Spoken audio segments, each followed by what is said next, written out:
into the ring.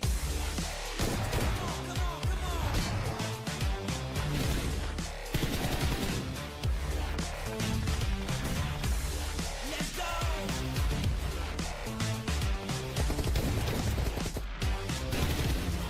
Step into the ring.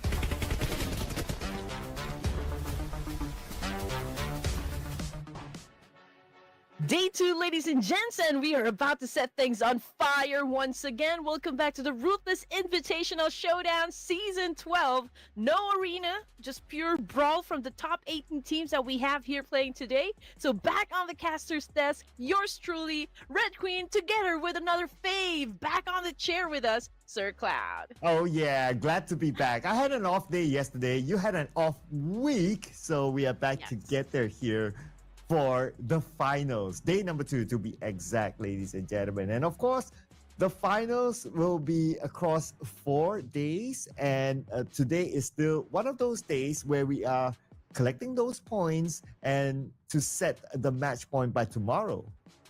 And I feel so energized, Sir Cloud. I've been thinking about the Ruthless Invitational Showdown since maybe last Friday. I've been thinking, okay, which team is currently dominating? Which team is actually stepping up into the competition, you know? And I've been listening to Warden and Contra go at it the other day, and they mentioned about like Sem9 really stepping up and even Boom Esports. There's also the roster of BTR. And I do wonder, you know, before we step into day number 2 here, Sir Cloud, I do wonder if Tribe Aeromacy will be playing Zio. Ooh, okay. Well, we'll need to see. We'll need to see them later. We'll need to see them later. But also, other hot teams that are at the top right now, like Team Flash, they scored 2 chicken dinners yesterday. Ooh. In fact, it's a back-to-back chicken dinner. Not an easy feat, and they did it. And then we have Vampire Esports at 2nd place, Xavier at 3rd place. But before we go on to all the other scores, a reminder for whoever who doesn't know this by heart by now. It's the point system. I don't know, is there anyone who doesn't know the point system by now? Get out of here. If you don't know the point system, then get out of here. No, I'm just kidding, ladies and gents. But yes, I mean, these are the equivalent points so far when it comes to the placement. So again, you're looking at number 9 to 16. If they place in under this numbers, well, they're not going to get anything for the point system. Yeah, it's as simple as that, ladies and gentlemen. But it might not be as simple here for the teams, that is, because we're the ones that's going to be enjoying the game. Well, today we are at the 24th of August, so this is the 2nd day of the Grand Finals. We'll be playing the Grand Finals up until the 26th, so that is on the this Tuesday. So we have the best 18 teams from the playoffs, and there can only be one champion, of course. But what's unique about this season is the Smash Rule. Well, we had it the last season, but then again, the Smash Rule will continue on day number 4. Oh, you're absolutely right, Sir Cloud. You know what Smash Rule really is for me is, becoming a favorite of mine. I think really Smash Rule forces the teams to be more creative, to think outside of the box. I mean, not to undermine, of course, all of the pressure that they have been feeling, from all of the competitors we have in this tournament, but just to add more spies into a very interesting PUBG Battle Royale. I think Smash Rule really does the job. Oh yeah, absolutely right. Especially when it's implemented on a championship winning day. So you guys got to stay tuned to the Smash Day in case you have not felt it before. Well, here are our 18 teams who have made it through the grueling league stage to be here in the Grand Finals. We have Team Flash, Alter Ego, Vampire Esports, BTR, APG, Team Secret Talent, Dora, The Vikings, Tribe Aeromacy, Sem9, D Xavier, AZ Slumber, the new kids on the block, RRQ, Celcom DJ Alliance, T2K, Boom Esports, and all these other amazing teams that we will zoom in onto the roster. Well, Team Flash definitely made a statement, just yesterday, perhaps because of the double chicken dinner that they scored. And I do wonder, again, if that's going to be the same thing, for day number 2. And we can see all the names here. Some of them, well, we're all familiar with. But just so, we got Team Flash, Alter Ego Airs, Vampire Esports, and, of course, the boys of Bigatron by Vitality. Well, I'm glad that they're not using pseudonyms after their roster has been Yeah. announced, so we don't need to guess anymore who's playing. Well, we also have Alpha Gaming, Team Secret Talent, and also Toda here. So Toda, they have a major refresh of their lineup. Two players who formerly played M9 are currently in this, or we can make it three players from who were formerly Sem9, who's actually in Toda right now. So Toda technically is Sem9 2.0. Yeah. That's interesting. That's interesting. Also, what's interesting is the fact that East already joined APG as well. So I'm pretty sure that they're trying out new stuff, and a dominating performance still from EWC. So everyone's also just excited, how this chemistry is going to work out for the whole APG team. We got also Vikings Esports, Tribe, Aeromacy, Sem9, D-Savior. D-Savior, I think, also did extremely well yesterday, but I'm not sure if you are even updated, like, with all the drama happening between DRS and the Tribe. And I'm really interested to see how Zha's going to step up, for Tribe this time. But I'm not even sure if they're going to continue being Tribe Aeromacy, or are they going to transfer to another team? Yeah, I'm not sure as well, because while this tournament was happening, an announcement happened on their social media that they disbanded. So I'm not sure. But they're still going on with the name of Tribe Aeromacy here in this tournament. So I guess we'll just roll with it until maybe after the tournament, and we see how that one comes into play. But we also, of course, have Boom Esports and Fourth Thrice. I would say that out of these two teams, well, at least the names are not too pseudo for us to guess, except for inside the game. Like how we see here, we see Falak, we see IQ, Q, we see Noki, but in the game, they just changed to some Korean name or some Chinese characters. So Yes. we just have to adapt to it. Yeah, they love to challenge the casters, okay? I mean, like, we love it too. But anyway, I think that's what makes everything interesting, for each and one of us. And, we'd love for everyone to join, the hype and, of course, the conversation. If you are actually rooting for a team here, just make a lot of noise down there in the comment section. You know how it goes. So don't forget to also subscribe to Ruthless Hype Esports so you do not miss on anything that is happening within the community and with their line of tournaments that we have, for this year. Now, I wonder, Sir Cloud, will we be doing a prediction segment for this? Well, we have to, right? We have to. We cannot have a day of Ruthless Invitation Showdown without the prediction. But I guess before we go to the prediction, we're gonna revisit the scores again, just to give ourselves some idea of which team might make it or which team might get the next chicken dinner. Oh, you're absolutely right. So hopefully we are going to see just like how day one ended, and pretty much with what you said earlier, Sir Cloud, Team Flash getting that back-to-back winner chicken dinner. I bet they are at the top. But before we head on to the leaderboard, we're looking at the MVP. We got Zeiss over here of Team Flash. Okay, again, making a statement. 21 LMs in the bag. That is quite a lot. 3,361 damage output, 41 utilities used in this match. Again, we're looking to check if this is going to be the same story for Vietnam's Team Flash. Oh, and also, fun fact about this player is that apparently the way to pronounce his name is a Z and S silent. And it becomes Hugh. Hugh. Hugh, yeah. Apparently. Hugh. Okay. Hugh. All right. That's unique. It is. I mean, you have to have something different for the god of thunder, Zeus, right? But yeah, we're gonna call him. But he calls himself Hugh, so yeah. Hugh. But besides him as well, Doc is up here together with Red Bull, one of the latest signings of Vampire Esports, together with Bo, by the way, and Nate T here in the road to MVP. So another fun fact, now that we get two of these players on screen, Bo and Hugh are twins. Wait, hold up. Rewind. There you Bo go. You get a second look. Bo and Hugh. Hugh? Or Zeus. Or Hugh. Bo are and Hugh. twins. Oh my gosh, now I see it.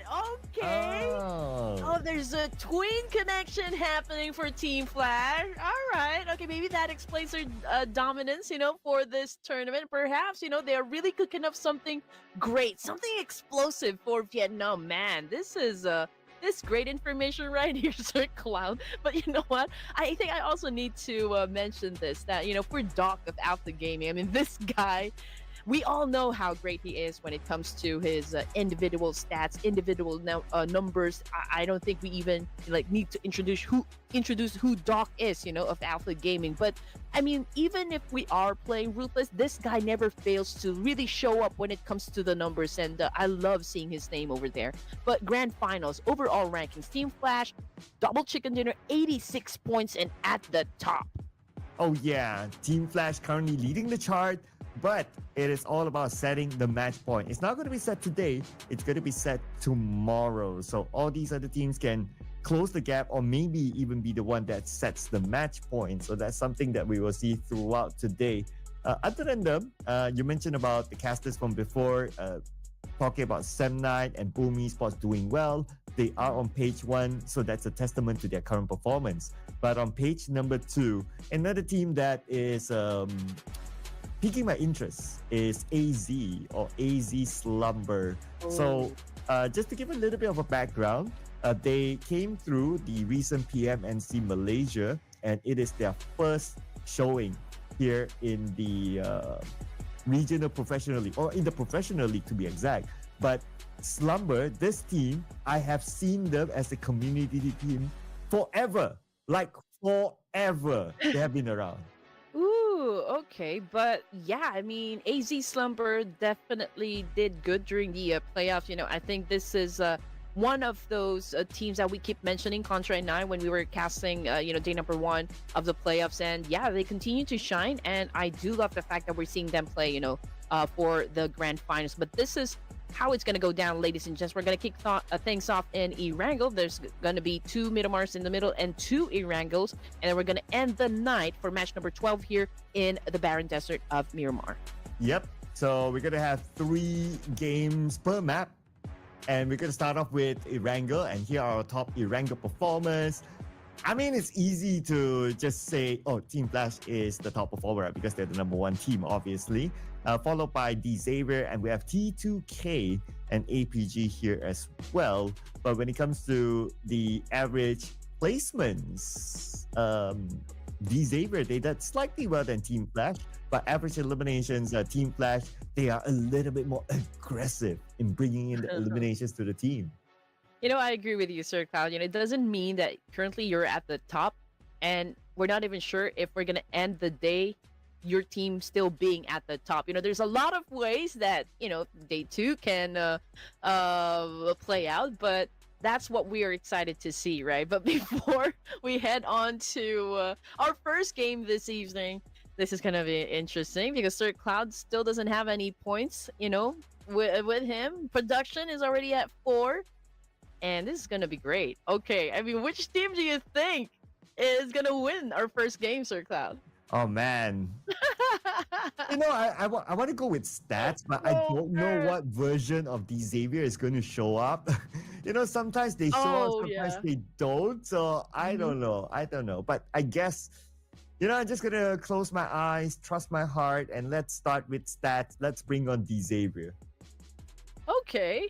I mean, I get you when it comes to stats. So, we're going to stick with stats. And this time I'm going to go with Team Flash just because they are at the top. I'm going for the big boys here.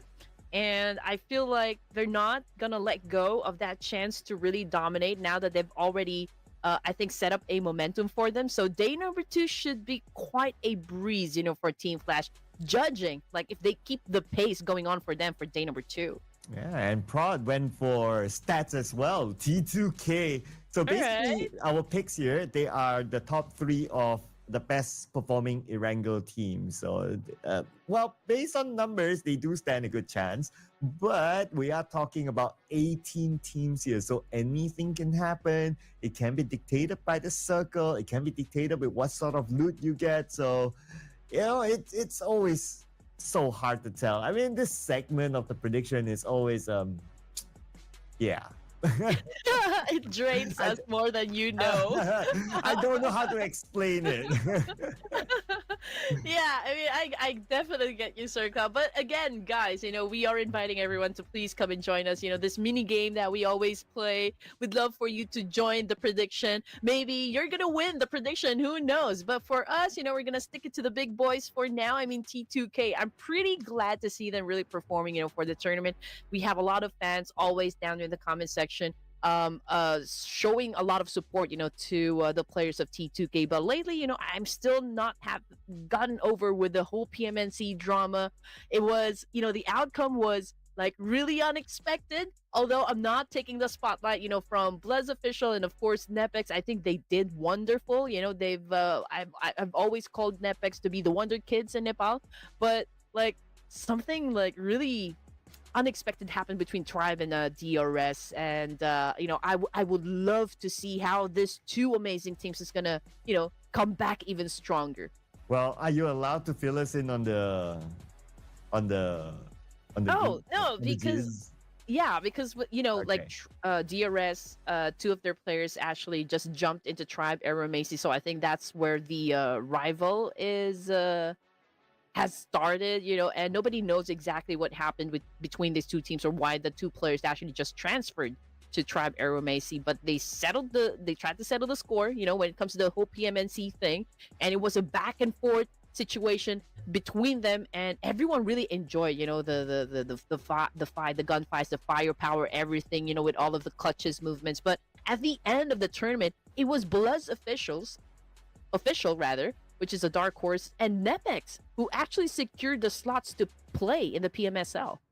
Yep, and unfortunately, we won't be seeing Nepex in the finals. They didn't make it through the playoffs, but that's okay. I mean, it's an off-season tournament. We are sure to see them in the official tournament coming in soon. And DRS as well is not together with us this season, unfortunately. Yeah, but we still have, of course, Tribe Messi, and I do recognize the players of the ex-players of DRS actually playing for Tribe Messi in this tournament.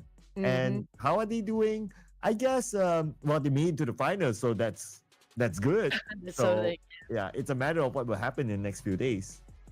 It is. I do wonder though, because we haven't really seen Zayo actually play in the PMNC, or if he played, I wasn't able to really witness it. But just in case he didn't, I'm curious if like they're gonna maybe mix and match all of the players' strengths and weaknesses. Maybe we can see Zayo play again, how his energy is gonna be affecting the whole overall team composition, something like that, something to steer the pot of some sort. But yeah, I mean, coming into game number 1 here for Ruthless, I know everyone is just like expecting, okay, how everything is gonna play out. Is Team Flash still gonna dominate, or like maybe we'll see some good movements as well coming from BTR? But whatever happens, I think pretty much this whole tournament is also quite packing heat. Oh yeah, absolutely right. I mean, Ruthless Invitational Showdown series has always given us the heat. And we're gonna feel the heat inside of Erangel here, ladies and gentlemen. It's gonna be game number 1 of day number 2 in the grand finals, match 7 overall. Let's head on to it with the flight path beginning from military base. All right, here we go. I'm actually waiting for my math beat to actually work, okay? But we'll take a few more seconds. But anyway, yeah. Just paying attention to the left side of the screen here, we got most eliminations, and that's coming from Hugh. Knockouts as well, that's a total of 20. We got Dog and Red Bull actually joining him for this category. We got Headshots as well. So he's been dominating so far when it comes to those individual titles, and I think his twin brother is also not hesitating to join him when it comes to being one of the star players for this tournament. Oh yeah, that's the dynamic duo, right? In the history of PUBG Mobile Esports, to the best of my memory, that is, this is the third twin pairing. Yeah. Ooh. The first one was in Thailand. It was G9 and I forgot the other person's name. The other one is obviously the legends, Luxy Zuxi. And now we have Hugh and Bo being the twins here. We got some twin connection. Okay, that's pretty great. And I guess my curiosity doubled up and I am looking forward to how Team Flash is going to use this thing, to their advantage. And so far, we are seeing them drop. We are seeing one of them actually is already driving a vehicle over there, probably going to another location so that he could get, whatever he needs to be able to fight. And looking at the map feed over here, we got a portion of the south side military base as part of the circle. So I do wonder if that's going to continue favoring the south side. Will we see a military base finish? Ooh, I hope so. Ooh, evil that way. But you know what? On the topic of twins, right? Since all the teams are looting, we have some time to chat. Have you ever thought of what it would be like to have a twin sister? Oh yeah, I mean, like definitely, if I have a twin sister, should be my partner in crime, or maybe like even a brother. Sometimes things Oh, happen like that, right? I mean, you yeah. could be twins and also like being a boy and a girl, but yeah, it would be interesting, I guess. Like if you have that secret language that you and your twin just know, so that could be exciting. How about you, Sir Cloud?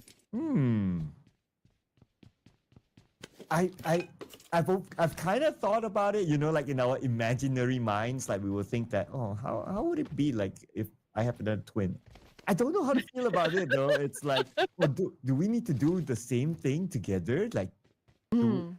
like what do we do? Can we like go on dates and switch our date the next day and our partner wouldn't realize it? You know, that sort of thing. Yeah, I don't know. It's intriguing though.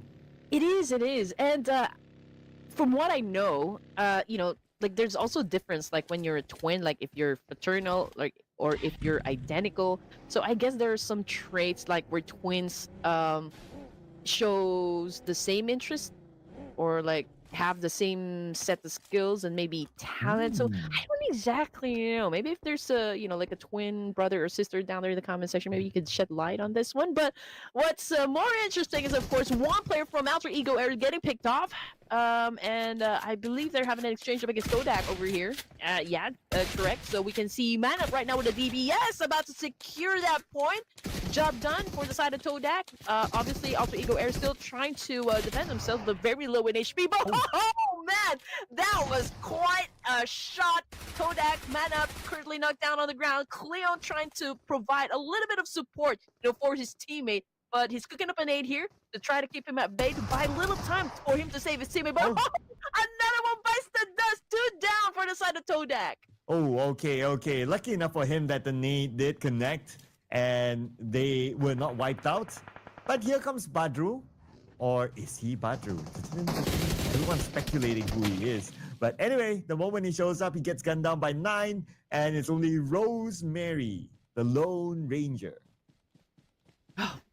Man, okay. This is gonna be great. I mean, if he could pull off quite a great clutch over here, saving his teammate, oh, that could be very, very nice. That would definitely go into our highlights. But in the meantime, well, it's not happening just yet. Badger's still down on the ground. Same thing goes with Moana. Cleon is knocked down on the ground as well. So Todak obviously is trying to reset over here. And Frenzy just made sure that Moana will not be coming back from that one. Yeah, clearly Moana does not mean family. But Rosemary got shot by a former family of a few players of Toda. Yuhai just got him down, and Alter Ego. Interesting. One of the top performing teams of the league stages just got eliminated. Yeah, but we all know Rosemary. I mean, this guy can come back, anytime he wants to. He's like a mushroom. He pops out anywhere. But anyway, Todak Wow. right now getting punished by Team Flash this time. And Cleon, after being revived by his teammates, I'm not even sure like if he's going to last in this situation. But let's see what's going to happen. Hugh breaks in. And yeah, he got, 2 points, make that 3 points in the back. In an instant, we got Frenzy still trying to do a massive spray here with a UMP, trying to make it happen for the side of Todak, even if he is already at a disadvantage over here. He's trying to go and play with them, but Hugh right now just got impatient and just said, hey, just go back to the lobby, man. Yeah, just end this one. Give us the points. And speaking about points, Team Flash, the moment they showed up as a third party, 5 points in the back already. We're not even done like with stage 1. But we do love the fights. We do love the fights that we're seeing at the moment. Two teams already out, just a few minutes in. We are just at stage 1, and we've seen drop clashes happen, and we continue to see some more. This time it's going to be between the Savior and the boys of Four Thrives. Ooh, not a good shot, though, for the side of the Savior's. Lamborghini falls down hard on the ground. Noki just got shot as well. We got Shin on screen with an S12K, goes in for the round, goes in for the shot, and was able to perform well. The new kid on the block. But now that means that Falak is alone here in this building. His other teammate, T24, coming in. Falak with a nade onto the ground floor. I doubt he'll connect. It's not well cooked. But Levi's is finding an angle though. He does have an S12K, but he needs to reload that weapon. Not going to depend on it too much, but Falak with the jump shot onto Levi's. Could this be a solo clutch here? Yes. At least one more to go in this building. Shin just outside the window. You almost got Shin. Oh, it was so close. Wow, that was insane. I mean, for both of the players. I mean, obviously, Falak was low in HP as well, and so was his enemy, you know, just right outside, just at the balcony. And it was a great exchange, nonetheless. You know, both of the players, I think, tried their very best to stay alive. But yeah, we can only crown one winner, and that was it. Falak, we'll see you in the next game. I'm pretty sure, you know, the fans still showering you with a lot of support in the comment section. Now, getting back into the game we go. We got a lot of teams down there in the middle. We got Tribe, T2K, even Team Secret coming from the northern side, and I believe they will be sticking close to the edge. I mean, for now, I mean, it's too early to get into fights. We got Talon also coming from Novo, but they could potentially maybe have a fight, you know, up against those teams that are close to that end of that bridge. And that fight might potentially still happen now that the circle has shifted to the main peninsula. So too bad we're not going to see the military base circle, but that's okay. Everyone on the main peninsula right now circling around and trying to find their next pit stop, and that's where we will see more teams challenging each other for a good spot, just like what might potentially happen here between Alpha Gaming and PC, especially if Alpha Gaming is able to get a knock. I mean, it's a good thing Alpha Gaming is making moves as early as now.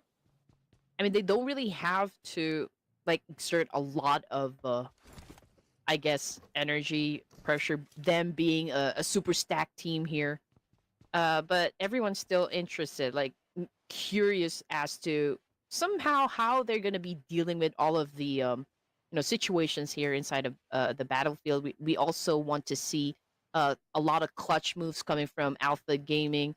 And as for D Savior, I mean, obviously they already have a momentum going on for them, but they're actually lacking one player, so it's going to be interesting as well how they're going to be lasting in every situation. But Vampire Esports right now just crashed in and unleashed havoc up against AZ Slumber. Just look at that. We got one of them throwing haymakers and a pan. Calm down, people. Calm down. Oh, but that was a very quick crash in. They didn't really have time to park their vehicles. And it's like it's all everywhere right now. They have to figure out like how are we gonna move these vehicles. No. That is a bad parking right there. Yeah, somebody got to check their license. Okay, but it's fun that we still got 15 teams here, and he's right now abandoning his vehicle and coming after Lamborghini. Goes in for the prone, cooking up a nade here. He is determined to shut down a Lamborghini, but Lamborghini calling out to the rest of the team here. He probably needs some backup, and down goes Lamborghini, but not because of Alpha Gaming. That was because of Vikings. Oh, and at least Lamborghini is using the name Lamborghini instead of DX, so we can confirm that it's him. But now Lamborghini, he has been eliminated, unfortunately. APG, you mentioned about like they don't really need to do it, but they did it anyway. So I guess they are kind of hyped up today to try to play a little bit more aggressive. Yeah, usually they are always chill, you know, like if there's really no need for them to perform, they're not gonna, you know, like really try. But It's a different pace right now we're seeing from Alpha Gaming, and we want that to continue, right? And we are showing a map over here. Not exactly sure what's happening, but okay, kill feed. Believe that would be like someone from Talon Esports going up against Tribe Aeromacey. Oh, I think that's T2K. Oh yeah, that was T2K, and they have been eliminated. Well, I guess production has to try again next round with their prediction. But Tribal Messi, after winning that fight, they might need to defend their area against Team Secret. I noticed that they were rotating towards where Tribal Messi was at the northern side. But we're gonna have a view of what's happening in the middle here. Oh, Talon, RRQ in a fight. Yep, and ooh, what a shot coming from Yoru again with a DBS. Achul, however, also is currently facing the floor. Lapar, confirmation coming through, already out of the game here. Jarl, ooh, that was a big hit right there up against BTR, but also what a good response coming from East, but from afar it was Bo from Team Flash that took that point. Oh, come on, man. He just won that fight. Let him celebrate. But let's see who will celebrate here between RRQ and Talon as Sorvel will be gunned down, leaving RRQ with only 2 left. Genforce will need to win this one together with his teammate, and they will win it against Talon. But here comes another fight. The Vikings, they just eliminated Zuxi from BTR. Yep, Vikings do know how to dance, and we are seeing that right now. Them going up against the boys of BTR, but they have to be careful because Celcom DJ Alliance, I feel like they're just monitoring the situation, lurking within the area, just waiting for that right opportunity to strike. Celcom DJ Alliance probably hearing a lot of gunshots, surrounding them. Coming off the kill feed, it's Team Secret versus Delta. Tribe Aeromacey, are they in a pickle? Ooh, okay. No update yet after that knock. It could be a long-range one, and based on the current score, they have managed to revive him. But from afar, Team Secret just got eliminated. Wow, this round is going really, really fast, although it's like a main peninsula circle. Oh yeah, absolutely right. Okay, but Tribe, okay, seem to be doing great. I mean, 5 points in the pocket here. They're still trying to put down GK from Team Secret. Got Zio over here, obviously trying to get close to where GK is, trying to get information. But GK, well, he's gonna bail out, from this fight. And same goes for Tribe Aeromacey as well. Seem to be more focused onto getting into the next stage of the circle, in which we'll find out in about 5 more seconds where the circle will go. We have a good amount of teams in the middle right now, including Team Flash, the Xavier, the 2 Vietnamese connections there. And they should be favored by the circle still, and they will still get the middle of the circle. Oh, yes, you're right. I mean, Team Flash obviously is pretty close with the Xavier. And I do wonder if, like, Woon T and the rest of the gang here from Team Flash is about ready to dominate, to go up against their older brothers. But yeah, I mean, we got Team Secret coming in, from north still. We got Bo taking in a lot of damage from Levi's, but Win responded back, and Levi's currently knocked down on the floor. Here we got Shin taking in some damage as well from the side. Vikings continue to dominate. Well, there goes my prediction. It's down to you, Red Queen. Down to you. Okay.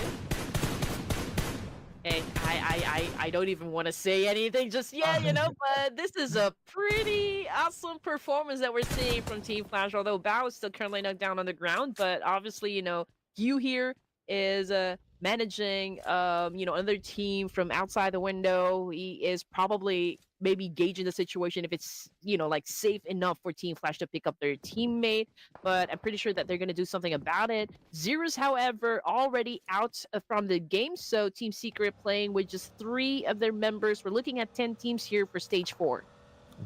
And Newsflash, literally Team Flash, is now 100 points.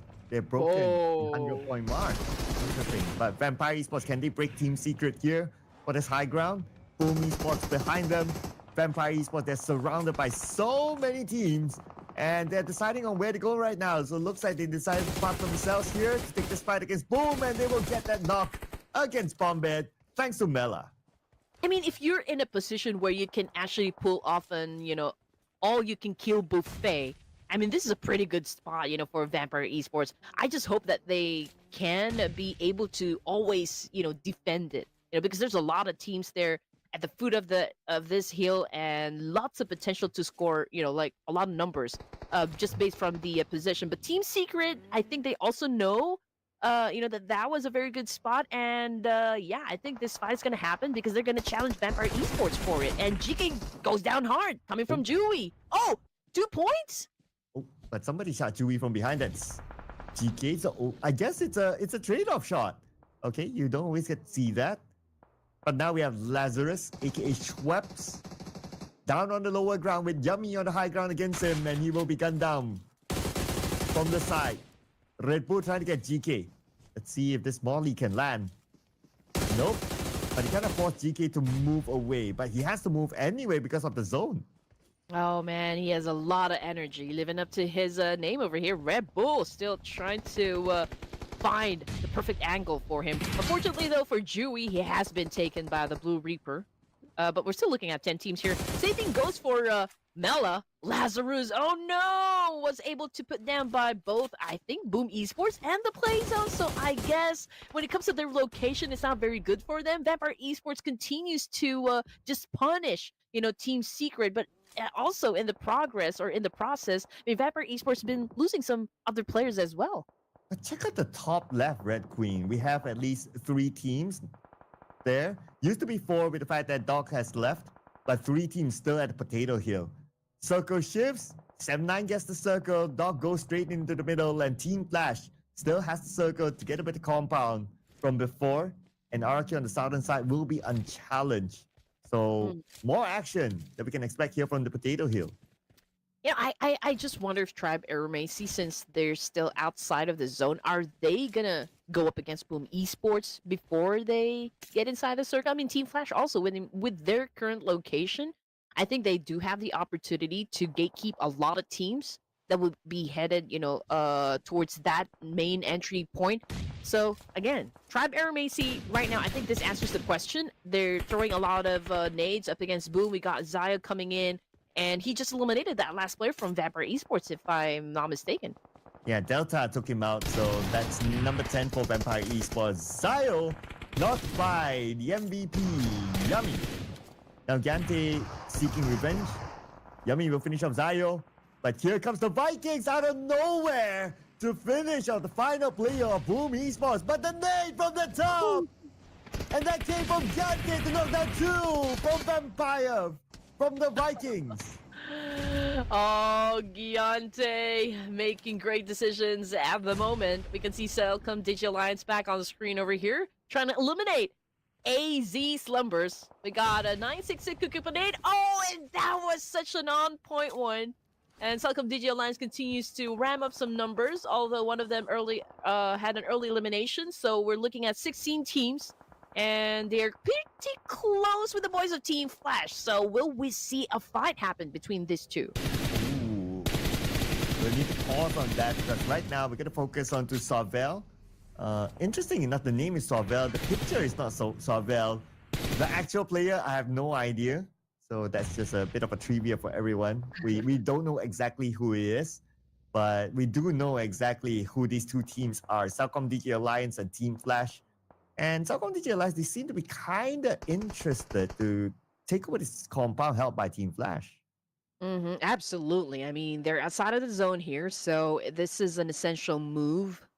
They will have to take this compound out of Team Flash by brute force. I mean, that's the only thing. They could, stay in the game here, and that will be a real challenge. I mean, obviously, RQ is trying to get a whiff of this situation. They're trying to get close with Celcom Digi Alliance as well. So it could be quite a challenge for Celcom Digi Alliance to step into stage 6. I see Maxman in the comment though, putting up. Oh, yeah. Yep. I see it, but we'll leave it as that. Okay. But anyway, Celcom DG Alliance. Okay, I guess it will be dictated by how the circle will shift next, right? And there's a high chance that the circle will move away from where Celcom DG Alliance and Team Flash is at. let's see how far will it be. It will kind of dictate on whether they will take the fight or not. And there is a chance that the fight between the two will happen. Yeah, that is for sure. Oh, one of the boys of Sem 9. We got Fex Cry. Okay, Fex Cry, I think, is hitting the floor as we speak. We got Giante, of course, just checking out if there will be other teammates that will come to his rescue. Because obviously, this is a bait set up by Tribe Aeromacy. 9 points in the bag now without Zio.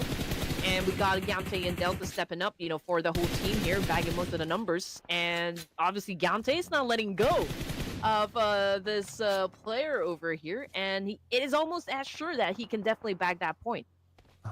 Munawe, whoever he is, from Southcom DJ Alliance have been eliminated.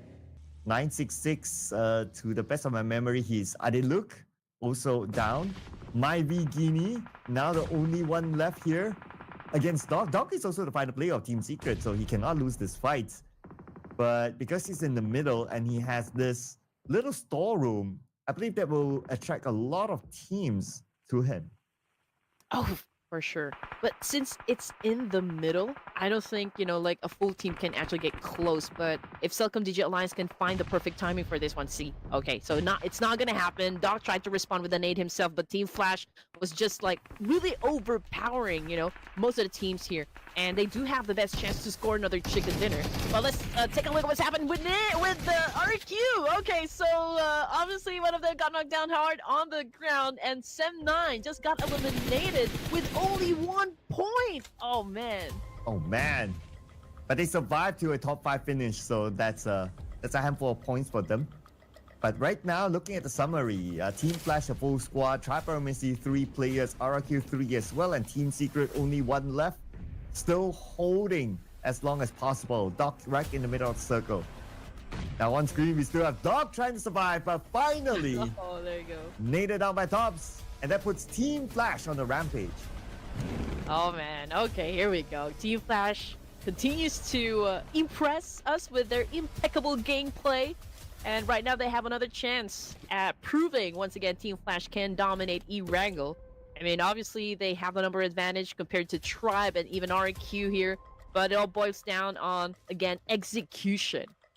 Right now we're seeing Team Flash on prone, waiting for them to, you know, get close to them, you know, get within their line of sight. But it could be pretty messy between Tribe and RQ. They could be the first 2 teams to have the fight here.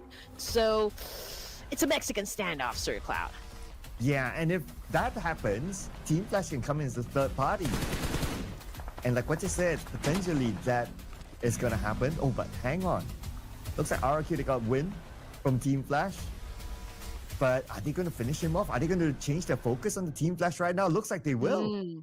Oh, this is about to go down, RQ. Ready to go down and dirty up against Team Flash here. We got Win taking a lot of damage. He is about to be taken back to the lobby to meet his maker. And there you go. That's the nail in the coffin right there coming from Swavel of RQ. Top was able to back away from all of those nades being thrown by RQ. So Team Flash obviously going for a reset over here. They don't want to lose any more of their members, while Tribe Aeromacy is just really being patient. But RQ, with that move, they even out the playing field. Oh, and it doesn't help Team Flash with the fact that the circle shifted slightly towards the right side. So they have to move forward. And instead of focusing onto RRQ, now they might need to shift their attention to Tribe Aeromacy. But it really depends on who makes the first move. If Tribe Aeromacy makes the first move onto RRQ, then Team Flash will be on the clear. Yeah, everyone knows exactly what it is at stake here. Everyone is just waiting for like which team is gonna make their first mistake, and I think that would pave the way for either of the teams here to go for that chicken dinner. And right now, they just don't want to compromise their location. They're getting as much knowledge as they can, you know, based what they can see in the game. And Swabel right now doing the massive spray. Yes, I mean, he's pointing the gun at the right direction, but he's not hitting his target. And right now, who's going to hit the first target though? Stage 7 circle is still pretty decent. Like there's still kind of enough space for everyone to play. Like even Team Flash, they can go down south and play by the foot of this hill. So that's still all right. In fact, yeah, they can. But if they were to move forward at the foot of the hill, then they will need to face off against RRQ with GenForce and his Nate. I believe that's a little bit too far, so it will not connect. But you gets Delta. I feel like Tribe Aeromates is waiting for RQ to just deal business with Team Flash, and I think that's the opening that they're waiting for to take over that vantage point up against RQ. Because RQ, I think, has a very good angle, for them. But anyway, Team Flash already made a move up against Tribe Aeromates. I mean, that was a huge and essential knockdown coming from Hugh, and obviously they're now dictating the pace for this round. But whoa, GFSTY with a massive takedown, bow down on the ground. And Rig just got one for himself. And GFSTY is GenForce. Still alive for the team. Here comes Rig together with Delta, taking over this compound, and Rig moves in forward. But Swabel is ready, gets a double knockdown. Swabel defends his ground, taking 2 out of Tribe Missy. Okay. What a turn of events! We got RQ with still 2 more players. Rig being taken out of the equation, and RQ obviously is picking up their teammate. They want to go for that firepower. ASD down with 1, RQ still with 3 players, and Team Flash down to 2. So, I mean, it's a slow burn, for Team Flash. They had the number advantage just moments ago, and it was a great play that came out from RQ. Looks like RQ can reset after that great play as well. And now they will have the man advantage against the other 2 teams. Position-wise, RQ, they have better circle control as well, so they stand a very good chance of scoring this chicken dinner. And GenForce evaded that nade, so he's still alright. Another attack by Tops, but nobody's home. And look at the spread by RQ. GenForce, look at him, he's being adventurous now. Yeah, ooh, again. With a shot from Deontay, unfortunately, it wasn't enough to take him out, so his location had already been compromised, that is for sure. We got GFSTY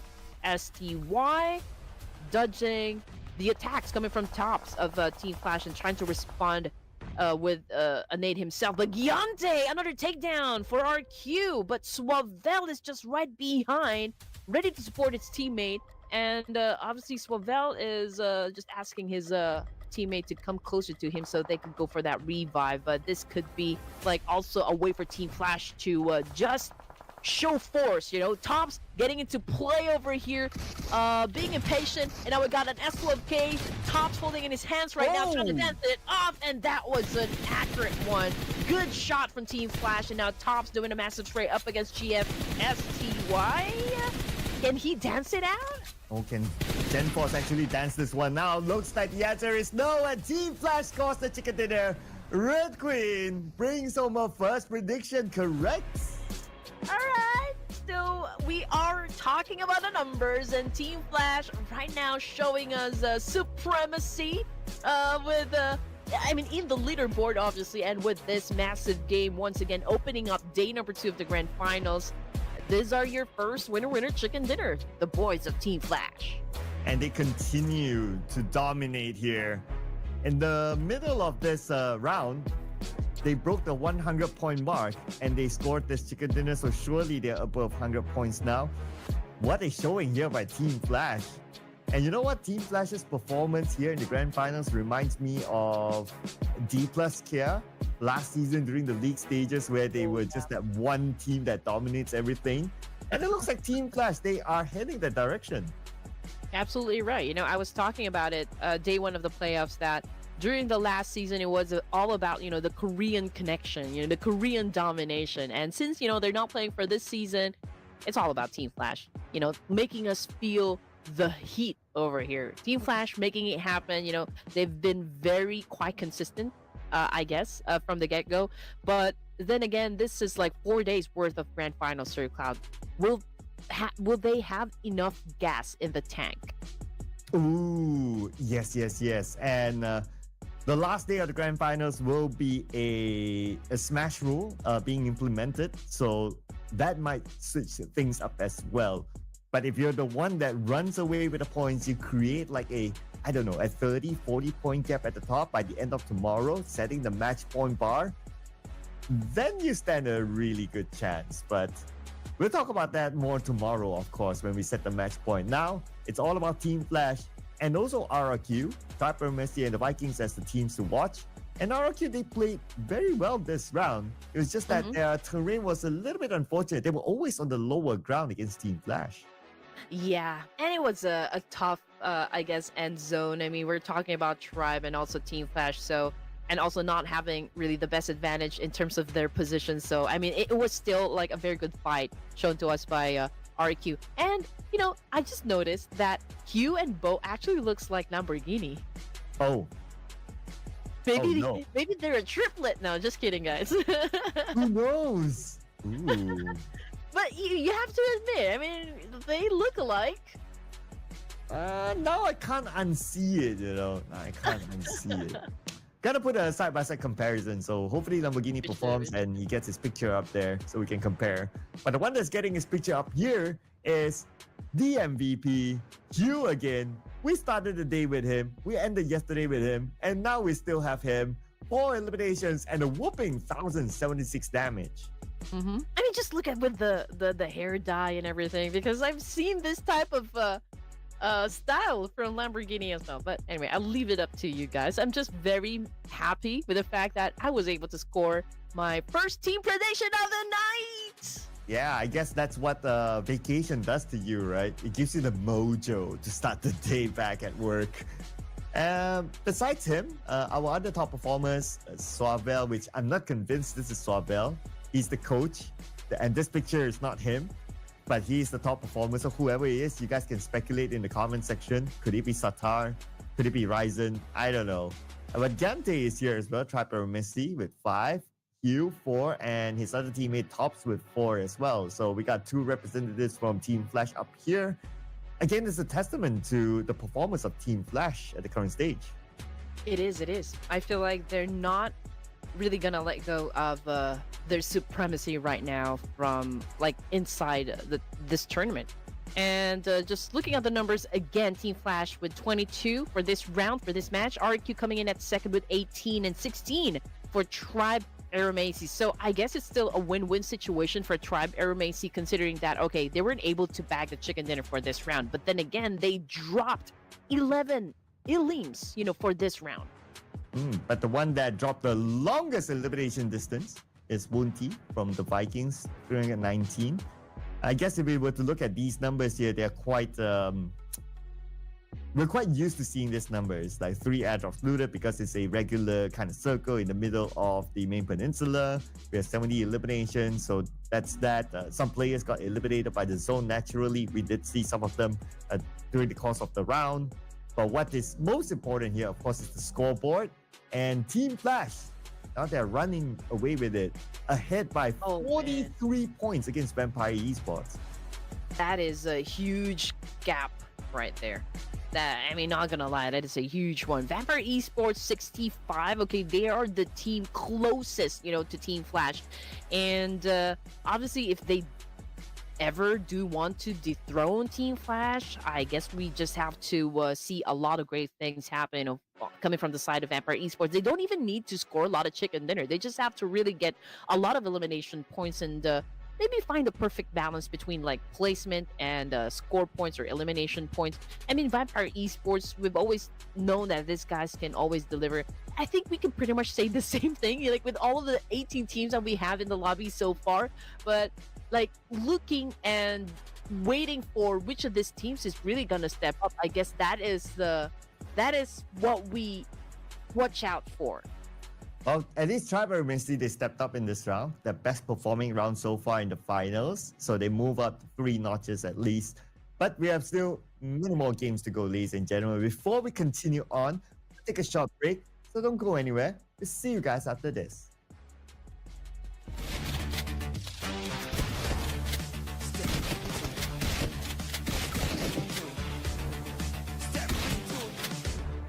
Step into the ring.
never giving up. Give me what I want. Turn on, get ready for it. Stay strong. I'm here for it. Don't stop. No rest for the wicked. Turn it up again. I lose control. Give me everything. It's what I want. Best I've ever been. I see the glow. Feel it deep within my soul.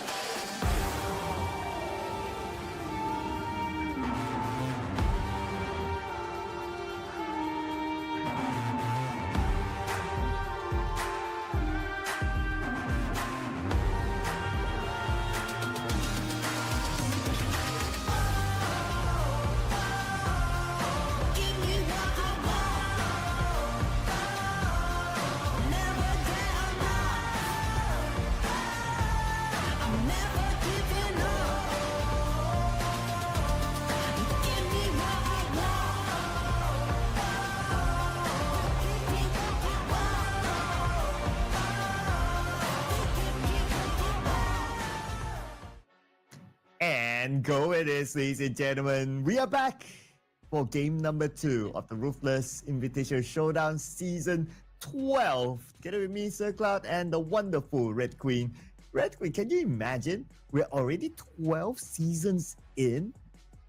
I know, right? And again, this is probably what? The end time that we're asking Ruthless to do a LAN event? Uh-huh.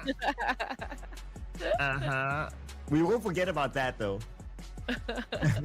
For sure, for sure. I You know- mean, Maybe for that to happen, if we can achieve by the end of the season, now we're at 367k subscribers. Maybe we can get 370k subscribers by the end of the season. We might have that. So you guys don't forget to subscribe. yeah, hit on that subscribe button, ladies and gents. I mean, who knows? Maybe it will happen. Maybe we can all be together, seeing all of our favorite teams play in the battlefield and us casting the event and you guys cheering for your favorite teams and your favorite players. That could be very exciting. Oh yeah, absolutely, right? Can't wait, can't wait. But we also can't wait for these amazing teams to show us a thing or two inside of Miramar. Vampire Esports, Team Flash, APG, and the Vikings here as our top Miramar performers. So we have a repeat, of course, here with Team Flash and also APG. Now, whether they're going to repeat the chicken dinner or not, we'll need to wait and see. Man. But we are back at the prediction desk, and Red Queen, ring, that's your magical number. Oh man, okay, so I got Team Flash right. All right. I honestly don't know what I'm gonna pick next. But you know what? I'm gonna call on my boys from Fourth Tribes. I mean, Balak, if you're watching, Noki, if you're watching, drop some numbers for this round. So I'm locking it in. Fourth Tribes it is. Yeah, and I'm desperate to drop a number. So I'll go with stats. I will learn from Red Queen, and let's bring on Vampire Esports. Oh, okay. Waiting on production here. Waiting on APG. Okay. Going with stats as well. I mean, they are one of the top Miramar performers. So yeah. Well, I'm just wishing here, it's not even a question about if this teams can deliver a chicken dinner. I think the question should be, are they in the mood, to play some game and play the beast that we know that they are. That should be the question. So I do wonder if Fourth Tribes will be stepping up, or if APG is gonna step up, or for you, if Vampires is gonna step up. Ooh. I could use a point though. So the boys of Vampires, come on with your new signings. Time to show a thing or two. I know they scored the chicken dinner yesterday, but that was when I was not around. So come on, boys, do it for me. Do it once. and give me that point. I need the point now. I can't go the entire season 0, right? Oh, give Sir Cloud a point, guys. But then again, might be my prediction that's gonna come out right, for this round. But hey, we've seen an explosive performance coming from Team Flash. We might see a deja vu happen because they scored 2 chicken dinners yesterday. We did ask if they're going to continue on with a strong and maybe high level pace, and obviously with the numbers, they do have a small room, for mistakes. So I guess less pressure on the side of Team Flash. So they continue on to dominate. Again, we still got Hugh over here, 24 knockouts, 5 headshots. We also got his twin brother, Bao, joining him at 2nd place. And we got East of Alpha Gaming setting up 4th. But when it comes to the highest damage, this is a huge number. It's half of what Doc was able to set on the board. Now that we have APG on our board, right? So I just want to bring up a rumor. Do you think top is still with APG? Oh my gosh. You do not do this tonight, Sir Cloud. Oh my gosh. That was a juicy meat right there. Oh man, okay. Is he not playing with APG anymore? How did you come about this information? Oh, I don't know. It's a rumor, right? Oh man. Or could Refuse be top? I don't know. Or could East be top? I don't know. These guys, they can just change their IGNs. It's crazy. It's crazy. Okay, but please, if you know something that we don't, obviously, please do let us know down there in the comment section. If you are about to spill a tea from the inside of community, those whispers that you hear from around, please share it down there in the comment section. Oh, we love tea, right? I definitely do prefer it over coffee. Just saying, though. I think it has more caffeine, though. If we're gonna compare tea and coffee, what they say is that tea has an even more caffeine than a coffee. Oh, really? Yeah. No wonder my dentist has been telling me to cut down on tea. Have you not been sleeping again? Yep, I've not been a good boy at times. I still love my tea. It's something that keeps me going. I think just like coffee for everyone else, right? So, are you a coffee or a tea person? I tried to balance it as much as I could, but it has something to do with habit, I guess. In the morning, I would prefer to drink coffee because I guess it really wakes me up. But when it comes to nighttime, or maybe after some meals, within the day, I prefer to have a cup of tea. Ah, yeah, coffee is good for the daytime. But I wonder, does it really give you the supposed energy, or is it like one of those what do you call it? It's just in your mind. I think for caffeine, it does a trick for me. It gives me a burst of energy, but only for a short time. So if somebody were to buy you a drink, would it be tea or coffee? I think I would go for coffee. But Boom Esports right now getting some job done, and this is an early elimination for the side of Team Flash. We were talking about him just a while ago. Top right here is about to be taken now by Boom Esports, and there you go. They're still coming back from that one, and Bao obviously tried to avenge his teammate, but I don't think that's gonna happen as well. And though that's a different tops though, but okay. But like what you said, right? Team Flash, because of the gap that they have created, they can somewhat take a chill this round. So even if they start off playing with 3 players, they lost one early on, I guess to them is no pressure. They're all right. Yeah, they're gonna be all right. 46 gap, right? 46 in total. So again, even if they don't really perform well for this round, I think they have that small room to work with. But then again, if you already are, on a momentum, I guess you just have to go through it, just play through and just ride the wave. But in the meantime, we're looking at Train to Kill. We got Mimi throwing some nades over here up against Tins, and ooh, Igneous taking it hard. He's down on the ground, and it will be difficult for the rest of the team to pick him up. After his opponent got Mimi trying to dance it off with one player, and that took 2 guns to shut down his enemy. But Trang, on the other hand, Vikings also an altercation over here up against T2K. Jaya made some spectacular moves against T2K, and now I think he's about to get the job done. Okay. And by the side, Superman is pretty low. Needs to take a moment to heal up. He should be back up to 80%. Is that a nade behind him? A very long cooked nade, but there you go. One last shot by Rules, and Superman met his kryptonite. Yeah, met his doomsday. Oh, that too. But okay, so unfortunate situation for the side of Vikings. I guess they also did not expect this to happen. At stage 1, but that is of course a drop clash that just happened. And for this round, well, Vikings, they did not do good. And now, looking at the 17 teams remaining, everyone still has, a complete squad except for Team Flash.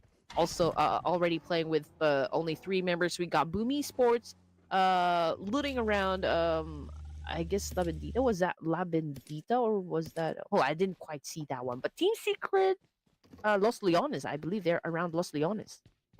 Yep, just above Los Leones. And they are in the circle, so they'll be pretty comfortable here for now.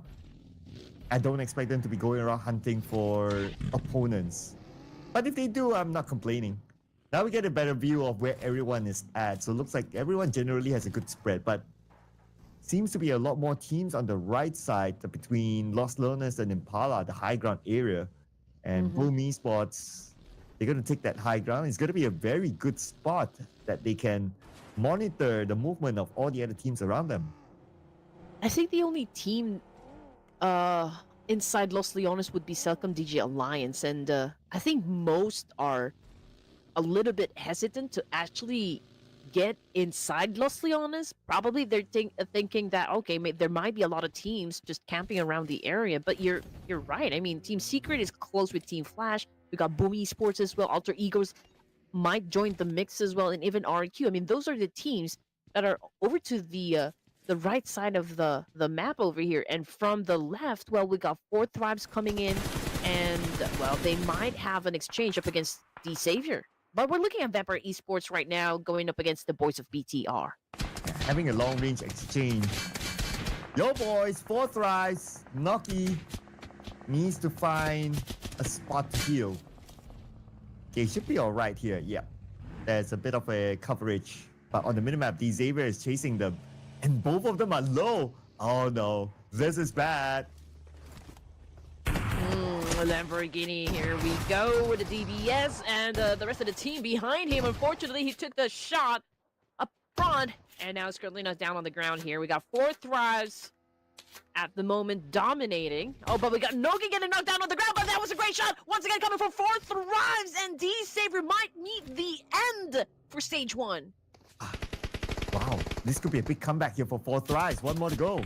Paragen on the other side. In fact, they receive a bit of help, but here comes. And they won it against 4 Thrives. Oh, they won it against D Xavier, but they had the assistance by APG.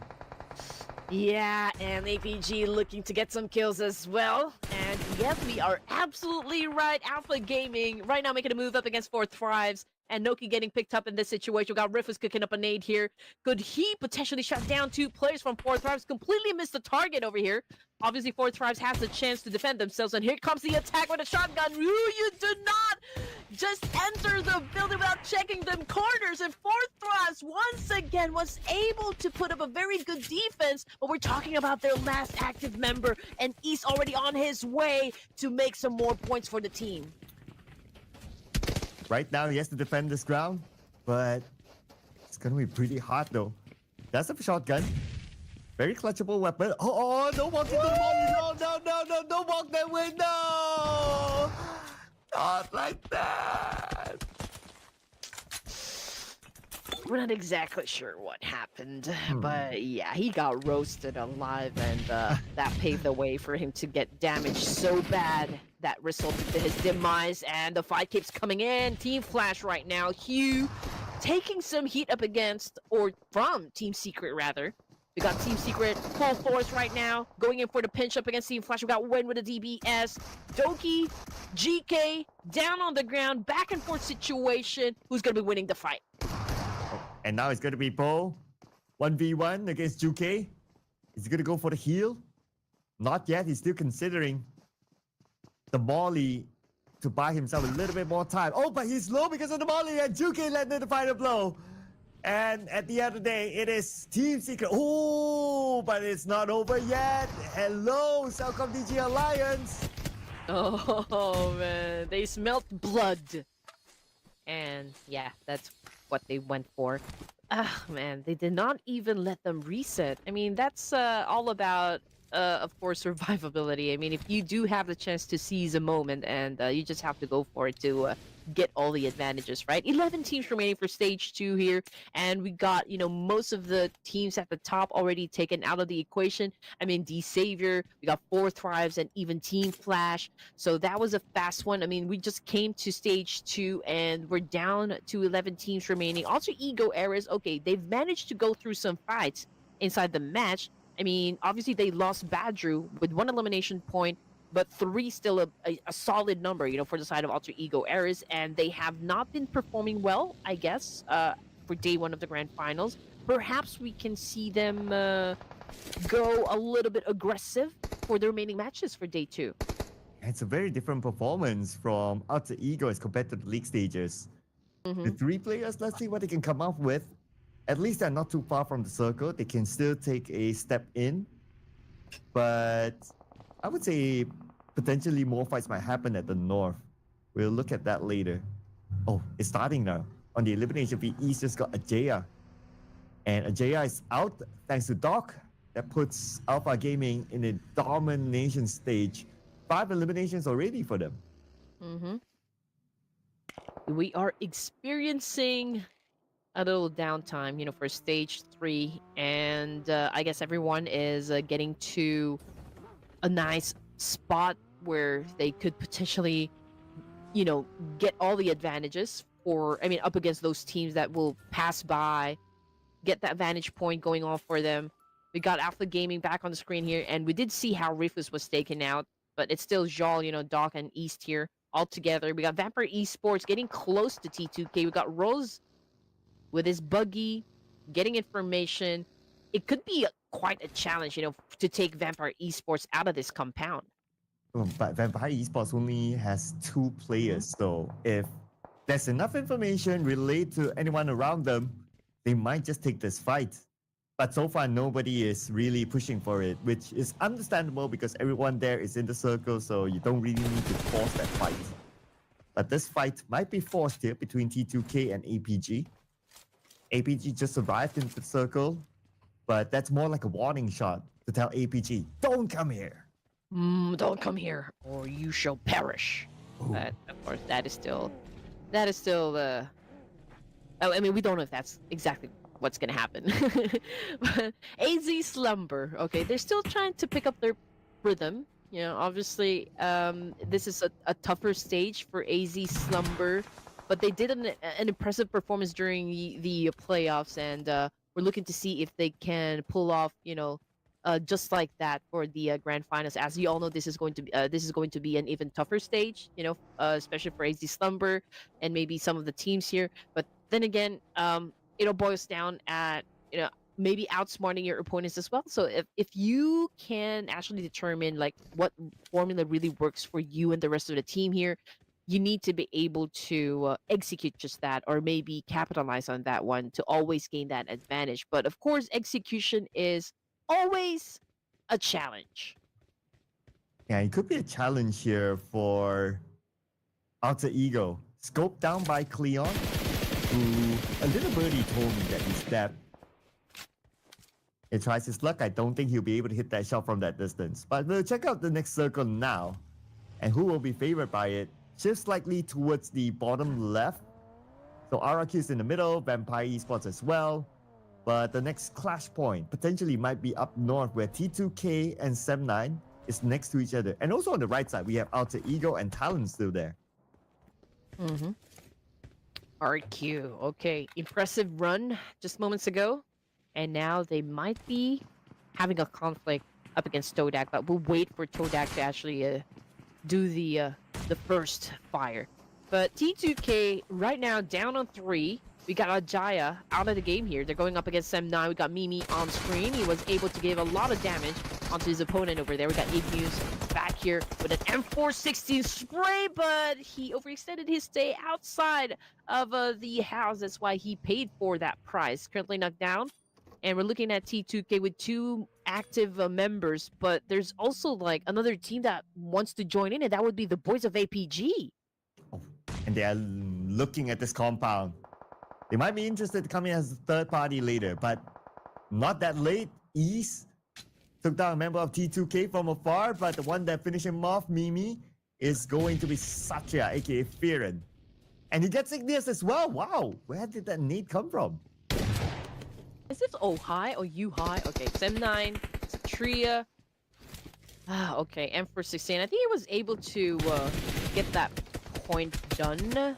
We got him still looking at East. He was able to do a little spray. Okay, I think he's about to nail this one. Okay, I thought wrong, but East was able to escape with his life together with Joel, and they continue to, of course, fight up against the other teams here. I mean, Rose obviously the last survivor, you know, for the side of T2K. Will he be able to survive this one going up against APG? Joel is yeah, I think he went for that distraction, and Rose was, fell victim to it. Yeah, I love the distraction tactic though. It's like he just drive past by. He didn't meant to shoot anyway. And then his other teammates shoot from the other side. That was nicely coordinated by APG. And now once they're done, let's see. Are they interested to take the fight against Sem? Now, I think APG seems to be in a mood to take fights today. So I guess they wouldn't want to shy away from this potential fight against Sem9. Yeah, I mean, obviously Alpha Gaming was able to drew him out, you know, flush him from where he was staying, and Rose just took the bait, you know. And again, Sem9 dodging an attack coming from Alva. Alter Ego Eras right now also getting into play here. I mean, that was a massive challenge right there coming from Alter Ego Eras, and it looks like Sem9 is about ready to get into an altercation over here. But I'm looking for the rest of Alter Ego Eras. Well, I mean, was that just a warning shots? That looked to be it. Since Alter Ego, they are all the way up there at the northern side, kind of clear from the other team. So they want to stay clear for now, I guess. Because they want to find back their mojo, right? Considering that Alter Ego hasn't really been performing and they're playing with 3 players, I guess they want to take it chill for now. For now. Okay. Tribe Aramasi already in the middle here. Todak might go up against RQ. Alpha Gaming sticking close to the edge of the circle. Same thing goes for Sem9 and even Alter Ego Eras. But the circle shifted once again, and the Tribe Aramasi finds themselves in the middle of it. Close to RQ, but there are a lot of teams coming inside. I mean, Talon Esports obviously gunning for that compound. And AZ Slumber, if they want to stay in the game, and even Selcom DG Alliance, they will have to take that compound from Talon Esports, which will be difficult. Interestingly, they sent 1 player up to scout the area where Alter Ego is at. Because that area, number 1, is not really valuable because it's not in the circle. Number 2, that's the high ground held by Alter Ego. And I'm sure he has the information already. So it's a risky move just to be there. But still, he's there. 6042, I think that's Oleo. But at least he relayed back information to his teammates that, hey, you know what? Alter Ego is here. There's a team here. They could be moving. We know the direction that they're going, so they can go the opposite way. It's a tough situation, I guess, for AZ Slumber. I mean, there's really pressure from their side. Obviously, if they would want to step in the circle, they will have to go up against Talon Esports and also, you know, like maybe target that compound. But Todak is still there together with RQ, so it could be hard. Even if they surpass Talon Esports, even if they were able to take that compound, I mean, they still have RQ and Todak to deal with. And even Tribe Aeromacing, just based from the position. And I'm still wondering what will be the decision of Celcom DG Alliance. They move slightly up north still. And they might want to come in from there, but there's a lot of flat open space in front. So if they want to go in, the best is to take the fight against Alter Ego that shifted towards the left side. So if they do that, then there's also Sem9 there. So you have 3 teams to fight for the north.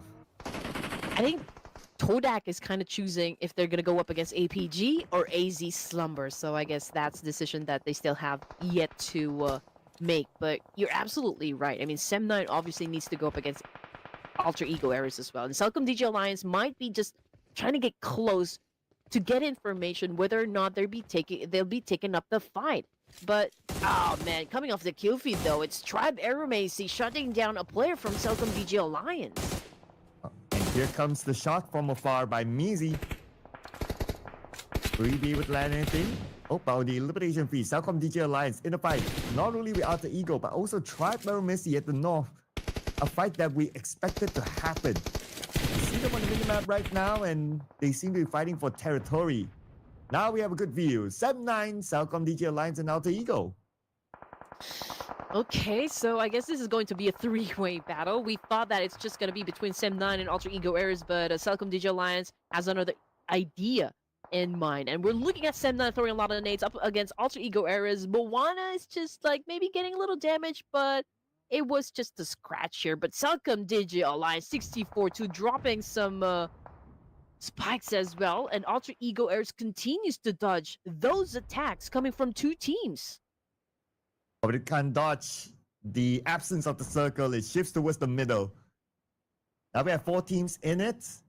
The northern fight might still continue. And because of the circle shift, this will force all these teams to come together. So this fight at this point is inevitable. For sure. Okay, so most of the fights that we are seeing at the moment are mid to long range fights. I mean, the CQC that I think can only happen is between AZ Slumber and Talon Esports, and maybe even, you know, like RQ. But since RQ is in the compound, I don't think they will be joining any battles just yet. So it could probably be Talon versus AZ Slumber later on. But Alpha Gaming right now doing some moves up against 2 players of Sem9. Fortunately, man, it's too just overwhelming for one man to handle. Celcom DG Alliance taking some hits as well from Rosemary this time. Alpha took a hit, and it is bad, bleeding out there in the open. But Moana is here to save the day. And he has to recover his teammates quickly. Now zone is closing. Sem9 is still around the corner. Amazon still with a high ground up against them. Just needs the information. And looks like Alpha just got eliminated. Same goes for Celcom DG Alliance at number 9 with 4 elimination points. So much happening at the top. Tribal Messi might just be part of it, but here comes AZ Slumber. Azmi taking a lot of damage from their fire. Ooh, the nade. Oh man, this is it. This is it. The chance, you know, for AZ Slumber to dominate up against RQ. They need this compound to stay in the game. They need this location. And RQ obviously putting up a very good defense so far. They also have one player knocked down on the ground, but that was a close call on the side of RQ, but was able to get the job done. RQ continues to dominate still. And same thing goes for Sem9 with already 5 elimination points in the bag, taking out Alter Ego Ares. They're the ones dominating right now. Alter Ego and OK round for them. 7 points collected in total. Genforce just got eliminated by Toda from that high ground. Brian out as well, thanks to RQ Swavel. And RQ, because they're in the middle of the circle, they have this compound. They will attract a lot of attention from the other teams. But nades galore by RQ to finish out the final player of AZ Slumber. Yep, access denied. Okay, you will not be taking this compound from us. Okay, I mean, Slumber, they've been put to sleep, you know, for now, but we'll see them later on. RQ continues to have the control of this cluster of buildings. However, that was a very good spot coming from Talon Esports. We got Boo scaring down one member of RQ, and he's looking to seal the deal with that nade! And it was a very good one. But can Boo, aka I believe this must be Boo Boo Hoo, new signing by Talon, now taking up this fight against APG on the other side. At the same time, the circle will update itself while APG defends their ground. They should still get the circle because they're somewhat in the middle of it. And here comes the rest of Talon. Sends a nade across and they will get a knock onto Doc. Oh, man. Doc needs a doctor in the house. Could be hard, for Joel to pick him up at this point. Talon Esports will be coming right from behind them. So that could be, oh, man, detrimental. RQ also trying to get into play here. Talon Esports getting some damage. And Joel, what a response. What an answer. A Chul knockdown on the ground. What innate? Oh, looks like APG there receiving assistance from RRQ. Excel eliminated. Now Yoru is alone on the other side while they're recovering their fallen teammate Achul. Achul is back up. And here comes Goku. His turn to take charge of whoever is in front. But RRQ taking the active approach. They're leaving their compound out to take this fight. They want the points for themselves. And they will be going up against Talon. Achul from the lower ground. Not the best possible position.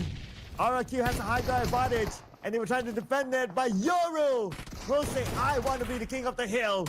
But Yoru being fired back by Lapar. A big trade-off between the two teams. At the end of the day, it is still RRQ.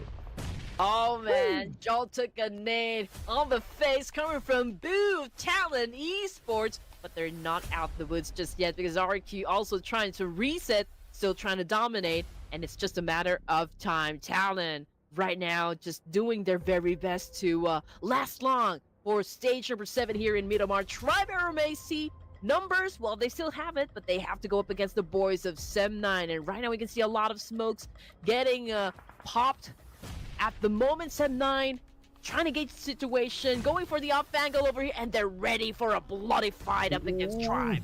Oh, that nade onto Yuhai. It was huge, but Yuhai still alright. And Vex goes in all alone. Gets that one knock immediately. Looking for more targets. Amazal will finish off Rick. Bit of an assistance from a distance. And here comes the rest of Sem9. They want to infiltrate this compound. They want to take it away from the hands of Trapper Messi. As Zayo goes up to the second floor, he needs time to reload and reset to himself. But then again, Sem9 is not giving him that space. Trapper Messi out. Oh man, things are pretty intense at this point. 3 teams remaining. RQ getting punishment coming from Sem9 as well. 9 points in the bag now. RQ just got eliminated with only 6 in the bag. Sem9 versus Todak for the final zone here. It's 4v3 situation. Numbers advantage goes to Sem9, but let's see if Todak can flip the script. Ooh, it's Sem9 versus Sem9 2.0 right now. Who will score this chicken dinner? If we were to look at the circle, Todak, they do have the high ground, they do have the circle, but they don't have the numbers though. Sem9 on the other hand, they have to cross that road. This road is going to be their final bane before they meet with the anime boss, Todak. Oh, anime boss. I like how you put it. But yeah, I mean, this is the final boss they're dealing with. Let's see who's gonna be winning this. Cleon, right now, cooking up a nade here. Okay, can he get the ingredients right? Can he get the recipe right? Unfortunately, no, did not connect whatsoever. But we got Satria making the move. But Sem9 goes down. Hard safety goes for Cleon. It's a back and forth trade at the moment. Both of the teams suffering loss. And it's now a 3v2. Oh, they fight back, Viren gets mud up. And Viren gets gunned down instead. A bit of a trade-off there. Frenzy on the lower ground right now against Vex, the new kid of Sem9. Can Vex actually do it? Yuhai is still right behind, providing that cover fire support. And Frenzy will finish off that one player of Sem9, securing that one other point. But Vex with this nade, sends it across. Will not connect, but here comes Yuhai. And Frenzy doing the salsa. Well, then at the end of this round, it's a rampage. It was set off by Sem9, and they took that win, eliminating the last remaining player of Todak. But that is still an absolute performance coming from Vex right there. But we can only crown one winner, and that would be Sem9, with a massive number of elimination points as well. Yes, and they were very active this round. Also going around, whenever they see a target, they go for it. And they survived the northern fight where there was Southcom DG Alliance and Outer Eagle. That paved the way for them to be the winner chicken dinner winners in this round. And the new kid on the block for Sem9, Vex, scores Oh. the most eliminations, 6 eliminations to be exact, followed by Firen 5 and Amazal with 1. Oh. This is amazing news for Sem9 because Vex, fun fact, is an unknown player. Like he has not, Ooh. well, at least unless he used a different IGN, I don't know. But we have not even seen him in the PMNC before. Okay, my bad. So I thought Fex was playing for Todak because it was the other way around. It was Frenzy that was the last player. Yeah. Okay. So yeah, I mean Fex obviously is flexing at the moment. That is a solid 4 elimination points for him, accompanied by Satria. So this is I guess a duo that that's going to be very interesting, for the side of a Sem9, and I do want to see more of this action, coming from this team. But we also have to give recognition, to the other teams that performed great, aside from Sem9. Of course, there was Todak, there was RQ, and there was even Tribe Aramasi. Yep, so we got these 4 teams, and all 4 of them had a lot of action, especially RRQ.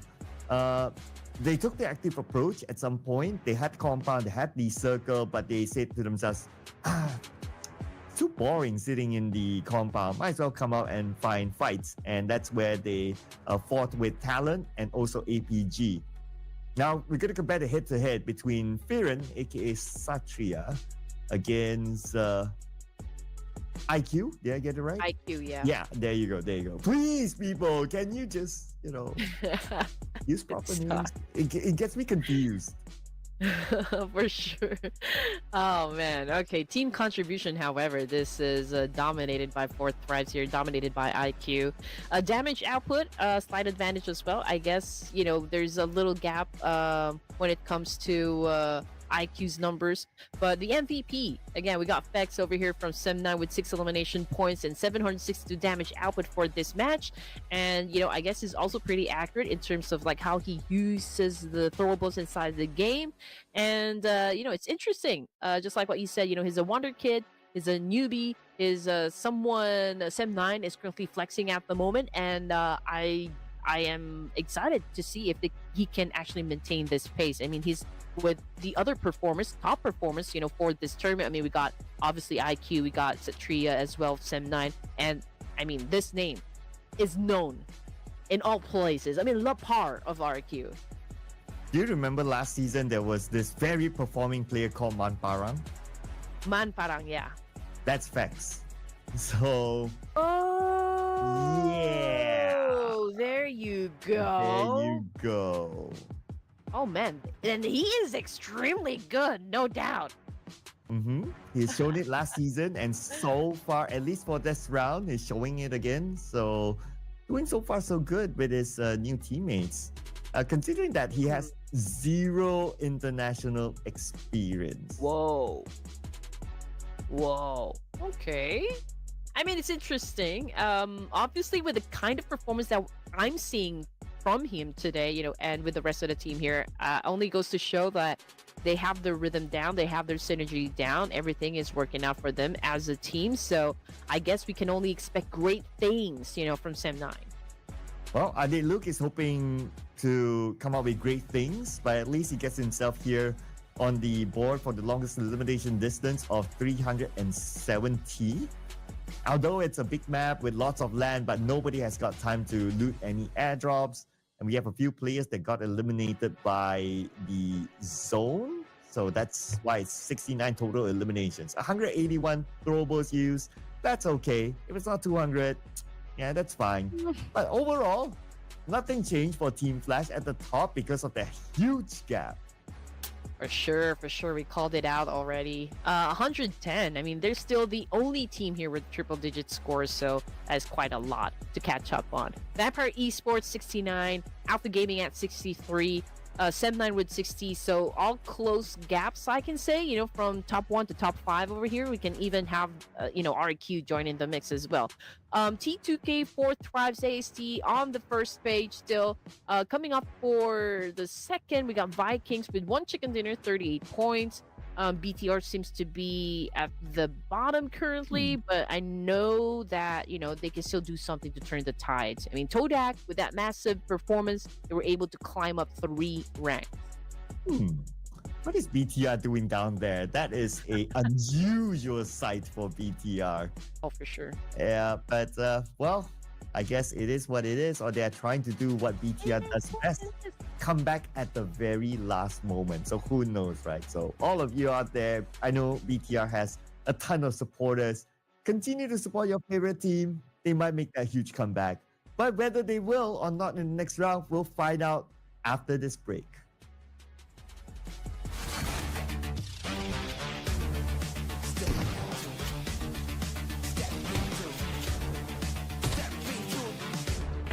Step into the ring.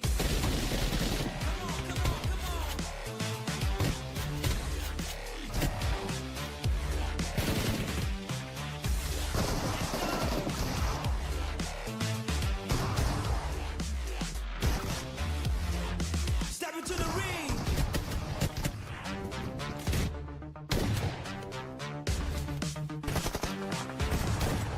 Step into the ring.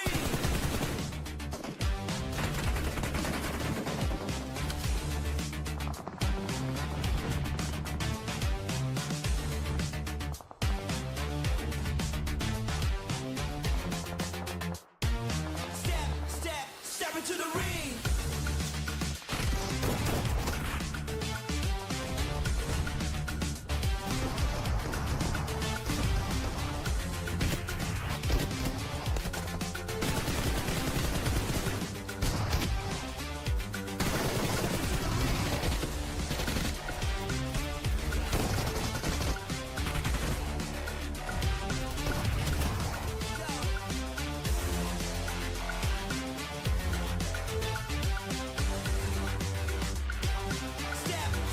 Step into the ring.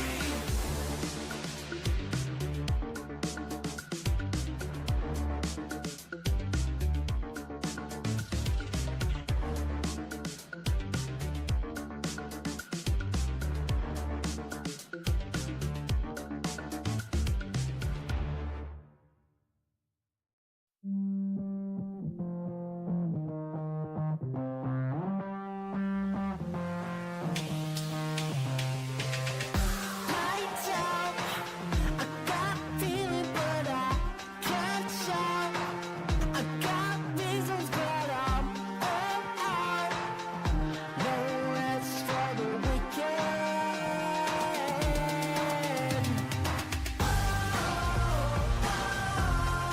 Give me what I want. Never get enough. Never giving up. Give me what I want. Turn on. Get ready for it. Stay strong. I'm here for it. Don't stop. No rest for the wicked. Turn it up again, I lose control. Give me everything, it's what I want. Best I've ever been, I see the glow.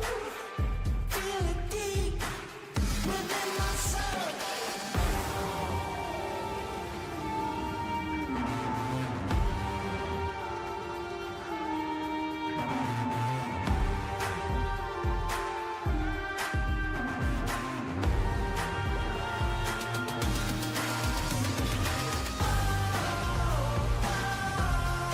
Give me what I want. Sem9 is definitely down to play here at the Ruthless Invitational Showdown. It's season 12, everyone, and I cannot wait to dive into our third match this evening. Again, this is Red Queen and Sir Cloud, your casters for this tournament. Yep, and we're trying to hit 370k subscribers. So hit that subscribe button if in case you have not yet. All right, that's a reminder for all of you. And if you would like to follow us on our socials, okay, we are very easy people to find. Our social tags are down below our screen. But coming up next, we're going to repeat in Miramar after this. So, match number 9. Gotta start thinking about our prediction now. Oh man. Yeah. Who am I gonna pick next? Okay, just to give you guys an idea about the top Middlemar performers, we got Vampire Esports, Team Flash, Alpha Gaming, and Sem9. And that was a massive run, that came from Sem9, from the previous round. So there's that possibility of them carrying that same energy back to this round. And I do agree with you, Sir Cloud. We have been doing well, hyping up the tournament here.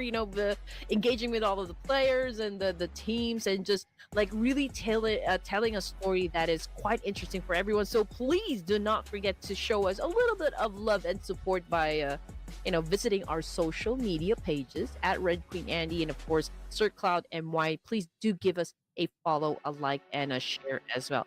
And you know what? Speaking of following us on our social media platforms, Sir Cloud have been doing a lot of unboxing, the things that he got from EWC. Oh no. You should see that. You should see that. Oh no. Too much. Too much. But okay, but that series is done though. Just saying. So if you want to catch up, okay, you can catch up from the start. It's like a storyline to the end. And yeah. And there will be a wrap-up podcast coming up soon. This week, I guess. But what's coming up now is our prediction. I'm the one left behind now. Pressure. That's how you feel last season. Oh yes. I think I'm beginning to question my sanity. Like, am I gonna get a score here eventually or no? Like, I don't know. Oh, you did Perhaps already. your Thanks turn. to Team Perhaps Flash. it's your turn. Oh man. Oh, it's moving to me now. Okay. Oh gosh. You know what? I feel like I'm gonna give chance to. Man, this is hard. Wow. Vampire Esports. Let's go with Vampire Esports. I like the fact that Production Big BTR is like, they want to see the huge mega comeback by BTR. Okay. Perhaps. All right. I mean, Federalis, I think, is playing. I mean, the guy is outstanding. Okay. All right. Let me lock in Team Flash. Let's go. Let me have a Oh man. Yeah, let's go. Okay. Team Flash, so VTR. And of course, we got Vampire Esports. So we got Vietnam, Indonesia, and Thailand. Okay, now I want to see the fandom down there in the comment section. Which of the teams do you think is gonna be winning the fight? We'll make it easy for you guys. You can choose like from these 3 teams that you can see on the screen. So is it gonna be Team Sir Cloud? Is it gonna be Team Production? Or is it gonna be Team Red Queen? Let's go! Ooh, okay, that's intriguing. Okay, put it in the comments, ladies and gentlemen. Yeah. But now I'm starting to question my choice, right? Like, you guys is already up there, like they're so ahead, like they're still that one and only team with 100-ish points. Do they still want to do it? I don't know, but you know what? Because of the smash rule at the very last day, it still makes a lot of sense for you to have that bar. Yeah, I think it's everyone has this love and hate relationship towards the smash rule. Because sometimes it can work on your advantage, but sometimes it can work against you. So it's a flip of a coin. Like I feel when it comes to smash rule, and I think it's the best thing that happened for PUBG. I mean, that's the nature of competition, right? Like somebody wins, somebody doesn't win, so it is like that. I can totally understand the sentiment, right? Like if it favors your team, then you'll be like, yay, I love the smash rule. But if it doesn't, then you'll be like, oh no. It's just a natural course of a competition at the end of the day. But it's also a natural course that we'll head on to our following game, and this is going to be Miramar again. Miramar round number 2. And in the previous Miramar, we ended the round somewhere around La Bendita-ish circle. So let's see if we get a different one this time. And Hugh absolutely rocking us still, with his numbers up on the board. most knockout damage and even the highest elimination points, I guess. Yeah, 25 in total. And then we got Doc and Fex over here tied up with 18 points in total. But those are just like the individual titles that we have, going on for this tournament. But for the flight path, we can see that it's fairly, like slightly in the middle. So I guess San Martin and the likes of La Bendita, Los Leones are going to be, the usual drops we can definitely see. We do wonder though if we're going to be having the same zone, but we'll just have to wait and see. Yep, it'll be revealed to us soon. While that, any potential early fights? Okay, the drops, maybe not yet, but that might change when teams tussle for vehicles. But we're going to get a very different circle this time. It's going to be on the left side. So strategies are going to be different. This kind of circle, to me, is still all right. It's an okay circle. It's not one of those like Impala circle or all the way down south. But we see an early engagement. Team Flash and Cellcom DG Alliance for Los Leones.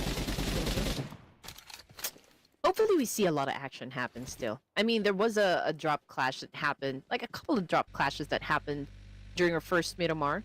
But this one is a little bit passive if we're just going to compare the two Miramars for today. But of course, we are just at the beginning of the match here.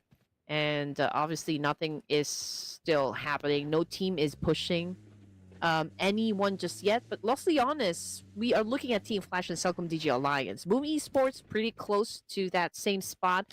Even Alter Ego Errors and AC Slumber could potentially, meet each other somewhere around South area. And as for Team Flash, since it's the team that we're seeing on the screen here. Obviously, they do have, little information about Cellcom DG Alliance. But as to where they are exactly, I think that still needs, figuring out.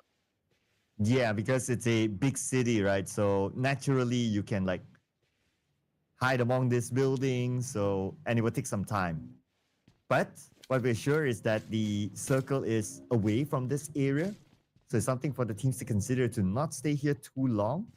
But if they can get a shot, why not? I mean, it's points at the end of the day anyway. Yeah. But it's interesting because like we're not seeing any drop clash that happened, for this round. So I guess everyone's a little bit, cautious, I guess. Maybe this is the start of something new for most of the teams here, those teams that we are really waiting on to kind of have a resurgence or like maybe a burst of energy before coming into play here. But right now we are not seeing any of that happen. I mean, we are looking at T2K Esports, and the teams that probably can go up against them would be like RQ, we got BTR as well, and maybe even Vikings. But, judging by the number of teams just pretty close to T2K, I feel like there might be a cleanup that can happen around that area. But just looking at the number of teams really flocking and staying within that particular spot. But then again, we just have to wait where the next circle would shift. And we will probably be able to spot, those teams that might have an altercation.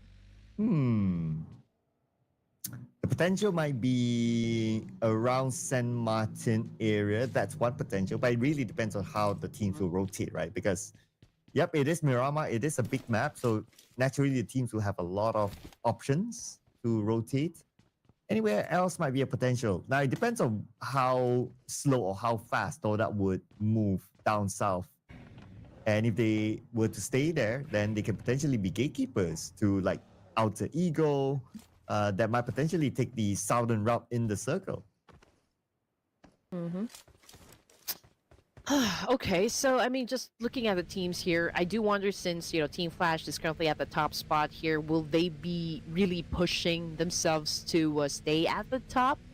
I mean, like, having said that, I also wonder, like, if Vampire Esports will take their aggression up a notch here, add a little aggression. Same thing goes for APG. Would be enough, I mean, for this day number 2, would it be enough for them to cross that triple digit score as well? Same thing goes for Team Flash, or same with Team Flash. I mean, those are just maybe some of the expectations coming inside, for game number 3 here. And as for BTR, I mean, currently they are at the bottom here, Sir Cloud, and we haven't really seen them perform just yet. Maybe we see them go through fights and maybe even win some, but not the explosive, fiery type of BTR just yet. Yeah, they hardly make a showing on our screen, right? And when they do, unfortunately, they don't win fights. So I don't know. This is a very different kind of BTR that we're talking about. Like even during the league stages, like they were doing okay. I believe they finished at number 4 or something, or number 5, which is not too bad. But this is a very different kind of BTR. And at this stage, because they only have 19 points, Team Flash is at 110 points.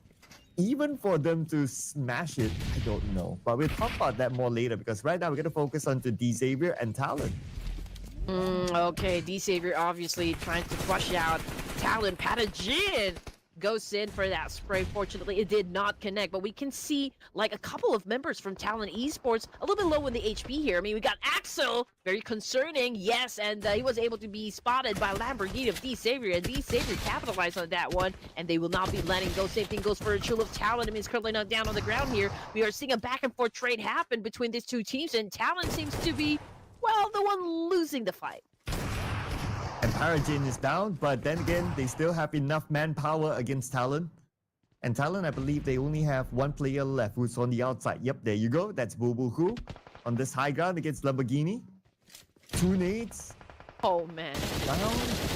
But who lobbed the second nade? I wonder. And that's towards Lamborghini. Can't be his teammate lobbing it. I don't think so. So I wonder where that nade came from.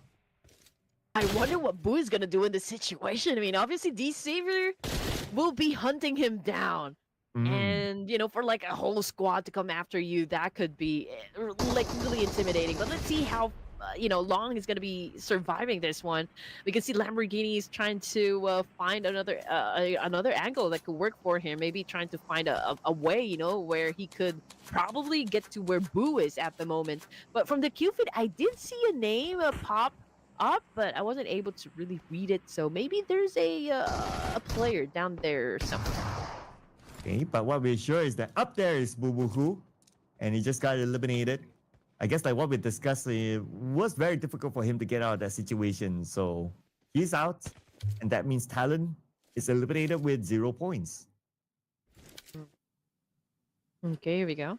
Tribe Aeroming obviously is getting some information as well. Maybe it's a hunch, okay, that there might be a team just in front of them, and Tribe Aeroming did test it out. I mean, obviously, Gante over here, if I'm not mistaken, went in for a spray, but with a kind of distance, I mean, it's obviously far, so it could be a little, like, it's a tall order, so to speak. But Tribe Aeroming getting some shots back. Well, I guess that's also kind of like a brutal response that whatever you do, we are prepared for it. Are they prepared for this circle? Look at this. On the left side, you see that curve of the circle? Like that curve is unplayable land. So that cuts out maybe say 10% of the circle. So they have 90% of the rest of the circle to play with. But that also means that they might have lesser areas to play as well. And considering that we still have 17 teams in stage number 2, I believe we can expect more fights to happen in this stage. Especially over to the northeastern side, I guess. Maybe those, like most of the fights will definitely happen. Vikings coming in to play. RQ, T2K, they're traveling, the same direction over here. You got Todak Esports already in the middle. Could potentially go up against Force Rise. I mean, just considering the proximity they have with each other. T2K, okay, we are hearing some gunshots, but not from T2K. It's coming from Vampire Esports this time, and it looks like one of them, Lazarus. Okay, Lazarus is taking in some big damage from Zuxi. Yeah, big damage, but lucky enough for him, he's in his own compound, so he's okay. And the fact that he came from Zuxi, I wonder if they're poking the Hornet's nest. And so far, no knock yet, and BTR are okay in Monte Nuevo as well. They're going to share the same area as Vampire Esports and T2K on the other side. But RQ is taking a very different approach. They want to go for the high ground instead. He who has the high ground has the advantage. But let's see if this is going to be enough, though, for RQ. I mean, they're going up against D Savior. They're holding on to multiple angles, I guess. I mean, the best way to deal with any situation here in Miramar, or for PUBG, it doesn't matter. But D-Saver, right now, I guess, managing a lot of teams. Okay, RQ, however, was able to spot down Shin, and Shin, well, paying a heavy price for it. Really knocked down on the ground here, so D-Saver already at the deficit, and that is it, for RQ. They just made sure that they will be taking this point. And RRQ now gonna tussle for this high ground with the Xavier. But it's not easy for them to take that shot since they don't have a good clear view. They're on the other side. They don't need to be worried about teams below them since they have this high ground. Toda is one of those. I don't think will be a big challenge for them for now, for RRQ. But for the Xavier, they might want to take points. Or maybe they're waiting for the circle. Might as well, right? Since it's gonna shift anyway. Mm-hmm. You gotta be best prepared for anything. Oh, okay. 4 thrives right now. IQ has been knocked out of his vehicle. Currently facing the floor. But let's see if he can still get picked up at this point. I think there's still, some time. Okay. I mean, Alpha Gaming. Okay. One of them is very low in HP. Okay, that would be Joel. But obviously they are rotating. They're trying to go for another angle. I think they are about ready to fight as well. Fight. Okay, okay. That's happening now between RRQ and Toda. He just took out 9. But that's somewhere on the southern side of this area. Everybody wants a piece of this high ground. And that includes RRQ to just fend off anyone else who's close by. Not sure who this is though. It's too far for us to get a view. But it could be Toda.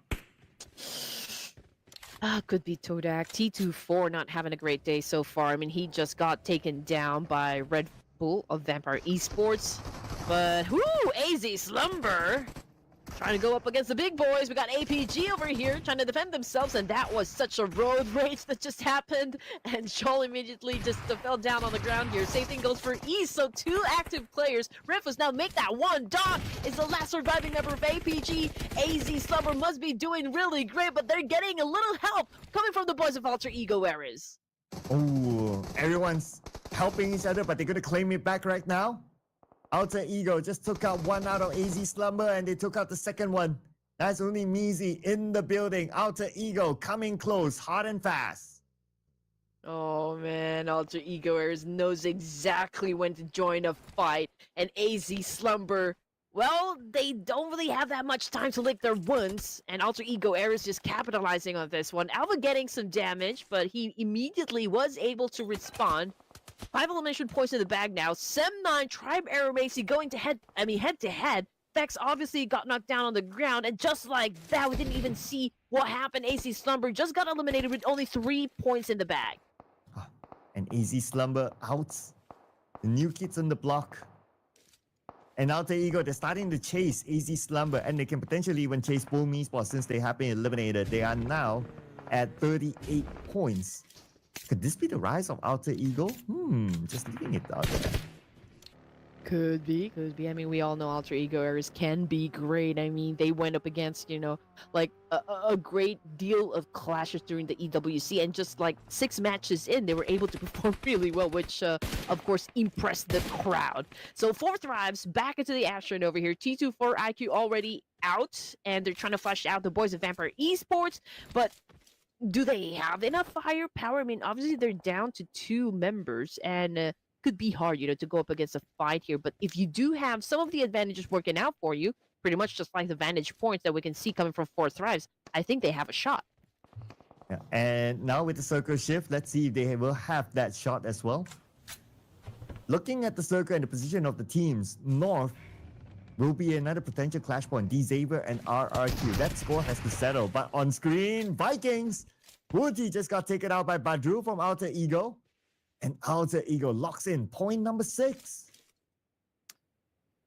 I can say that this is quite a passive round for Vikings. And I'm not sure how exactly they lost 2 of their members, but I'm curious at like what kind of adaptability skills that they've managed to how to say, managed to master, in order for them to survive up until the latter stages of the match. So that's interesting to see. But in the meantime, we're looking at Celcom Digital Alliance versus Team Flash. And coming off the kill feed, it looks like Team Flash might be the one drowning. But D-Saver going up against Superman. Vikings throws in the nade. Levi's caught it. And this could pave the way, for Superman to actually win this fight. But that is going to be a 2v1 situation. Oh, okay. Superman 50% of health. Now with the Molly to buy himself a little bit more time to heal up. Still in this fight though. While Vampire Esports and 4Thrives fighting somewhere else. Superman now defending his gun, but from the back, who showed up? It's RRQ showing up right now, and RRQ catching into the combat, spraying into the building, hoping to hit that target. Lamborghini is the healthiest member of D-Savior right now, and he has to buy enough time for his teammates, but unfortunately he went down as well. RRQ rushed in just at the right timing. Now all they need to do is finish off Paragon. Oh man, it's already catastrophic for most of the teams down south. And the fight continues on. We got RQ still going up against D-Savior. Semline just got eliminated empty-handed for this match. Oh, that's gotta be tough. Patagon throws in some Molly. Buy him a little time here. But Bow, right now, getting tagged by Playzone of Celcom DG Alliance. Genfos, right now, telling his teammate, come back here, I'll try to revive you. But then again, they will still have to deal with business over here, waiting for any team that could potentially take them out, but they need to take care of business. Patagon, the only problem from the side of D-Savior, has fallen as victim up against the boys of RQ. It's a total domination. And RQ takes over that compound. They can hold it for the stage, but likely they will need to move when it comes to stage 5. Coming up soon in about 35 more seconds. In the middle of the circle, we have a lot of teams here on the high ground. That includes 4Thrives, Celcom DG Alliance, Team Flash, Win is on the other side, Vampire Esports on the lower ground. So many teams here in this area. More on screen, Alter Ego Rosemary just took out Nepeko. Oh, ouch. 10 teams remaining, stage 4. Tribe, they're quiet for now. They're already in the middle. Same thing goes for Vampire Esports. I mean, obviously they're not getting into any engagements, but it's going to be a different story for Nokia 4Thrives. I mean, he's pretty close, to the boys of Celcom DG Alliance, so it's just about a matter of time, before he gets spotted out. When, I guess it's the same scenario with him and Noki. I mean, they're both about to go up against, Celcom DG Alliance, a 2-2 split, obviously. Alter Ego Ares, I think it's a clear one coming from the west side. But for RQ, T2K, and maybe even BTR, there might be an altercation that can happen. Oh, and it's going to be the fight for the high ground based on this circle. Let's see who will be the king of the hill. Right now, Celcom DG Alliance have a good spread. And they're going to try to lock out Team Flash, but they have to deal with 4Thrives as well on the other side. Noki, with the snake being cooked up, and the rest of Celcom DG Alliance, they have to leave this area just in time before the nade lands. Noki obviously is trying to scare them away, and it seems to be working out just fine, for the side of 4Thrives. But the fight is not over just yet. We still got 2 minutes on the clock here for stage 5. We're looking at Celcom DG Alliance with 3 points in the bag. Coming off the kill feed, though, it's BTR versus T2K, and Rolls is out there bleeding and fighting for his life. Will he be saved at this point? We'll find out in a little bit more, I guess, because right now on screen we do have T2K. And T2K, okay, managed to get into this area, but heavy casualty. They lost one player. BTR still around the corner. A lot more attention onto this high ground. Vampire Esports right now on top of it. And they saw the rotation by T2K just below them. And that's the advantage of being on the high ground. Yes, sir. Could probably have the advantage of just choosing who to take down next. But anyway, Alter Ego Era 6 points now. And it's a solid performance. I mean, the fact that they're still a complete squad here for stage 5, it's amazing. And Rosemary, again, holding off to a very good angle over here, potentially shutting down maybe a couple players from the side of REQ, but maybe is just trying to apply a lot of pressure onto their side. And that's the same thing going on, for the rest of Alter Ego boys. We got okay, there you go. I mean, Genfos finally got taken down by Tribe Aeromacy this time. Genfos out, thanks to Rick. And that puts Tribe Messi in a domination stage. 5 eliminations at least for Tribe Messi right now. And they still have a full team, so anything can happen. Who knows? Who knows? Everyone for Tribe Messi got a piece of elimination at least. So everyone's pulling their own weight. But their next challenger, it could be Alter Ego. Zuxi, okay. He finds one player from RQ and did not waste any time, converts that into an elimination point for himself. 10 teams remaining, and we're still looking at Bigatron by Vitality right in front of them. Well, there's Vampire Esports, there's Team Secret, and even T2K. So I do wonder which team they're going to be challenging up to next. But we can see that with that mini 14, he is doing a little bit of that tap and fire up against Tribe Macy, but I don't think Tribe Macy will respond for now. And Circle shifts still with the high ground within the circle. Just like Southcom DG Alliance, they have to move in front. And that shouldn't be a problem for them because Noki, he's number 1, alone. Number 2, he's on the lower ground. So he will not be a big threat to Southcom DG Alliance for now. But for BTR, the team that needs to make a big comeback, so far so good. We're talking about 6 eliminations now. Oh man, Rosemary, confirmation coming through. Tribe Macy is doing a little bit of punishment up against Alter Ego Harris, and they're winning the fight. We got Rig still currently knocked down on the ground here, but this is a strong performance nonetheless coming from Tribe Macy.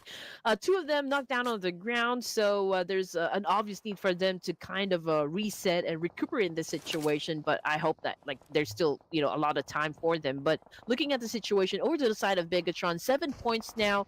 I believe they already have the momentum. They've already set the pace for the rest of the team here. And as for man, Tribe Macy took a massive hit, and they're about to lose Zio in the process.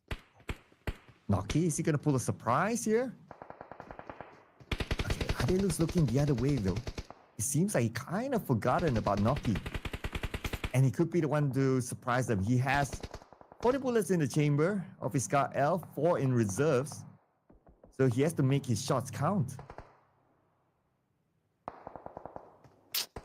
Could potentially throw just one nade and get a lot of elimination points for this one, but you got to have that perfect timing. Okay, I mean, it looks like, Celcom DG Alliance doesn't even know where Noki is at the moment, so that's an advantage. That's maybe something that he could use, that element of surprise of catching them off guard. So let's see if Noki can maintain just that. I mean, obviously he needs to pick his moment, so what's next for Noki of 4 Thrives? Ooh, that nade. Does he have any? Okay. Maybe we'll check that one later once we get a zoom in onto himself. Okay, he shows himself, takes that shot, almost getting a knock, but because it did not finish the job, now his position is compromised. Celcom DJ Alliance will be full in focus onto Noki as Noki moves forward, takes a lot of damage still with his UMP, and now they're on the chase. Noki, where did he go? Did he just jump all the way down? Yeah, I think he did. He did. Oh, backed away. I mean, that was a good call, I can say, because there's another team, doing a spray up against Celcom DJ Alliance, and maybe that's Team Secret, I'm just not quite sure. But coming off the kill feed is Lazarus versus BTR at the moment. Zuxi getting some points. Redface cooking up a nade here. Does he have all the recipe? That is, of course, still the question. Oh man, that is not a very good nade. I think it got overcooked, but he's gonna come after another one. Okay, nade after nade, set the cross, and they got GK! Beautifully lobbed. But Team Secret, they might be able to save GK. Redface needs to recover his health back to 80%. And he's back up again. Another nade, 2 nades did not connect. While the circle will show itself. Will it still be the high ground though? Circle moves slightly down from that high ground. So now BTR and Team Secret have to settle the score. Oh, they need to. They need to do it as fast as they can, because I feel like Vampire Esports, the moment that they recuperate in this situation, I feel like they're going to join the mix as well. But BTR obviously has a little bit of pressure from their side since they're the ones that need to step into the zone. And Team Secret, okay, that's an advantage up against BTR, but can they hold on to it? Can they defend this particular spot?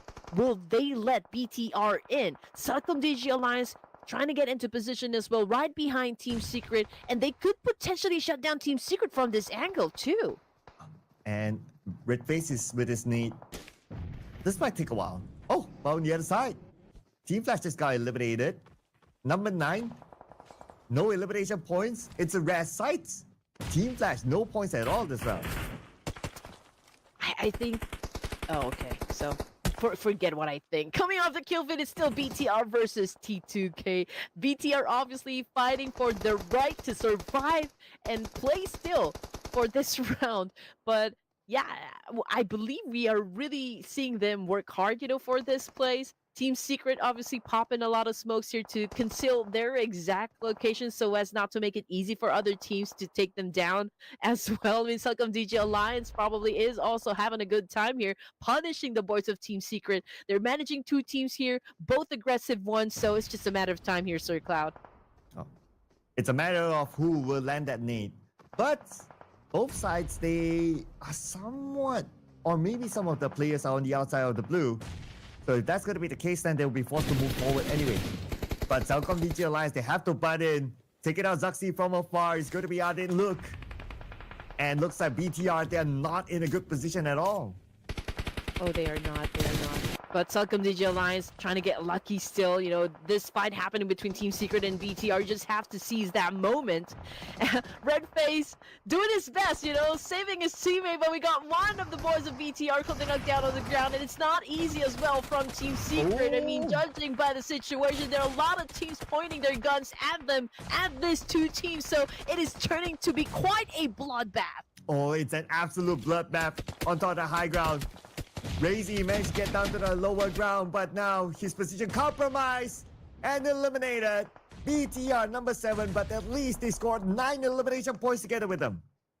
For esports is not in the best spot as well, and Tribe Aeromacy knows this. They're trying to flush them out, trying to distract them, disorient them, and all of those nades being thrown in the situation. So Tribe Aeromacy does have that slight advantage up against the boys of Vampire Esports, but we're looking at Celcom DJ Alliance. 7 elimination points in the bag now. Noki, amazingly, is still alive for stage 8. I mean, we are 1 zone out before we close things up for this match. Ooh. Red Bull took a massive hit coming from Zero with that nade. Tribe Aeromacy could potentially take down the rest of Vampire Esports. Beautiful nade there, but they have to follow up soon. But now we check on what's happening on the high ground.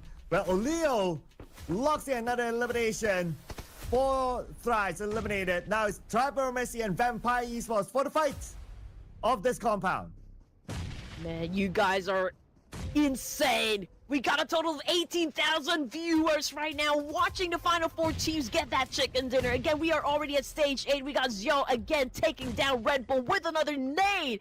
Miala, what are you going to do in this situation? I mean, this is 3 players coming from Tribe Aeromacy, and that was an obvious outcome. Vampire Esports just got eliminated. Tribe Aeromacy taking the numbers for this round. And Tribe Aeromacy, though they're on the lower ground, but they're playing close to the middle of the circle, so they have a pretty good spot. Zero gets Oleo, even though he had the high ground advantage.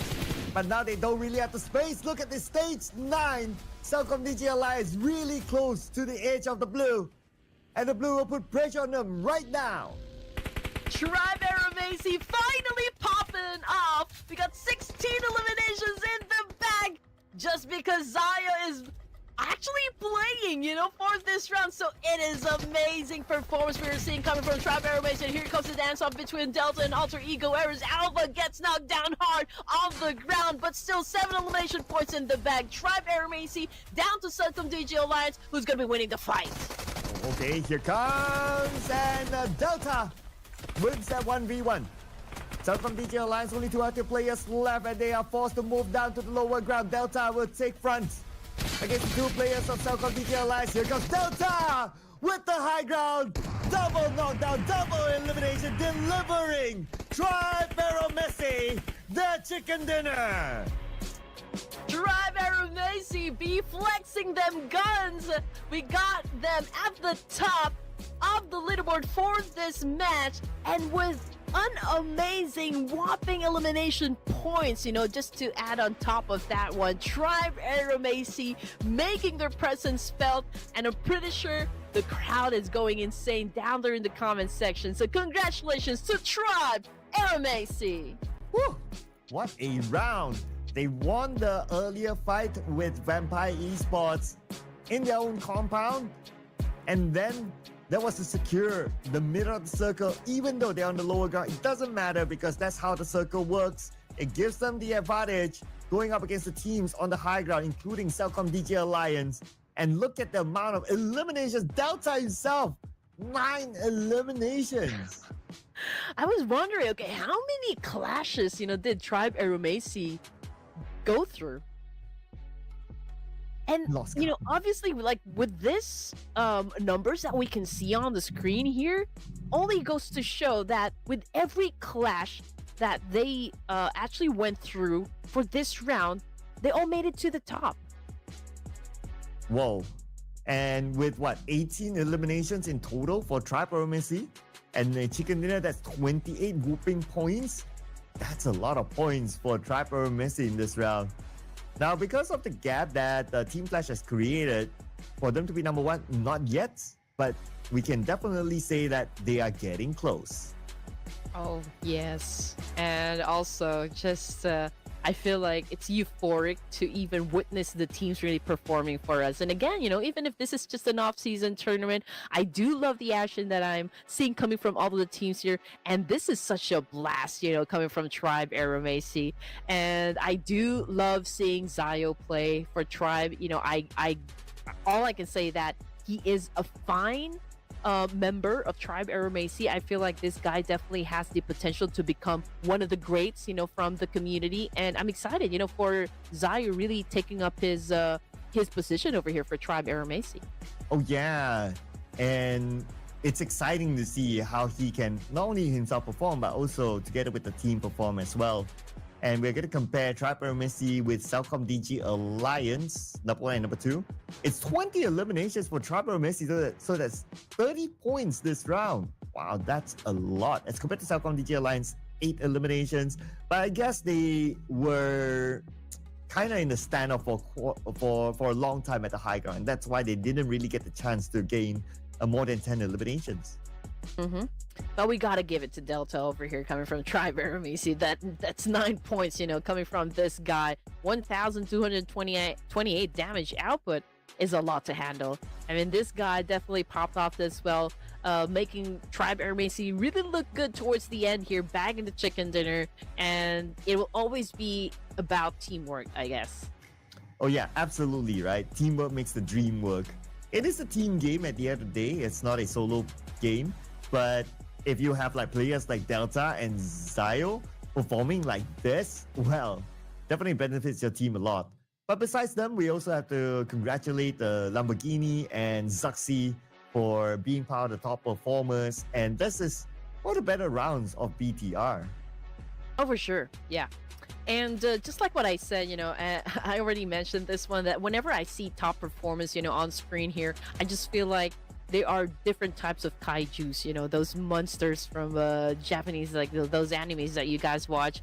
And these are all different type of beasts that we have so far in the Battle Royale. And I'm excited to see, okay, the kaiju from Cellcom DJ Alliance, the kaiju from Alter Ego Airs, which is obviously Rosemary. What are they going to do in the next rounds to come? And I do wonder if we are going to see the same names, for the top performers, or are those going to change as well? But for this round, I think we got at least 6 teams that had an early elimination and with no points whatsoever.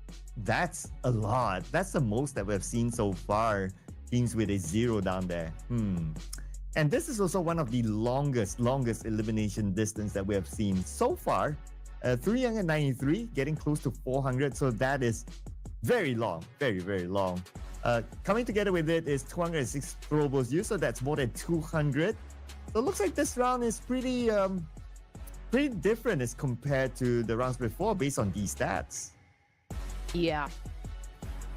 And I feel like we are going to be witnessing a lot more of that just happened. So it's going to be a treat for us. But okay, the overall rankings, which you guys have been waiting for. Team Flash still at the top here. Still the only team with a triple-digit score, 110. We got Vampire Esports. AST climbing up 6 ranks and landed on 3rd spot with 71 points. We got D-Savior joining the top 5 as well with 65 points. Currently tied up with Alpha Gaming. So a lot more things can still happen, but Four Thrives moving down a rank here. So they're now at 9th place with 47 points. And from all of these teams that I'm seeing on the first page, I think that they do have this steady aggression going on for them, at least for day number 2. So I do wonder who's going to be breaking that. Yeah, and because BTR had a decent round, they move away from the dreaded number 18. Now pushing Tora down to the number 18 spot instead. But the points are still close. Only 3 points between Tora and Talon and Team Secret. So one decent round could definitely push them out of that number 18 that nobody wants to be at. But ladies and gentlemen, we're done with the first half of today. We still have the second half of today. Game number 4 will be coming soon. So don't go anywhere. We'll see you guys after this break.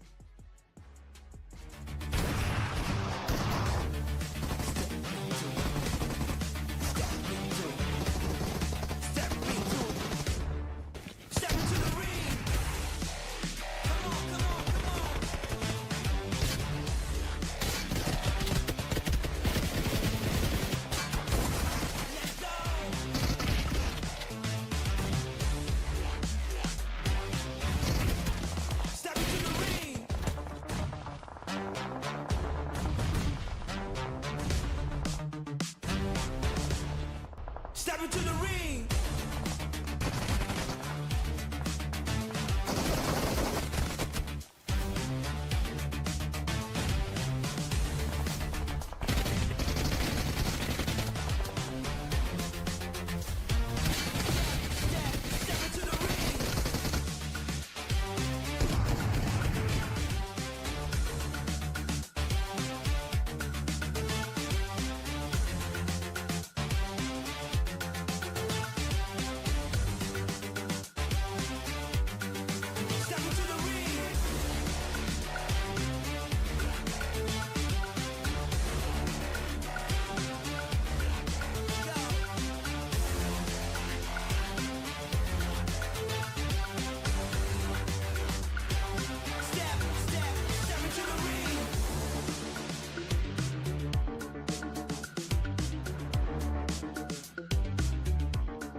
And we are on our second half, and we'll be rotating the maps. Ladies and gentlemen, we're going back into Erangel after this. Welcome to the Ruthless Invitation Showdown Season 12. Man, I wonder, are we going to hit Season 100 one of these days?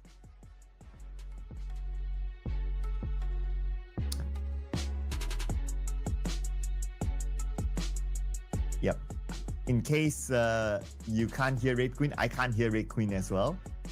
But it's okay. In case you just join us as well. So here's a little bit of a recap. Team Flash takes game 1. 7-9 takes game 2. And Triboromacy just came off a chicken dinner inside of Berama. So who will fill the chicken dinner spot in the upcoming match, which is Erangel? We're going back to the OG map again. And looking at the top Erangel performers, looks like Team Flash, they're dominating all the stats here at number 1, followed by D Xavier, and then we have T2K and APG here. So yeah, the fact that Team Flash, they're dominating all the stats, best performing team in Erangel, I don't know, could Team Flash do it again, or are they telling themselves that, you know what, we can start to chill a little bit because we don't really need the points. Well, I mean, they do objectively because you want to set that bar and also set the match point. Anyway, we're going to wait for Red Queen to return. If Red Queen is here, of course, you can give a holler. Don't worry, don't be shy. But for now, you're just going to listen to me and me only. I'm going to dominate the desk here for now. How will Team Flash continue to dominate? Put it in the comment section, ladies and gentlemen. Average survival time, more than 21 minutes. Average damage, okay, kind of close with the Xavier. Average eliminations, also kind of big. Average rank points, kind of big as well. So, I mean, did I go for Team Flash? Oh, and welcome back, Red Queen. Where did you go? Universe where and you guys don't hear me, so I guess that nightmare is finally over. But okay, what did I miss? I think you were talking about Team Flash. Team Flash APG, and also Tribe Hermes' maybe performance from the last round. I think by far that was the highest number for the elimination points. So at least in the grand finals. I'm interested to see though if there will be other teams that could top just that. So again, with our predictions, making my head ache. I'm desperate for a point. I see all the colors on Team Flash. Let's put it in Team Flash again. Let's go. Desperation. Oh man, okay. I mean, Tribe Hermes is making me confused at the moment because I feel like dropping those elimination points is such a huge one. So I feel like they still have a little bit of I don't know, energy, I guess, into making sure getting those elimination points done. So I'm gonna lock in Tribe Hermes. Perhaps they could pull off a double chicken dinner for the night. I just have this much faith to Zayo and the rest of the team. Double back to back. Double. Yes. Ooh, okay. In a different map. Ooh, okay. Yeah, I mean, that could change the pace of the game. Yep. I mean, they do have the objective motivation now, right? Because they are now at number 3. They are 70-ish points. So they are very, very close to overtaking Team Flash, assuming that they get a chicken dinner this round. And Team Flash, maybe they don't get much, then they will potentially be at number 2, and then they only need one more good round to overtake Team Flash. So yeah, I mean, this could be a big comeback for Tribe Hermes against Team Flash. I definitely agree with you. I mean, this is such a boost of confidence, I guess, and morale for the team here. I mean, they're obviously doing great. They have that consistency going on for them. So I feel like they're not going to let go. I mean, if you obviously have the momentum going on for you, which is kind of tricky sometimes to have it all down, for tournaments. But right now, Tribe Hermes is on a kill streak, on fire, on the momentum. So I do wonder, but I do feel this, this way, same, that ASP might be able to bag 2 chickens for the night. Ooh, okay. You're getting the feels of Tribe Hermes. That's why you're putting them in your prediction, right? I totally understand that. But it's all down to them to prove it on the battleground as we head on to this flight back into Erangel. And this time, we're going to have a very different flight path as compared to the one before this or at the start of the day. We're going to start off from the left side to the right. So it's a very balanced flight path for everyone. Yeah, it's a kind flight path. But of course, those things that will not be kind are those altercations we are about to see eventually, because we just have to wait for it. But just look at the twins over here. Hugh and Bo with the most number of headshots for the game. Highest damage still dominated by Hugh, but Doc Red Bull coming and just trailing behind him. Vex as well with the most number of elimination points. I do wonder though, because Doc, he always gets something, right? I mean, with those individual titles, with the most number of points, like he's the one bagging the most highest, the highest damage output. I mean, I do wonder if this is just like maybe his bare minimum, but still getting those titles done. Oh, wow. It's, if that's his bare minimum, then I'm afraid to find out what is his maximum potential. That is scary. But of course, players like Doc and generally the Mongolian players, we know their potential. We've seen them at the world stages before that they're able to perform. It is just that, well, I can't say that there's no Mongolian team getting the PMGC. There was before once, but the potential that they show, they look like they could get more. Who knows? Maybe this year. But you know what, Red Queen? We're gonna get a similar circle like the one before. Mm-hmm. I do wonder though if the circle is gonna favor, landing at the south side this time. But who knows? What can you say about? I don't know if you've heard about this, but pretty much I know that you are very well familiar with this player. I heard Senator is actually also trying to form a team here. I mean, I can't say I know him very well. We meet when we meet, that sort of thing. But I mean, there has been like a news going around, like, yeah, he's trying to form a team. But we don't really get to see that team yet, so I'm not sure of the current status, frankly speaking.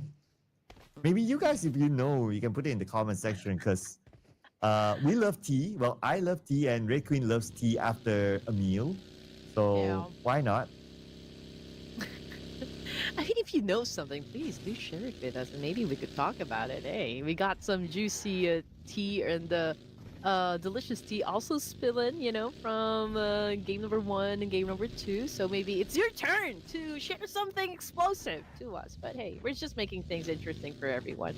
But talking about interesting, okay, nothing interesting is happening at the moment. I mean, we just got back to Erangel, and this is very unusual, I can say. I mean, Erangel, usually this is like a place for a lot of drop clashes to happen, but it's a different story right now. We are seeing this is the second Erangel for today. We are just at stage 1, and we're still looking at 18 teams here, so there's no fight happening whatsoever.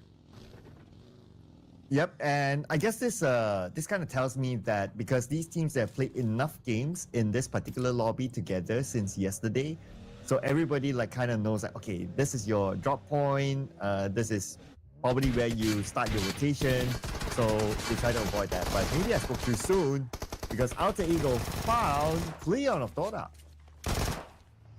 Ooh, early aggression we're seeing from the boys of Alter Ego, whereas maybe they're inside his vehicle looking for a fight to happen. I mean, obviously, the teammates would go and avenge him, and Alter Ego, Eris, I think, already prepared. I think they have everything they need inside their backpacks, and they're ready to get into any engagements.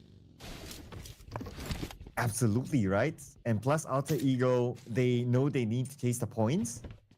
And they've been doing fairly well, even like the past few rounds. So they're starting to climb up the overalls. Currently at number 10. And if they do well here, they could probably end in the first half of page 1. So that's a big motivation for Alter Ego. And now getting a good view of where all the teams are at. Look at the north side where Alter Ego is currently stationed. Torak is still there, at least one of the players, but also Team Flash, and they seem to be on a chase. Yeah. And also Team Secret and Tribe Ermacy both occupying the north and south of Jorgapul area.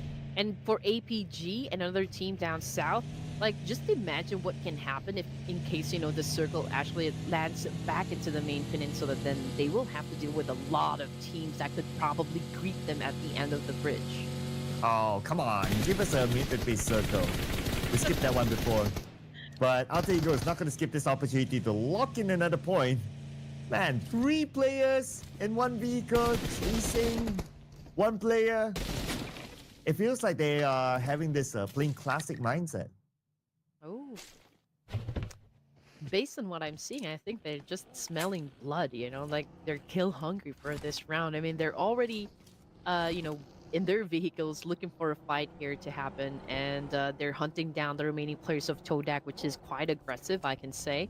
But again, at the end of the day, this is going to be about survivability. And if you want something, if you really want to dominate, you just always have to fight for it. And that's what we're seeing coming from the side of Alter Ego Airs. And the next team that they could have to fight up against would be the Wolfpack.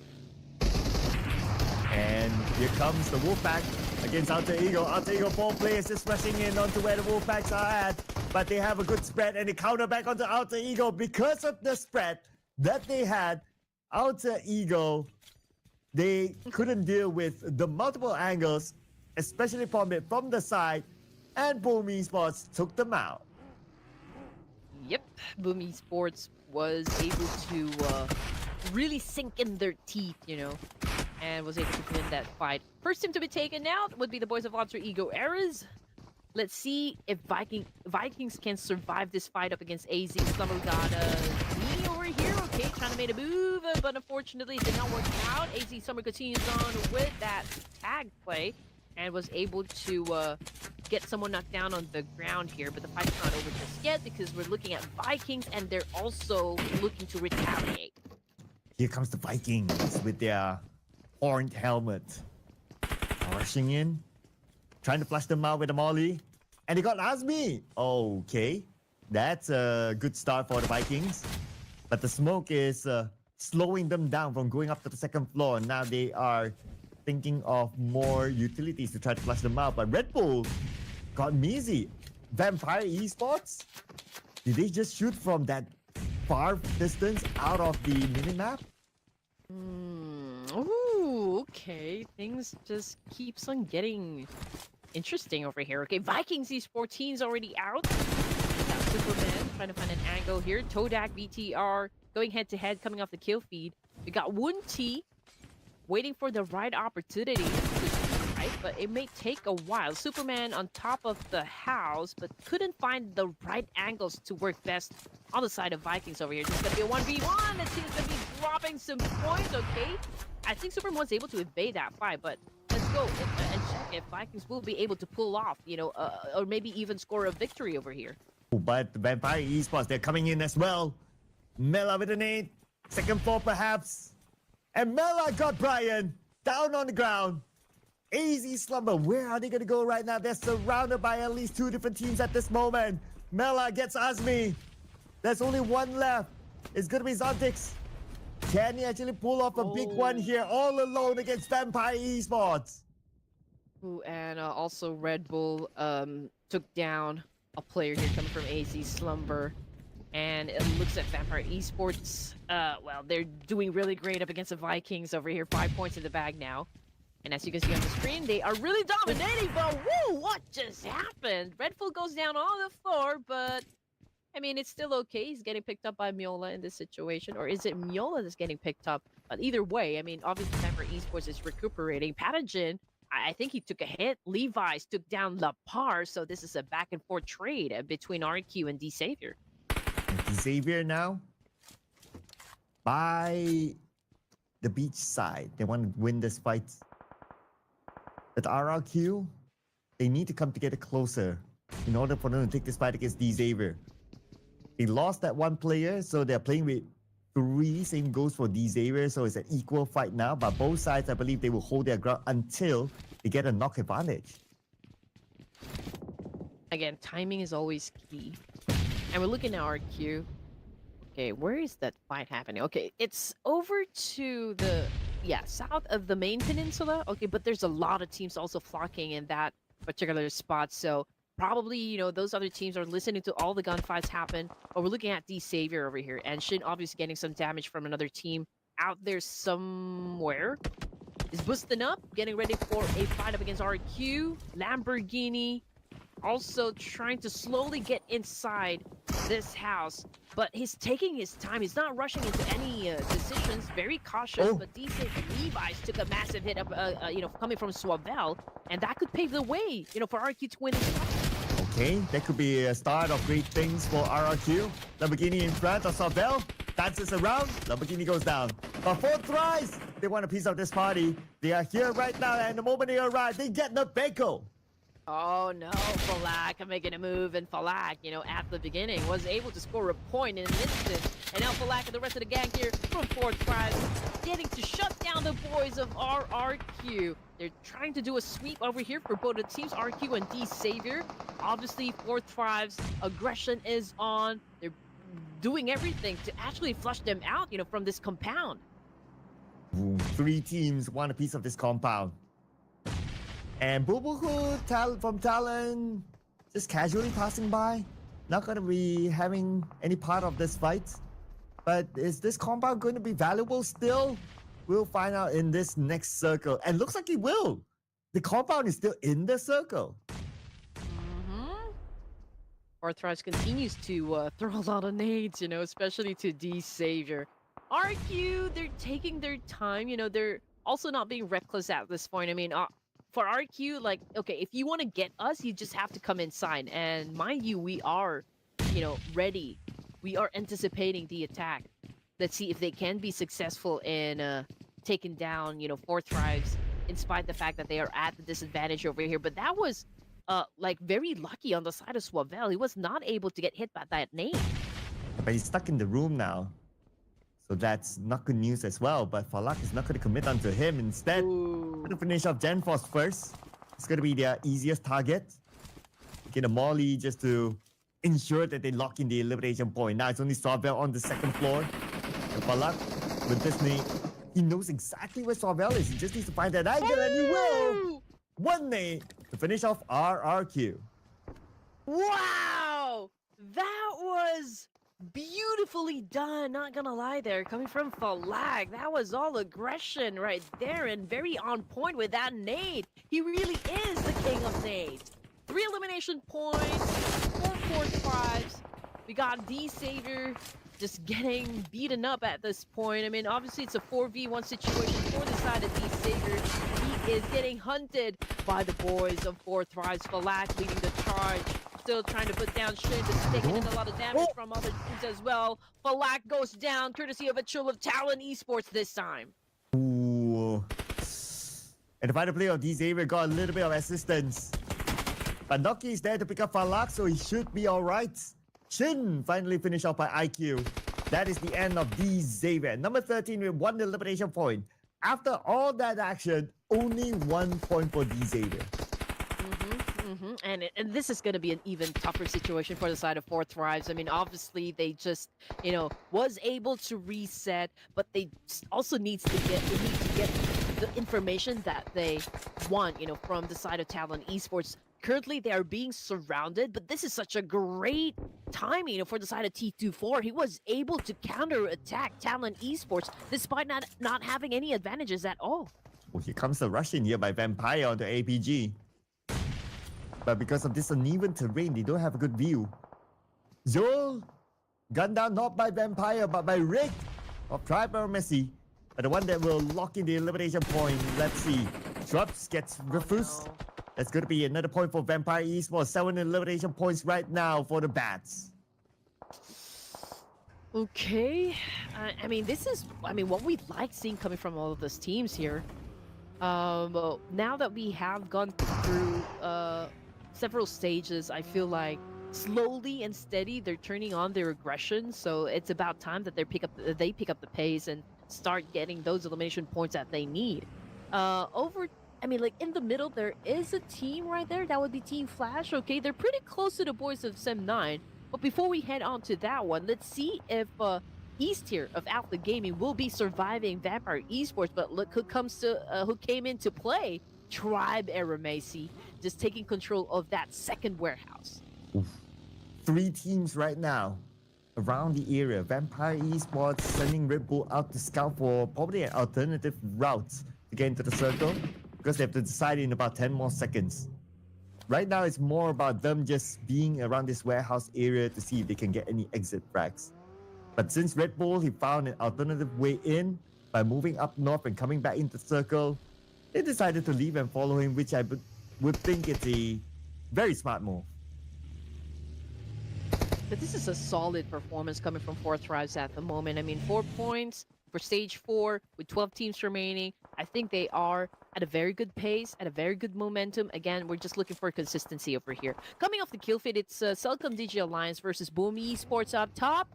Okay, both of the teams we just mentioned outside of the zone here, potentially they could be joined by Vampire Esports as well, since they're pretty close to one another. But Boom Esports seems to be the one receiving a lot of damage, coming from both of the teams here, Team Secret and Vampire Esports, and it's not looking too good. Yeah, and they only have one player left. Not sure about the current situation about Boom Esports, but now we have a good view. Here comes Vampire Esports. Here comes Yui. And here comes the pain as Boom Esports eliminated Vampire Esports, dominating this round. 11 eliminations in the pocket. Ooh, okay. They're on fire at the moment. APG just got eliminated with only 1 point in the bag, which is, of course, not exactly the performance that we are expecting coming from Alpha Gaming. That is not so alpha, so to speak. But Vampire Esports, we got Miola 6 points in the bag. Most numbers so far for the team here. Vampire Esports obviously doing a great thing for this round. Potentially, they could be coming after the numbers set out by Team Flash. Maybe this is a new chapter, for the side of Vampire Esports. Maybe they're already in the mood here to show up, Sir Cloud. On the elimination feed, look who's showing up. Tripel Messi and Celcom DG Alliance. Oh, by Gante, the moment. He jumps forward, gets gun. Zayo now with the DBS inside the building against 3 players from Celcom DG Alliance. Let's see if he can actually pull this one big clutch here against the 3 of them. Rick will be eliminated. Celcom DG Alliance dominating 5 elimination points. Now Zayo still has to do it. Shows himself, dance around, but unfortunately it's just too much for him to handle. Yeah, that was too much, overwhelming, I can say. But it's a good try, for the side of Tribe Air Macy. But then again, we could potentially see a major bounce back, for the remaining matches here. We still got 2 more in case you guys are wondering. Now back into the action, Vampire Esports go pick up against T2K, if I'm not mistaken, and it looks like one of them is currently knocked down on the ground. From the map feed, however, Team Flash and Sen9 still in the middle of it. Oh, 4 drives, getting some bullets their way, and Noki seems to be the one who took most of the hit there. That's why he's currently knocked down on the ground, but I guess he's already being picked up by Falak. Okay, they're sticking close to one another. Lazarus obviously trying to flush out Celcom DG Alliance, and one of them already took a hit.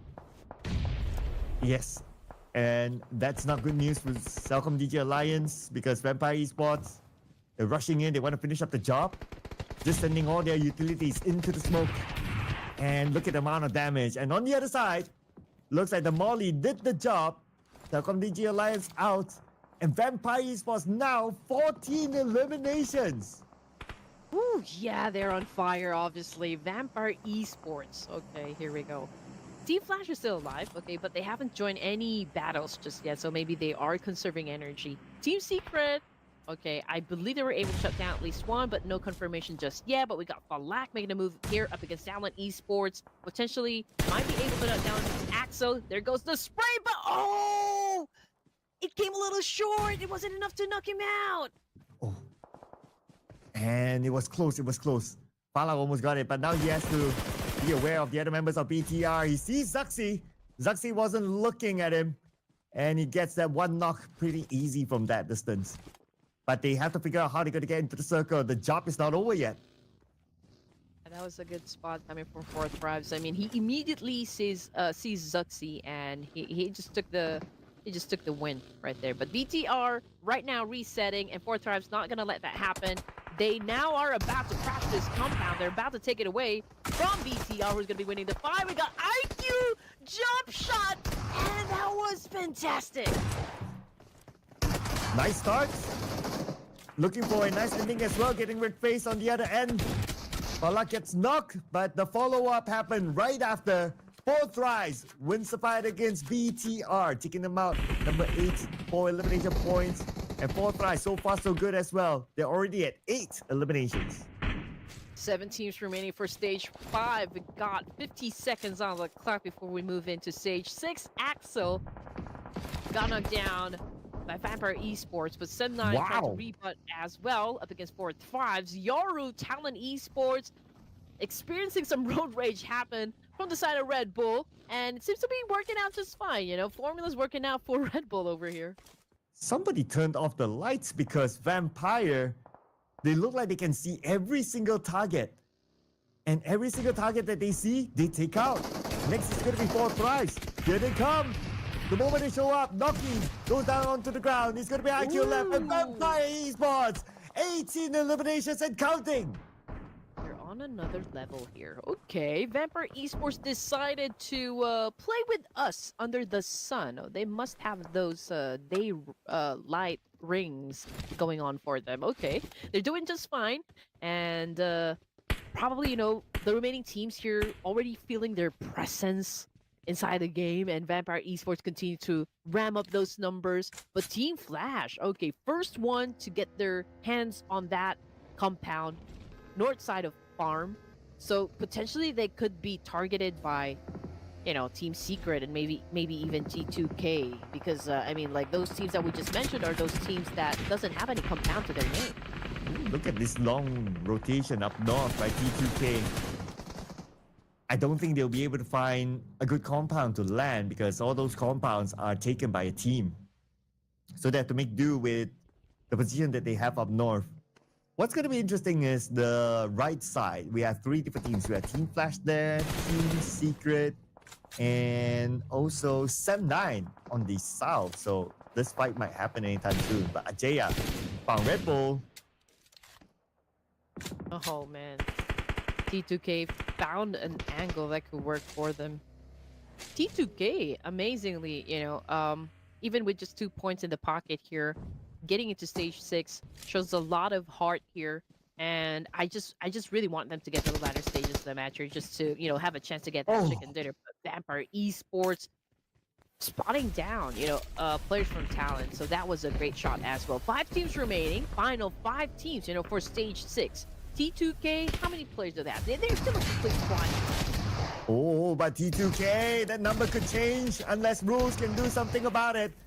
As he fights against Vampires, he sees them, jump shot attempt, but not able to connect those shots. Mimi comes in from the other side, Shots need to recover, but again, Vampire Esports, 23 eliminations, Mela with 11. What does it take to stop this team? Meowla is not meowing at the moment. This is more of a roar, coming from a lion. And obviously Vampire Esports is on such great momentum at the moment that even if they don't win the chicken dinner for this round, with the numbers that they've set up on the board, that is still a solid performance. But then again, if they could maybe catch the chicken dinner, then that would be the cherry on top. Now back into the action, we can still see Team Flash over here dominating a complete squad here, so that's an advantage. Same thing goes for Sem9.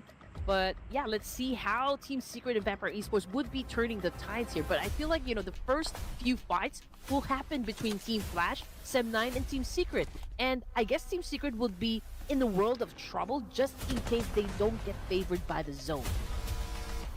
And we're going to find that out who will be in the world of trouble soon. 20 more seconds. But you know what?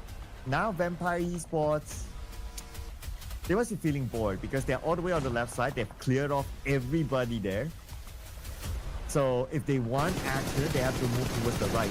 And you might be thinking of doing so, but on screen right now, it's going to be Team Flash winning the ground against Team Secret. And Team Secret eliminated. Now we have 3 teams left. Oh, and this is not, maybe good on the side of Team Flash. But, it's still okay, given the fact that a portion of that compound is still included in the zone. But it's a great way that they were able to defend themselves up against Team Secret. Team Secret obviously did not have any choice. They needed to evacuate that compound and just maybe challenge up a team here. And they went for Team Flash. Obviously, that plan did not work out. But we're looking at the final 3 teams remaining here. Sem9, Vampire Esports, and Team Flash. And out of everyone that we just mentioned, Vampire Esports has the least chance of getting the chicken dinner. But, again, let me just bring it up that they do have that momentum going on for them, and they are the ones far away from the 2 remaining teams here, so probably they could just wait it out, for Sem9 and Team Flash to go for the battle between they join into the mix. Yeah, right now, Vampire Esports, they can chill, or maybe they don't want to chill. If you look at the minimap, they're actually moving, okay, they're moving towards the inner side of the circle, which is okay. But they're not rushing at Sam9. I guess they are also aware of the fact that they only have 3 players. So they might as well play the defensive stance now. So it's the call of Team Flash and Sam9 on whether they want to be active. Bao is trying to get into a very good position over here, but is still, trying his best to do an effective parkour at the moment. But okay, he is struggling a bit because it had been quite a few number of attempts already, but I think he's gonna be giving up on that one. Okay, back into Team Flash. 2 points in the bag here, and they seem to be dominating the northern side of the circle. So potentially I feel like they're gonna go for that zone control, but it could be hard to pull off because we still got Vampire Esports here, and again, they're not to be taken lightly. Definitely not. I mean, these guys are on the roll. Okay, so doing the math here, if they, from Vampire, eliminate both teams, they will get 31 points. That is crazy. 31 eliminations is insane. It is. But obviously all of those 3 teams just doesn't really want to get into a fight just yet. But this is not looking too good for the side of Team Flash. Okay, they might have dominated the past few zones, but given the location that they have right at this moment, it looks like Sem9 might be the team to finish at the top. A Vampire has the circle as well, so we all know what sort of momentum they're at. And let's see if they can get anything out of Team Flash now that they managed to see a player rotating in. But like what you said, right? Because Team Flash, they don't really have the circle. They have to find like whatever space that's left within this circle. They have to move forward, hence also exposing themselves to Vampire and Sem9. It's going to be interesting how Team Flash and Vampire Esports is going to play this one out, considering that Sem9, okay, they do have that small portion, right? So they don't feel the pressure to actually take themselves out. So it's going to be a real hard battle between Team Flash and Vampire Esports before they can even get close to that compound where Sem9 is actually staying at. Who's going to make the first move now? My guess, we're going to see stage 9 with all 3 teams intact. But the one that might be forced to make the first move will still be Team Flash because they are still the closest to the rim of the circle. Okay, so far, I mean, with all those nades being thrown against each other, they know where Team Flash is, but they cannot still pinpoint as to exactly where, and you don't want to waste resources. That is, of course, an utmost importance over here for both of the teams. I mean, Team Flash and even Vampire Esports. That's why we can see them, go passive. This is a standoff-ish situation, and no teams would like to make any mistakes.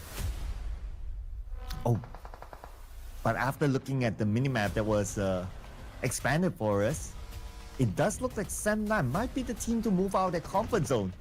And the moment they move out, they will be targets for Vampire Esports and Team Flash. So the pressure is now on for Sem9. Like, what sort of space do they have to play with? Unless Red Bull has something to say about it, he got Bo. Okay, this is going to be a fast one. This is now about to start the 3-way battle that we have been waiting for to commence. Sem9, Vampire Esports, Team Flash already going in for that massive spray. 23 points in the bag, though, for the side of Vampire Esports. Talk about momentum, definitely. There's the team who are down for Team Flash. Oh, we got Sephiria making it rain bullets up against Win and Hugh. I don't think they're going to be surviving this one. Tom's getting some damage as well from Sem9, and this is going to be a battle between Sem9 and Vampire Esports for the chicken dinner.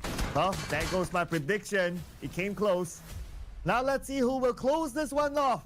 Between Sem9 and Vampire Esports. Here comes the nades. My Sem9 putting pressure back on the Vampire Esports. My Vampire Esports, they respond back with their own nades as well. And at the same time, Period has to jump down off that building. Period will be pressured by the blue. Period has nowhere to go. They got Red Bull somehow. 2v2 at this point. And then the nade lands. And Trumps goes down. Looks like Sem9 is on fire! Man, and we are all wondering, like, which of the 18 teams is gonna be bagging 2 chicken dinners for the night, and it looks like, well, it is 7-9 for match number 10 here in Erangel. Woo! Sem9 with their 2 new signings, Amazal and Fex in the lineup, together with the original members, Yuhai and Piran, scoring 2 chicken dinners today. And we have 2 more rounds to go. So who knows how many more points or how many chicken dinners can Sem9 bring? Not gonna lie, it's a very interesting roster, and I think we're getting a taste of like what they can do in the battlefield, and it has a lot of potential. Sem9 definitely is making some waves, for each and every one of us, and everyone's kind of enjoying all of the action they're getting from Sem9. And just look at that, we got Amazal, we got Satria, Fex, and Yuhai over here, and just like what you said, it's they're moving like they're this well-oiled machine, at least for day number 2 of the grand finals. And again, we are waiting for other teams to step it up. Yeah, and 6 eliminations, not the highest of numbers, but the chicken dinner is still a chicken dinner. But because Vampire Esports, they scored like what, 20-ish? Was that 22 or so? 23 eliminations. Surely they would have collected more points than Sem9. And we were saying just moments ago that, okay, maybe this team actually will be the team that will set the most numbers in terms of elimination points. But then again, well, there's Vampire Esports topping exactly just that. And let's see again if that number is still gonna go high. I mean, 23 elimination points is just like really outstanding, phenomenal even. So I do wonder if there will be a team to do just that for the remaining matches. Vampire Esports, Sem9, Fourth Tribes, Team Flash. So these are the teams that did well for match number 10 in Erangel. Looking at the number of throwables on screen, Vampire Esports, well, they dropped 33 nades for this game. Wow, 33. They were busy for sure. I mean, for you to gain 23 eliminations, you would have to use a lot of utilities. And there's no one else to compare, except for the 2 players of Vampire Esports, Red Bull and Schweppes. With Red Bull, the latest signing of Vampire Esports, 8 eliminations, and the original member of Vampire, Schweppes, with 5. But Red Bull also did a lot of work on the damage department, 1,021. But Schweppes, I guess he played a little bit more of the assisting role, getting 8 for himself. I think it's quite clear for us to see who's going to be the MVP this round.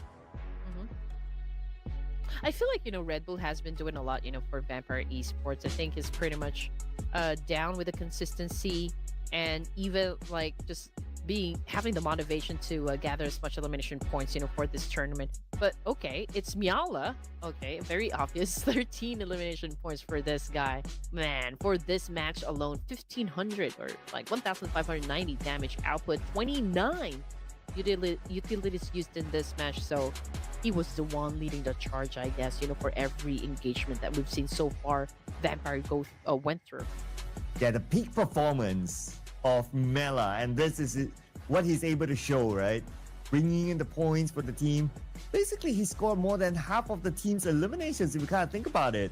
And because of their whooping 23 elimination haul, we have 3 representatives of Vampire Esports here: Mela, Red Bull, and Lazarus. And we still have IQ here as well as our top performers with 4 eliminations. Yeah, Fourth Tribes, I believe, also stepped up, at least for this round. Okay, no chicken dinner just yet, but, I think it's very promising for the side of Fourth Tribes since the aggression is there. 8 elimination points, for this round, a total of 9 for Fourth Tribes coming in at 3rd. It's quite of a huge gap compared the 3rd and the 2nd place, but there is that momentum going on for Vampire, Sem9, and Fourth Tribes, and even Team Flash. Vikings, I guess this is not their best round, but we've always seen Vikings Esports when it comes to Ruthless Invitational or even like Clash of the Giants. They always perform. And we'll see the overall points on how exactly the performance is. But before we get onto that, some of these match stats: 307 throwables, Red Queen, beat that number. Oh man, I mean, we love seeing this number go high, right? I mean, if it's just 100, if it's just 200, we always push, the players and the teams to, hey, maybe you can go use some more nades, some more smokes, and just really throw it in the games because we want this number to go really, really high. It continues to be a meta, not gonna lie. Team Flash still at the top here, but we already have a second team to cross that triple-digit score. That would be the boys of Vampire Esports with that massive play once again. Sem9 coming in at third with 76, dethroning Tribe Aeromacy, but we just won ranks, so I mean, Tribe Aeromacy obviously still doing great here. Same thing goes for the Savior, currently tied up with Alpha Gaming. And Fourth Wives was able to reclaim their original spot, which is, of course, at top 8. And on page number 2, we see a significant rise here in terms of ranking for Southcom DG Alliance as they scored 7 points in total, currently at number 10, knocking on the door on the page 1. And not many changes at the very bottom. We still have Tora at number 18. They were eliminated very early after being chased down by Alter Ego.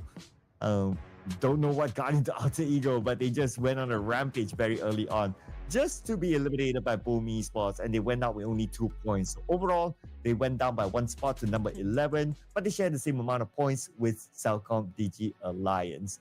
But if you guys have not had enough action in Erangel, we'll have more of it, ladies and gentlemen. So don't go anywhere. See you guys after this.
everyone. Welcome back to the Ruthless Invitational Showdown Season 12. We are nearing the end of day number 2 of the Grand Finals, but teams continue to give us a lot of clutch moves, which is giving us all the shivers, down the spine. My name is Red Queen Andy, together with Sir Cloud, and we are still your casters for this spectacular tournament. Oh yeah, 2 more rounds for the day, but we're not setting the match point yet because that will happen tomorrow. But what's happening right now is Sam9 scoring 2 chicken dinners, 1 in each map, and the rest of it by Team Flash and also Tribe Messi. Now, coming back into Erangel, it's going to be the last Erangel for today. We have to start to wonder who will get the chicken dinner. Maybe this is a clue. Oh, yeah, maybe we can see, any of these teams that's flashed on the screen will be taking the second to the last chicken dinner today.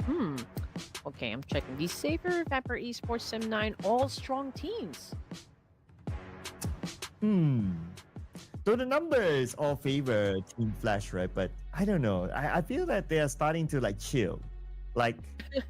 Yeah, they're starting to chill. We haven't seen the best of Team Flash since their chicken dinner earlier today. So I don't know. Team Flash starting to be that team, I kind of agree with you. I mean, so far Team Flash have been quite quiet. They are focusing more on getting those placement points, I guess, but not really getting into any engagements. I mean, just as aggressive as we've seen them, right at the beginning of the matches. So perhaps, there's a little bit of a downtime or slow down onto the side of Team Flash. But then again, this is something that we have to do, Sir Cloud. Oh, we're back at it again. Okay. Let's put some... let's go with a triple. My boys, Sam9, let's lock it in. Wow, triple chicken dinner. Triple. Man. Yeah. Okay. Now that you've spoken, I think this time I'm gonna go with Team Secret. Oh. I don't know. I just felt like, okay, maybe it's time for me to go with Team Secret. Interesting pick. Why? I'm not sure. They're the first team that I saw. So you went eeny, meeny, miny, mo. Yeah, I mean, Team Flash. Team Secret, Vietnam. I mean, D-Saber's doing great. Vikings, not so much yet. Team Flash, we're currently at the top. So perhaps, I want to know what kind of flavor Team Secret is ready to offer to us. So, if there's a team member watching right now, or the coach of Team Secret watching right now, Ruthless Hype Esports, well, I'm choosing you. Team Secret, I choose you. Okay, right. Let's see what Prod has for us. They're taking the time.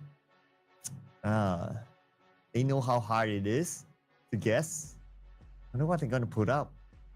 Are they maybe Alter Ego? Or maybe a Tora? I don't know. Maybe they already had a mini heart attack. That's why they're not responding to that. No, just kidding. Okay, while we wait for that, I'm curious. You have a guitar on your background today. Oh, That's new. All right. Yeah. I mean, that's an old one that I sometimes use when I get bored in the house. Because, well, fun fact, I used to be part of a band before. I used to really, once active in the music industry. Okay, can you play us something? What?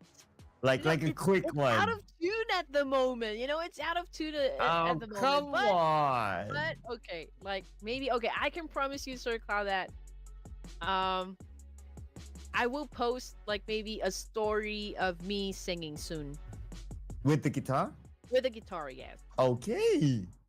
I'm still practicing, because it has been years. Okay, my fingers, I feel like they're already rusting, deteriorating. No, just kidding. But yeah, I mean, I haven't really had any practice just yet, for my guitar. But you're gonna hear something soon. Okay. But did you know? If you guys have been following me on my YouTube, well, I did post a new video that featured A mic that I used in Japan. So that's a short travel vlog wherein I tested the AI noise cancellation. So if you'd be kind enough to please go and check it out on my page, it's at Red Queen Andy again on YouTube. So let me know what you guys think about the video. I want to Especially ask. Sir Cloud. I mean, you've been very active in the tech industry. Yeah, I want to ask what sort of mic are you using, but I guess Oh! we can't really mention it yet. Is I it can something mention that it. looks I can... like this? Oh, why? Why We're do the I? same! Why We're the do I? Why do I? Why do I? Why do I? Why do I suddenly know? Yay, we're the same brand! Yes. So you've been asked to review it too, like give your opinion about it. I think like for me, it's really a great mic. You know, for the price and versatility, I think this mic really delivers. Okay, they're not sponsoring the show, so No, we. they're not. So if you want to know more, you can check out our socials, right? That's down here. Yeah, down here, down there, you know. So yeah. So you see how I deliberately like turned the logo away? Yeah. So yeah. Oh, sorry. Just putting it out there, you know, because it was really a fun experience. I mean, not gonna lie. I mean, I tested it out in Shibuya, you know, the busiest intersection or like the crossing in Japan, and also in Tsukiji Market. So I did try the noise cancellation, and it worked out perfectly well for me. Okay. Not sponsored, ladies and gentlemen. So we'll if you We'll want to move know on to more, you next check out the socials. Okay. We don't want to get in trouble. So Yeah. so Yeah. anyway, we also want to point out the fact that production took BTR. Another very Oh. interesting pick, I must say. Just because you guys have points already, you know, you guys can just pick technically anyone. But I need my points, so come on. Come on, Sem9! Sem9, come on! I think you are suffering from that curse that I once suffered during the last season. Oh no! But hey, I mean, it's all fun and games. Again, you know, we are encouraging everyone to come. Please participate. You know, let us know, like, if you are rooting for a certain team. You know, we want to know. We want you guys to make a lot of noise down there in the comment section while Sir Cloud takes a rest. You know, he's trying to sleep it off. Yeah, sleep it off for now because, well, we're not sure if his team is gonna win the fight. I'm ill now after looking at my prediction points. I don't feel well. I don't feel well. Can somebody, you know, give me the Zero. points? Oh man. Okay, come on, Sem9. Without further ado, let's get to the countdown, people. Yeah.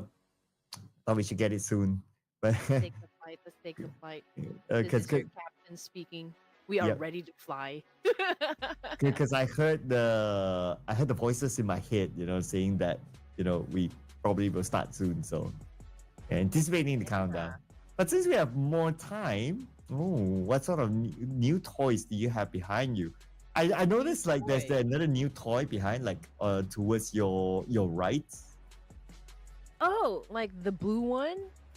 Oh, is that new? Oh yeah, that's Yeah. new. Dude, that's the golden snitch. If you The- guys are fans of Harry Potter, so I got that from Universal Studio, Harry Potter Castle. You know, if you're big fans of Harry Potter, then that is a collectible that you don't want to miss. So it's a golden snitch. It's the one that you catch in every Quidditch game that will absolutely give you the victory. Pretty much just like what a smash rule is. That is a golden snitch. Wow, can't believe you got that. You have to tell me more about it. Like, does it fly? Like, what does it do while we fly into the map, Red Queen? Oh, well, it does fly, and it's obviously very small, so it's hard to look for it, to catch it in every Quidditch match. But, like, if you're a seeker, like, if you're part of the Quidditch team for any of the houses in Harry Potter, so, like, you're the one that's supposed to find the golden snitch. If you catch that, that's an automatic 150 points. So you almost instantaneously win the game. And is that playable or is that just for display? Oh, that's for display. That's a Oh, okay. collectible right there. All right. All right. I wonder if you could play actually real life Quidditch or something with it. I No, want not yet. to. Okay. Perhaps so. But Quidditch is the one that where you use the broomsticks like they fly. So I don't have a broom. I don't have a Nimbus 2000 or a Fireball for that matter. you know what? The boss of Sem 9 is teasing me right now. Boss Why? Tommy just text me and say that you locked Sem 9 too late. I was like, yes, I know. You Ask had your them for chance. another one. Oh man. Drive Arrow Macy. Okay, early engagement right now up against Alter Ego Ares. Again, Alter Ego Ares had an early elimination as well during the previous match, so this is gonna be an interesting fight. Oh, Oh. hard and fast inside hospital. Here we go. Tripper Messi, Alter Ego. And Alter Ego, today they have been really hungry. Looking for those eliminations. While this fight is happening on the elimination field, we have Tora and the Vikings as well fighting. Now Delta gets Badru. He's out of bullets, but he does have a secondary weapon. And Trevor Messi locks in one elimination point. Now looking for the rest of Alter Ego. Alva is on the rooftop together with Moana, looking to come down. Well, the team's already suffering some losses over here. Moana going back and forth at the at the top of the staircase over there. We got Rosemary with a massive spray. Fortunately, did not connect with anyone, but Jaw has the opportunity to shut down Rosemary, but he needs to be careful because Rosemary knows exactly how to bite. And Jaw struggles a bit there when it comes to just taking him down and obviously just back away for now. Oh, still dancing. They got Delta. And Alter Ego, they fight back. But Tripper Messi still has two players. Anything can happen right now. Rick shows up and Rick gets one. Oh, Rick gets two! Two for Rick! One more to go from Alter Ego. That's going to be Alpha against the wall. But that's okay. He will take down Rick. Now it's going to be Zio. The Wonder Kid against Alpha. Oh, this is gonna be a thing to watch. Alva right now playing Ring Around the Rosie up against Zai here of Tribe Aramay. See, Alva holding to an S12K, which is pretty deadly. So obviously there's a need for Zai to be really careful at every step that he takes in taking down Alva in the situation. Okay, here comes the attack now. Alva taking in some damage. And this is still a dance-off between these two amazing players. 1v1, Mono E, Mono Oh! unfortunately took a massive damage from Alva. Well, that's the end of the line for the rest of Tribe Aramesi. Whew. What a fight that was. But too bad for Alva, he'll be the Lone Ranger. But that was a fight. I was also looking at the bullets that they have, right? Like Zio only had one bullet left in his shotgun. And that's why he was not really spamming. He was trying to really find that aim. So that gave the advantage to Alva in terms of weaponry, naturally. And Alva took advantage of that. Zio, he missed his first shot, and the rest was history. I mean, obviously before Tribe Aramesi got eliminated, I think they did enough damage as well. I mean, even if they lost to a fight, I mean, like, they eliminated 3 members, so we don't exactly know how long Alter Ego Ares is going to be surviving, at least for this round. I mean, it's Alva, the last member. So, I think it's still, like, a good fight that happened between Tribe and Alter Ego Ares. But, okay, we're looking at the situation. At the moment, we got at least, I can say, 40% water over here. So we got limited space. And it's going to be an interesting turn of events the moment that, you know, teams coming from the southwestern side heads their way towards the circle, or like in the middle of the zone here. So there will be a lot of collision that's definitely going to be happening in just a while. Yeah, but because I guess the circle is like way towards the right side, and it's like the opposite side of the flight path, so teams will take their time to travel and pick their spot first. Especially now that we have one team already eliminated, so that's lesser teams or lesser players on the battleground. But knowing these teams and the trend today, especially in Erangel, I think this situation won't stay quiet for long. I guess every decision that they make at this point in the competition is really being taken, into a lot of consideration, which is again, only Oh. goes to show that everything that they do in the battlefield is very well thought of. But I'm not sure about what just happened with AZ Slumber. Yeah, Mizi is clearly too young to earn a driving license. Oh yeah. So that happened. But his vehicle was blown up too, so I wonder if his teammates are close enough to retrieve him. But BTR is close enough with Team Flash. And Boom Esports, they'll be fine. If any potential fights might happen at this moment, it might be between Team Flash and BTR, but we don't see anything, so I guess everyone's okay with their position.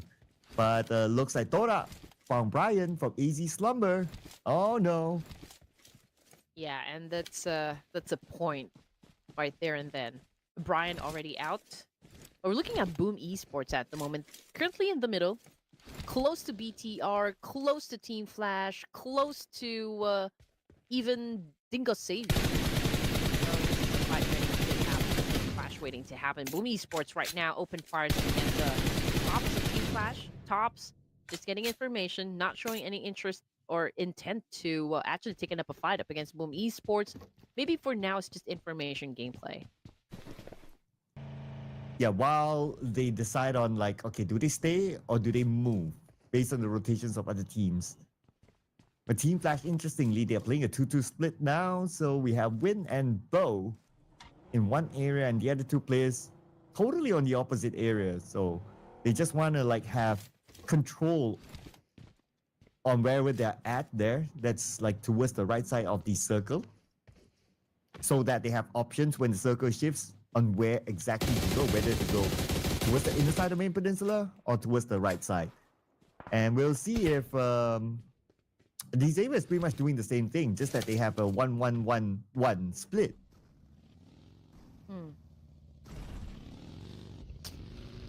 Okay, so Todak, Vampire Esports, and even AZ Slumber about to head on over to the zone. So I do wonder, given that we don't really have that much space and most of the teams are already inside, will Todak and Vampire Esports find each other? Maybe, they could collide. But we're looking at Talon at the moment, and they are preparing for an attack so far. But, okay, we got one of them getting knocked down. Oh, so these are the boys of Sem9. So Sem9's in the fight here. Let's see if they can defend their compound. And here comes from the side. It's going to be Vex. Vex gets a double. Acho on the other side.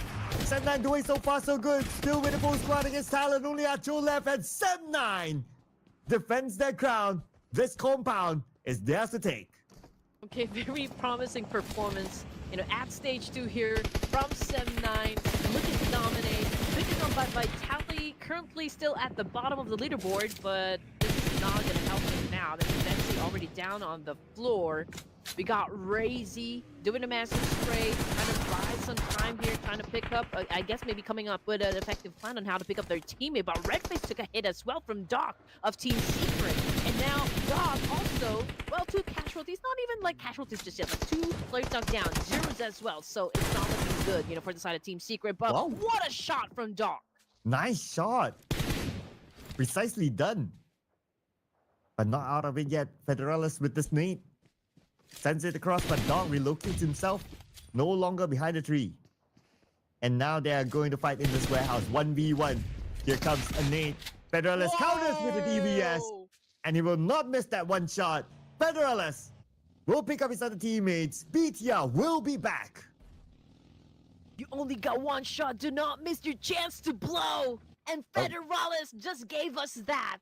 Wow. No pressure whatsoever, being the last remaining player for the side of VTR. I mean, Federalis still was able to fulfill his role, and now he has a chance to pick up his teammate, which is absolutely great. VTR still coming at the top of that clash. 14 teams. We got Todak back on the screen here going up against RQ, but Swavel not interested to fight. Well, not in the open. Oh, but he's forced to get down and fight. Frenzy, very low. But the follow-up is coming in by 9. Sorvel has to win this 1v1, and he will win this 1v1. But not out of it yet. As Frenzy is still looking at Sorvel. Okay, he has that time to heal up. But he has no time against the blue. And looks like Frenzy decided to move as well. And this is the time where Sorvel might get his revenge. Frenzy stopped. Fight will continue on, and now they will fight within the blue. And that's even like a vulnerable spot to be in, so I'm not exactly sure what the plan is. But Frenzy was able to dodge that one. That gift, coming from Swavel. And Todak, I'm pretty sure that, 9 over here is feeding the information back to Frenzy. He's probably telling, okay, this is what Swavel is doing. But that was still like a great counter coming from Swavel. With that nade, well, they perished. Nice solo defense, though. Gotta give it to him. Now let's see if he'll be able to continue on the journey with this circle that has shifted towards the high ground. So who's there? Celcom DJ Alliance in the high ground. Same goes for the Xavier, so they have a very good spot. Fourth Rise also playing by the rim of Prison. So it's not too bad as well. The next potential clash point. I'm still looking at the north, so Abel, T2K, they're moving towards him. Yeah, you're absolutely right. Pepper Esports has been, avoiding conflicts, and now they've managed to get to the south part area of the zone, close to Sem 9, but I don't think they're going to be doing anything just yet. But as for BTR, they're still over at Lipovka. There's no team that's close to them, so I don't think there's going to be any fight that will happen. T2K might be able to go up against Swavel of RQ. Will be coming from the northern side, just also south of Mansion, so that's, yeah, I mean, we already called it out. T2K finding Swavel and taking him out of the equation. So now it's a clear way for T2K to just come in. I also noticed something, Red Queen. APG is not playing. What? Yeah, you're right. Oh, come on. I want to see them in action. But oh well, it is what it is. Hopefully they'll be back in the next round because they're doing okay as well. It'll be quite a shame if they don't continue on. Yeah. Maybe some connection issues, or we don't know. Maybe they're playing in another tournament. We don't exactly have the information for this one. But yeah, it's such a shame not to see APG play, for this round. I mean, we're nearing the end of day number 2 here at the grand finals, and they will be needing all the opportunities for them to improve their overall status for the entirety of this tournament. But we still got 12 teams remaining here for stage 3, and we're looking at Fourth Thrives. They are holding on to a position here around Prison, but okay, well, if they are staying over to those high grounds, then there might be a chance for them to maybe meet Team Flash and even Boom Esports, but could be tricky, to have an engagement over to that area. So let's see how far out Fourth Rise will be able to do, in this situation. I'm interested to see what's going to be the plan for BTR though. Currently on the outside of the circle still, and if they move straight in, they have to face off against Boom. That could be an option. Or they can just hard rotate by the right side all the way down and just avoid the fight of Boom. And then they'll think about like, okay, who else is going to be there? Now we get a better view. All right, Alva is still in the game and he's down south, and Sem9 is south as well. But the circle goes entirely to the high ground. Time to hike up, boys. Yeah, what makes it, I think, very difficult in this position, like, okay, if BTR rotates over to the northern side and they are going to enter Prison, it's low ground, so it will be easy for Fourth Rise and even Team Flash to annihilate them. Same thing goes for Boom Esports. So I think two teams like Boom and BTR needs to settle the score before we even maybe perhaps get into the next zone. But it all depends how, teams are like maybe deciding whether or not to take up a fight. In the meantime, we're looking at AZ Slumber, and they are challenging up the boys of T2K, but T2K's not looking back. Yeah, T2K. They're going to take this fight. Minzy is ready with his nade. Sends it across. Does not connect on the Ajaya. Ajaya just trying to bait out Minzy. But here comes Mimi on the left side as well. Mimi arrives and Mizi is ready for it with the DBS gameplay. Now up against Ajaya. He will get a double knockdown. Now he needs to deal with Igneous from the back, and Igneous will make sure that Mizi doesn't secure any more points. Well, that was still like a great play. Imagine he was able to shut down not just one, but two players from T2K. And if it was not because of Igneous, that was the close call, for T2K Esports getting eliminated. So, like, the knight in shining armor for T2K would be Igneous. We got Vikings coming into play as well. This time going up against Savior, and they're getting a lot of damage. Igneous right now facing the floor, courtesy of Hugh of Team Flash. And Hugh locking in his first elimination. Now looking for the remaining members of T2K. But Blue is closing behind them, so he has to decide quickly. But Rose, what a shot! Well, at least, for Team Flash, they could still reset at this point. I mean, the circle is still big, so obviously there's space, for everyone. Sem9, Alter Ego Errors. I think your voice is at it again, Sir Cloud. It's the boss mommy effect. He's watching. So the boys better know. Bring the chicken dinner! Bring the chicken dinner! If not, everyone's sleeping outside. But looks like Tins, he can't say no to D Xavier. 1v4 in this situation. Woonti's on the other side, and Woonti assisted him with a nade to knock down Paragen. Shin is down as well. Oh, but Tins, take it up at Lamborghini. Woonti's out too, so looks like the Vikings, they have been eliminated by D Xavier. Yep, but hey, it's not over just yet because the Savior is about to have a taste of their own medicine. I mean, they're up against the Vampire Esports, and Levi's obviously buying a little time here for the rest of the team to recover from all the injuries they sustained. And so far, Levi's is doing an amazing job. Yola just got picked up, however, and Red Bull coming into play here, but Levi's needs to change tactics because there's another team that's been trying to put him down. Let's see who will be put down with the circle. Now that it will shift again, might go straight up to the high ground. There's still a piece of prison inside there. If the circle ends inside prison, that's a very, very rare circle that I would like to see. Nobody wants to be in prison, okay? Not at all. I mean, it's not a very, very good spot to be in. And the Savior right now is going up against 4 Tribes. Lamborghini all over the floor at the moment. So Pathogen's pretty close to him. But yeah, I think Lamborghini was able to crawl back inside the house. So Pathogen can revive him. There's still time to recover at this point. 4 Tribes not being super aggressive just yet. I mean, obviously, they're holding on to their position so far. Just really looking at the Savior at the moment, but not attacking yet.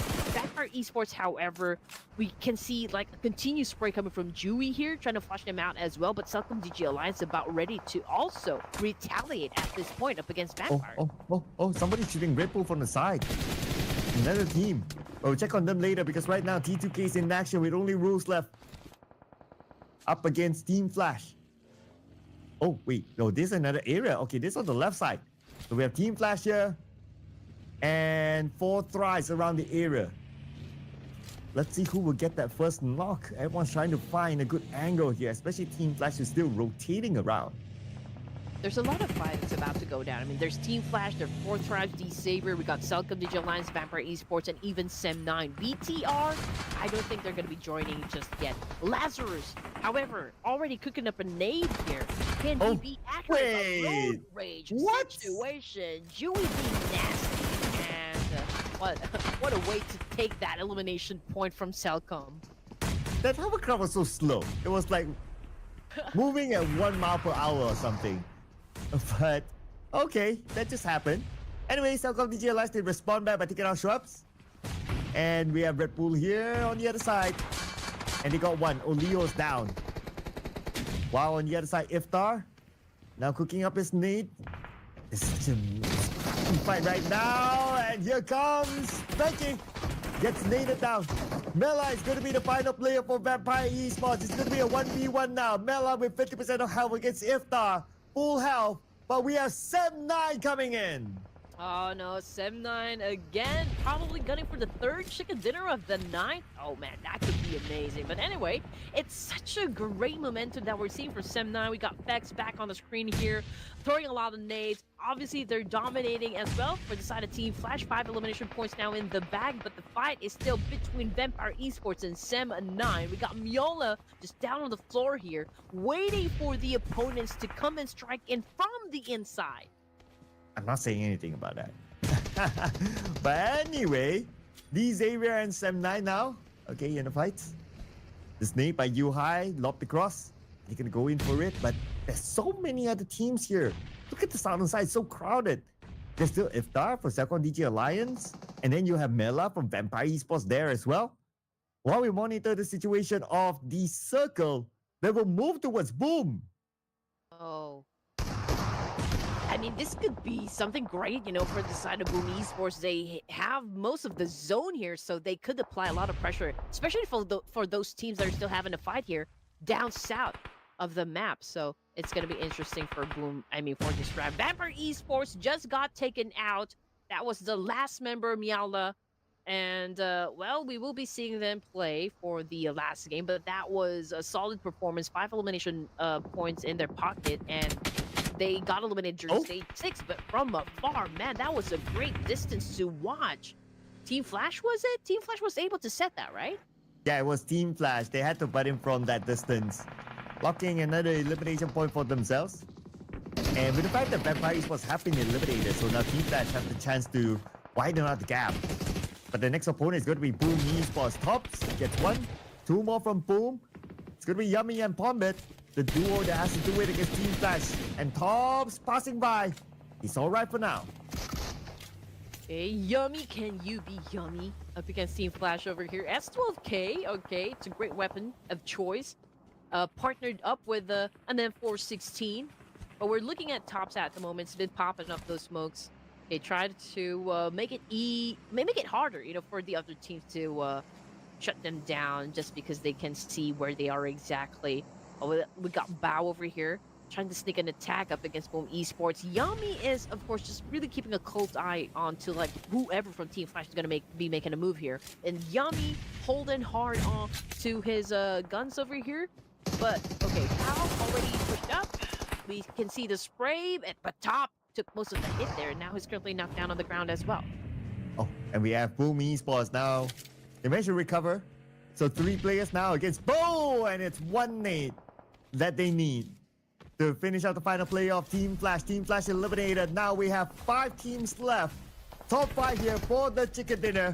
We're back on Sem9 on the southern side of the circle. At the moment they show up on our screen, they get an unlock on the BTR. Now it's only Razy in that building, and Sem9 has it in sight.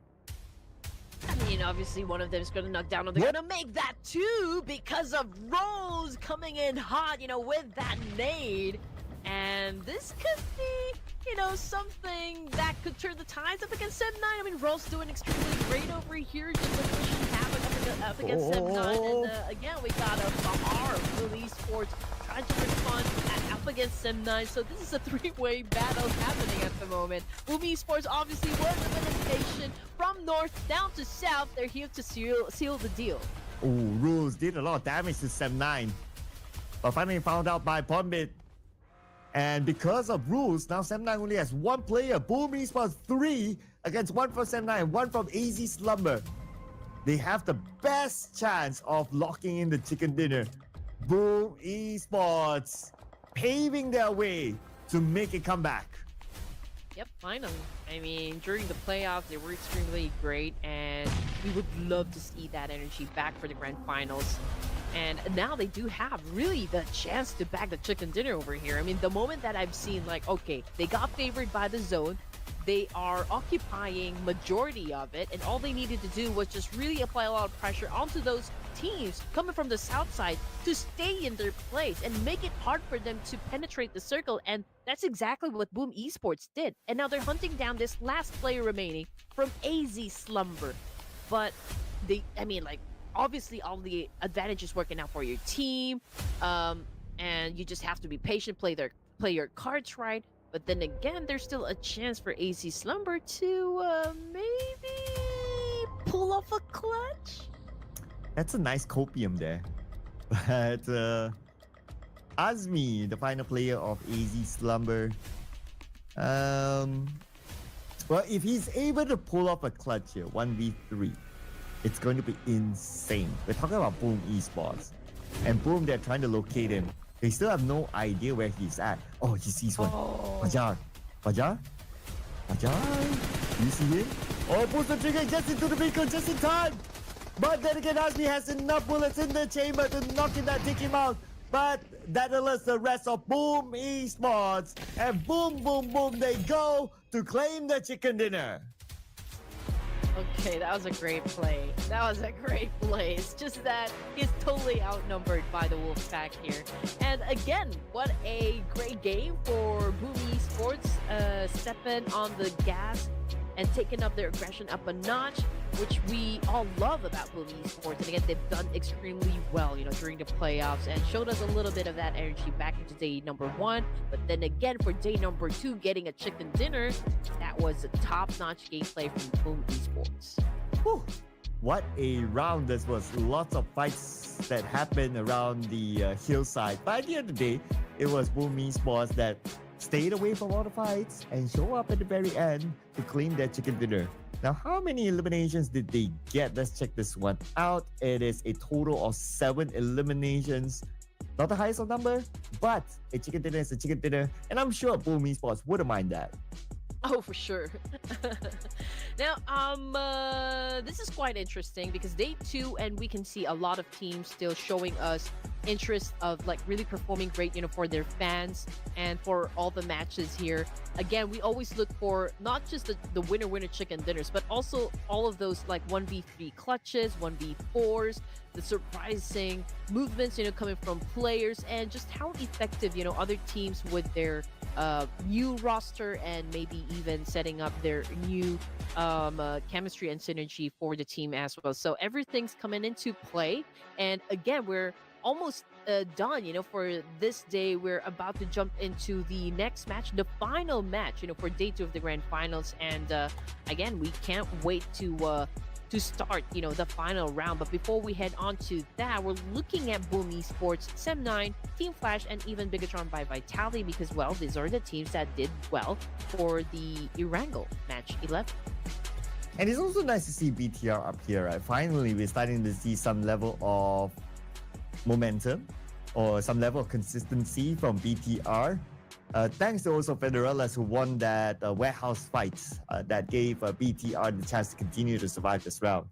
But we're going to compare head-to-head between the number 1 team and the second place team.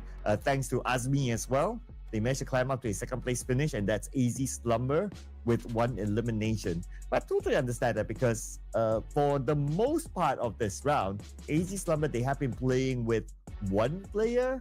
So for the fact that he's able to survive to a second place, that's not bad. Oh, that's not bad at all.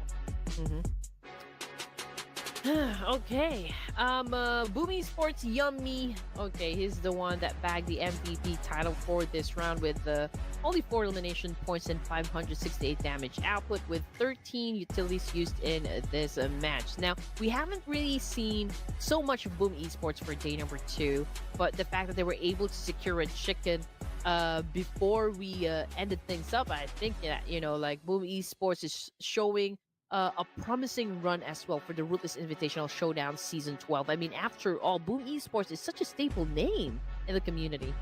Yeah, I know, right? They are multiple-time PMSS Southeast Asia champions as well. So there's always a level of expectation that they are able to perform. And glad to see them able to perform this round. And that includes Yummy here. We also have 2 players from Sem9, though they didn't score the chicken dinner. But they still got a lot of elimination points. So we have Fax here together with Yuhai, and Federellas definitely deserves a mention after saving his team at a warehouse fight. Oh, for sure. That is a part of the highlights. I am really sure of that one. Boom Esports 17 points, 16 for Sem9 and Team Flash with 10. And as for Vikings, again, this is a round that well, it's definitely gonna feel the hurt so far because they exited the game empty-handed once again. Same thing goes for Talon Esports, but I guess most of the teams was able to kind of show us a little um aggression, but not on full blast just yet.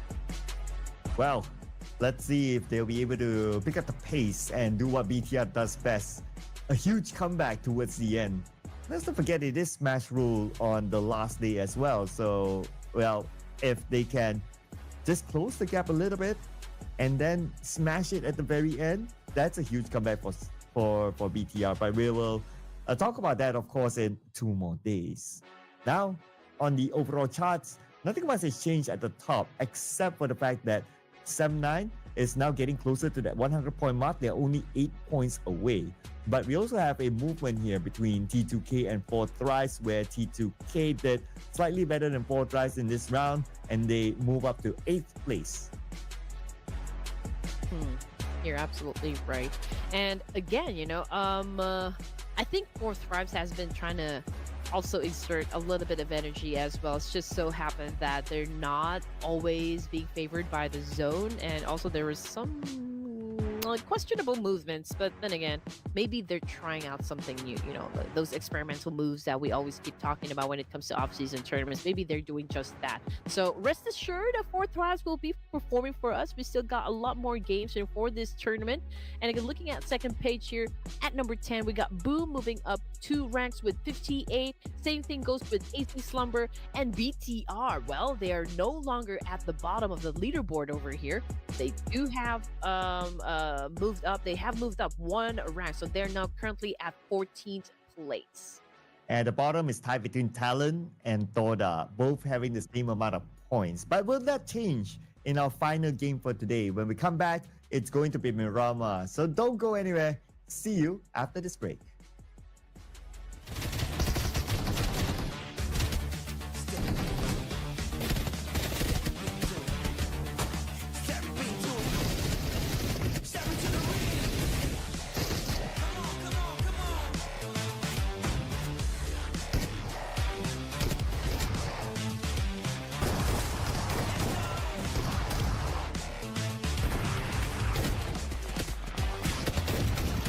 Step into the ring.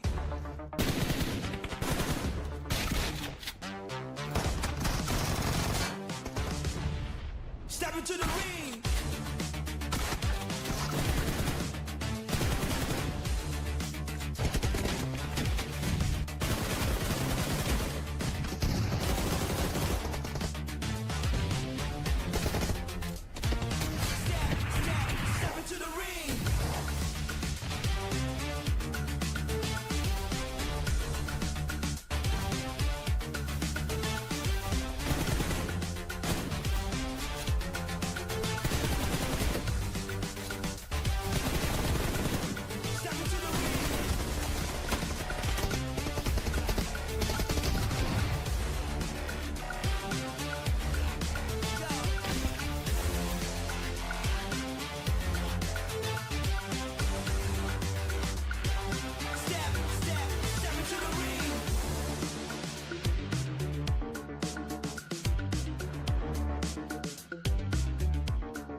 And it is the last game for the day, ladies and gentlemen.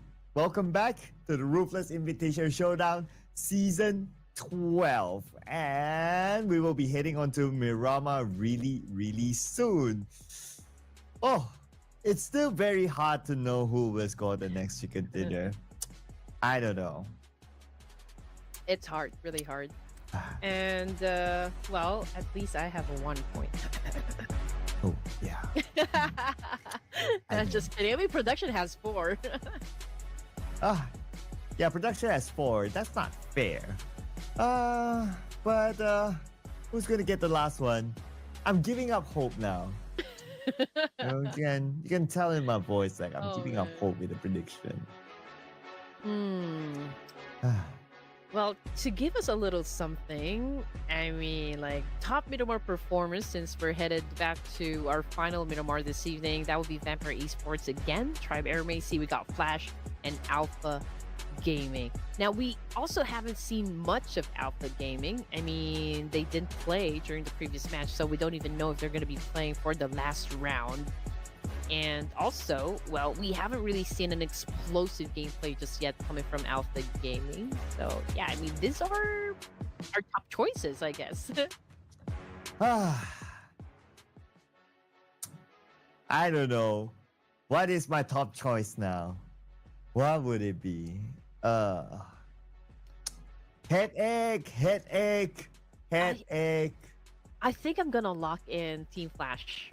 I think they're not gonna let the day end, you know, without them maybe creating more gap. I don't know, to add more gap in the current gap that they have. I don't know. I'm just like trying to make sense of everything. So I'm gonna lock in Team Flash. I'm trying to make sense of the prediction. Production took Sem9. That's a solid choice. I had them at the back of my mind, but because I picked them the last round, so I thought, oh, like maybe I need to rotate it a little bit more. Who's been showing a decent promise? Or the next promise? I don't know. Gosh, why is it so hard? Oh, okay. Let's switch regions now. I've been looking at the Southeast Asia region. Let's go over to South Asia, right? Okay. Tribe Messi, let's go. Okay. All right. Yeah. Oh, man, I gotta be honest with you. I'm really not still over with the PMNC, but it is what it is. Okay. Welcome back. I believe there were also like a lot of hearts that got broken, you know, during the PMNC because it wasn't like really the expected outcome. But then again, we always want something of like a major plot twist to happen, and that was some like heavy plot twist that just happened for the PMNC. So again, I'm looking forward to the comeback of both amazing teams from Nepal. I mean, there's DRS and also of course Tribe Aramasi. Hopefully we can see more, you know, from these legendary teams that we just mentioned. Yep. Especially the guy behind our ears, Mr. Astro. He's a big fan of DRS. Oh yeah. Yeah. And I can feel his sadness. Yeah, I have to share something with you. So guys, listen up. So I was in Japan, right? I was in Japan. And I stayed in an area in Tokyo where I think like there's a lot of there's a Nepali community, and so I talked to one of their sales attendant in one of the convenience store, and I just asked, okay, are you a Nepali? Yeah, I'm a Nepali. And then I asked, okay, maybe you support what team in PUBG? And he immediately said, oh, DRS for sure. Wow. DRS really is, you know, a beloved team in the community. You know, they're pioneers, they're pillars. So it's not like now they're having a little bit of drama, you know, with a Tribe Aramasi. But hopefully, you know, I'm really hoping here that it can still be settled, because at the end of the day, you guys are fighting under one flag. Wow. Okay, that's an interesting fun fact. DRS everywhere. Wow. And I hope that the DRS can make that big comeback again. Come back stronger, they say. But we are coming back into Miramar, of course. The final map for today, ladies and gentlemen. This is match number 12 in our grand finals. We're not going to set anything yet today. The match point will be set tomorrow. So it's something that you don't want to miss out tomorrow, because we want to know what will be the benchmark, what will be the bar by the end of tomorrow for the grand finals. Oh, yeah. Ooh, and I also met up with Musafir, by the way. So in case, again, another fun fact about Red Queen Gaming. So Musafir is actually the guy that got me into Ruthless. So I met up with him in Japan, and we also got to talk. We got to catch up, and we also talked about a lot of things in the community as well. And we even ate at a Nepali restaurant in Tokyo. Wow. Does it have like Nepali sushi or something? Oh yeah, they have everything. They have Nepali sushi? Yes, the momos, from naan, everything, the momos, and also their samosas as well. So it's there, everything, and we ate. And Musafir was kind enough to actually show me everything in the Nepali cuisine. So that was very, very nice. That was a nice catch up with Musafir. Wow. I wonder what the Nepali sushi looks like. Do they have a sushi? I don't know. Maybe in Tokyo they do have. Or if you guys know, and do leave in the comments for us. Oh man. Again, it's nice to meet people that you share the same kind of like game and I guess what do you call this, interest, in terms of battle royale. But anyway, it's a passive stage 1 again, I guess, for Miramar, but it could be very different because Tribe seems to be close to Talon, if I'm not mistaken. Yeah, they are just next to each other now.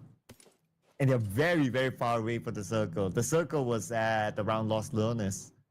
So let's see who's going to make the first move. I wonder if Tribe will want to try to stop them from coming up. Or how will it work? Because right now, both sides, they are focused on to looting. They want to get the best equipment possible. And then I guess they'll evaluate what to do next. But at Chul, okay. I mean, it's too early of a fight here, and he does have an M249, which is a pretty strong gun to have, at least during the first few minutes into the game. But I don't think they were able to go through a lot of houses, so I don't think they have enough resources to sustain a fight here. So they might be thinking twice whether or not they're gonna go for the attack, or maybe they're just like really gonna take their time unless they are forced to get into a fight, and that's the only time that they're gonna get into battle. But in the meantime, we're also looking at Vikings over here, Hacienda del Patron, and I don't see any team that could contest them. So again, it's still quiet here in Miramar. Yeah, so far, no incidents or major incidents at least in this Miramar. So again, this tells me that all the players, like, they are already accustomed to each other in this lobby. So that's one. Another is that they're starting to probably think to themselves that, hey, you know what, we're edging closer to the very end. Like, we're pretty much at the halfway mark now. Let's start to take this a little bit more seriously. Yeah, I guess everyone's taking this seriously because nobody wants to come out of hiding at this point. I mean, they're in their respective compounds, they're in their respected areas, and even though we've played this a lot of times already, like, basically everyone knows exactly where they will be dropping. But again, all 18 teams choosing to be quiet, at this point, and just looking at the situation, or like where the teams are situated. So we do have that 20% water down south, and most of the fights definitely will happen around north area. I mean, T2K close to Vikings, RQ, and Sem9 even. Tribe Aeromacy hasn't left the place. I mean, they're still in there with Talon Esports, so lots of potential clashes, but we'll just have to wait and see up until this team decides, or like this teams decide to go in the fight. And that fight at the north is still not started yet. Has still not started yet. So I don't know what's running at the back of their mind right now. Like, do they want to leave? Do they want to fight? Are they willing to fight in the blue? That's still okay because it's stage 1, but the circle is really far. I don't know. I guess if they really want to play this safe, they can just bail this one because the circle is very, very far. Or maybe a late gameplay wouldn't hurt too much. But in every action, there is a consequence, so maybe they just have to be proactive in every decision that they will do for the last round. And again, Team Flash, they don't really have that much to lose anyway. I mean, they're at 127, but the gap is getting closer and closer. I mean, Vampire Esports obviously had at least 2 explosive gameplays, so I feel like all they need to do is just really push, continue to push on with that consistency coming from Vampire Esports, and they could definitely, possibly, dethrone Team Flash. But Team Flash, I feel like for this round, they're gonna exert effort to maintain their top position. Yeah, if Vampire can pull off another crazy round like before, right? That'll be something. And surely they'll be able to overtake Team Flash. But, of course, let's not forget about like the rise of Sam9. 2 chicken dinners today. And even in the previous round where they didn't score the chicken dinner, but they still did pretty well. So now they're creeping up to Vampire Esports. And if they continue on, sooner or later, Team Flash. But Frenzy is creeping up onto BTR. And here comes the gunshot. And now they're alerted Frenzy. He needs backup and they're on the way.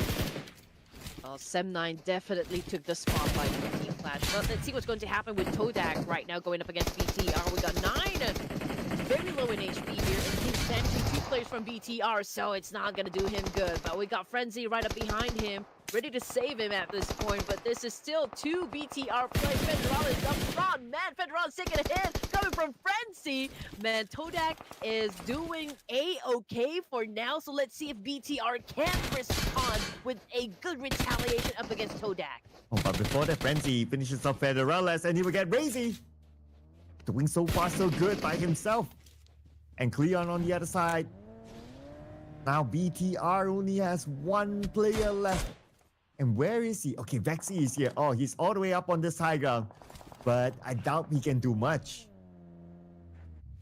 Yeah, I don't think so as well. But Cleon right now, popping off those smokes. Of course, he needs to hide his teammates. But unfortunately, 9 took a major hit. D-Saver might be collecting some points here. Yeah, Todak might be deleted eventually because we're down to its last surviving member. D-Saver capitalizing on the situation. They're definitely going to hunt down this last remaining player. He's getting flushed out. Currently, we got Levi's trying to dance it off, but he does have all the advantages working out for him. And here comes Lamborghini with a massive spray as well. I mean, oh man, I don't know what Clean is going to do in this situation. Yeah, surrounded by the spider webs of D-Xavier. And there goes. Toda eliminated number 18, 2 elimination points. While the circle updates itself and moves towards the right side of the map. Now, the 2 teams that we saw earlier, Talon and Tripod and Messi, I noticed that they're on the move. But now they have to face probably other teams that have secured their spot around the circle. So potentially they might have to be prepared to fight. It might be. It might be. So RQ right now obviously going for rotations. Okay, same thing goes for T2K. They will be coming from again the northern side. So I do wonder if they're going to be passing over to Los Leones. That could be a deadly spot in the map right now. I mean, just by the sheer volume of teams headed towards the same direction, I feel like, most of the edges of the circle over to the north and the west will become a bloodbath over here. And Azmi, the guy who survived to a second place finish for AZ Slumber, seems to be pretty much here alone. Okay, I also want to drop a fun fact as well. You know, the word slumber is a street slang in Malaysia for relax. Oh. Somewhat of a relax. I need to give more context, but yeah, the closest one word I can think of is relax. So you use it in the context of like, oh, he eliminated a guy just like that, and you can go like, oh, he slumberly eliminated that guy, something like that. Ooh. Yeah, like it was Okay. a piece of a cake or something, Piece of cake. like something Oh, easy. Yeah. something easy. Oh, that's interesting. We I don't learn know. something new every day. Slumber. Okay, that's a slang street word from Yeah, it's a Malaysia. street word. Street word from I Malaysia. feel that I didn't give enough context because I've never tried to explain this. But No, but I'll try the next time. I'll no, have a no, no. think But about it. I think I get you. I get you. Like when you say like someone is in deep slumber, but I feel like they're always sleeping. So like you can't. It will be hard for you to wake them up. Like when someone falls into a deep slumber. So I guess like maybe that's the root word, or like maybe the Yeah. whole reason for it. But I mean, let's just check. I mean, for this round, who's gonna be like which team is gonna be put into a deep slumber over here? And these are the teams that were on the very, very outside when we started the round. Well, on screen we have. Oh, wait a second. Oh, APG is back. Okay, I'm glad they heard our plea for them to come back here. Yeah, I thought they weren't gonna play now. But okay, Alpha Gaming, one way to make their presence felt is to go up in an engagement. And right now we're looking at the boys of RQ, and then Swavel trying to defend himself. Fortunately, that was up against East, and East was just a little faster on the trigger there, but he took some damage as well coming from Lapar this time. And Alpha Gaming, I feel like they have a chance. They stand a chance here up against RQ. But RQ is going in for it. I thought that they would leave, but no. They want revenge for their two fallen teammates. And here they come, and Doc is ready. Doc gets one. One more to go on the other side, but Doc is pretty low as well. East will take his place instead. And they will finish off the remaining members of RRQ. APG is back. They have it down. Okay. They know that it wasn't really a good rounds for them, at least for game 2. And I think, you know, missing actually that previous round will hurt them a little. But then again, they could still bounce back.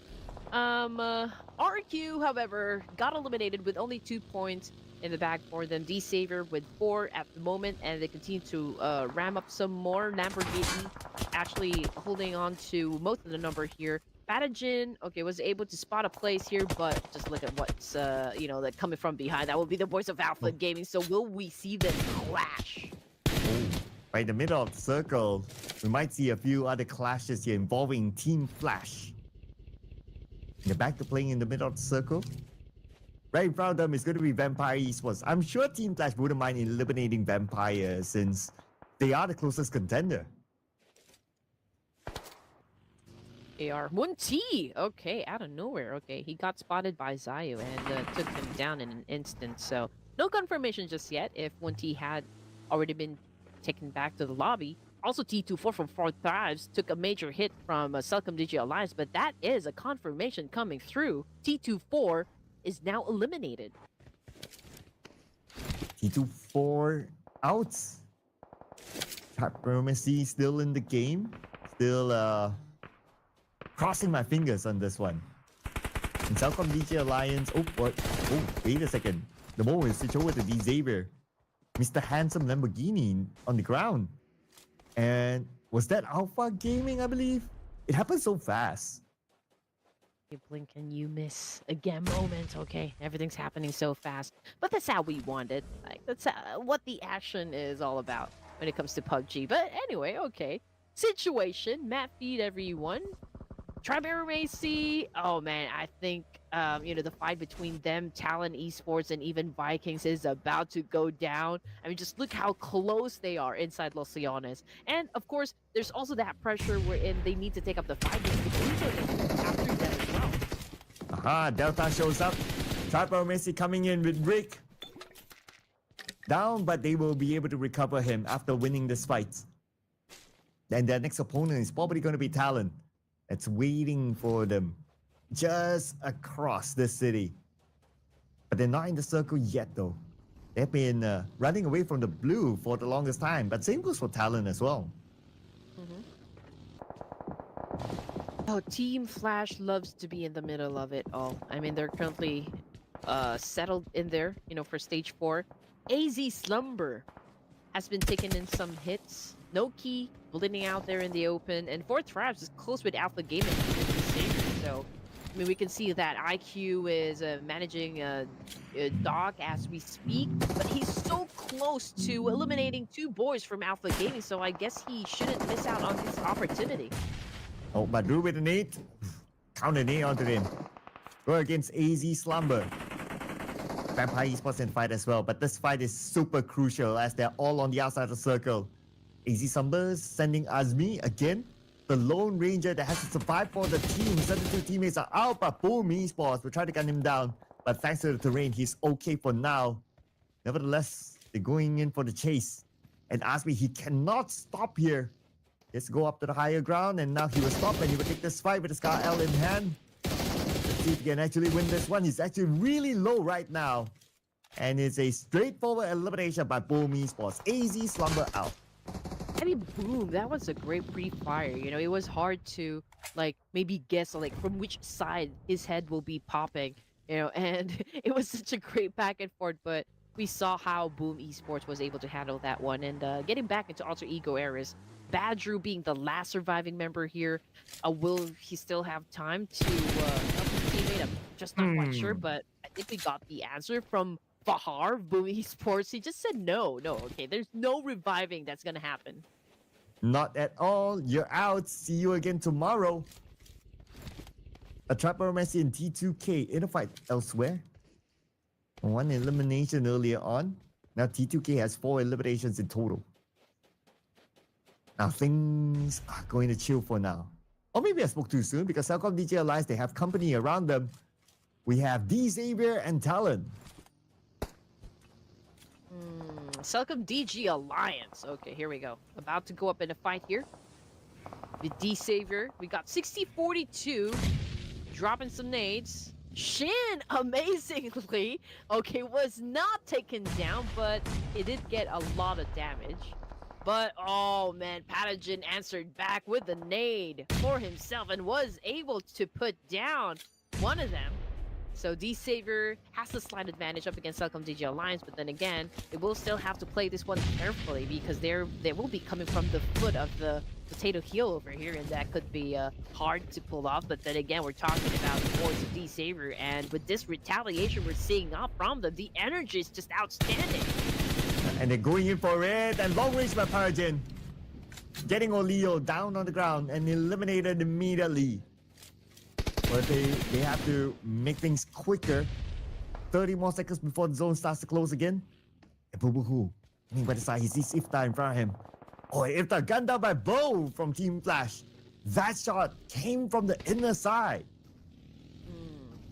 Okay, Talon Esports. Making things interesting for us as well. We got Team Flash currently at the top, but will this be the game where they could get dethroned by Vampire Esports? Because Vampire Esports still, mind you, is a complete squad, so there's still that advantage about Vampire Esports. And then we're looking at Talon, still not over just yet, having an exchange with the Studio Line, but a chill, find an opportunity to go for that massive spray, but then again, someone's looking at rain bullets, and that would be the guys of T2K. T2K knocked him down, but they have not secured the elimination point yet, and Yoru is on his way to save him. Oh, the moment they land, Celcom DJ Alliance have to face off against Team Secret. And at least that's a long-range knock, so they can still recover.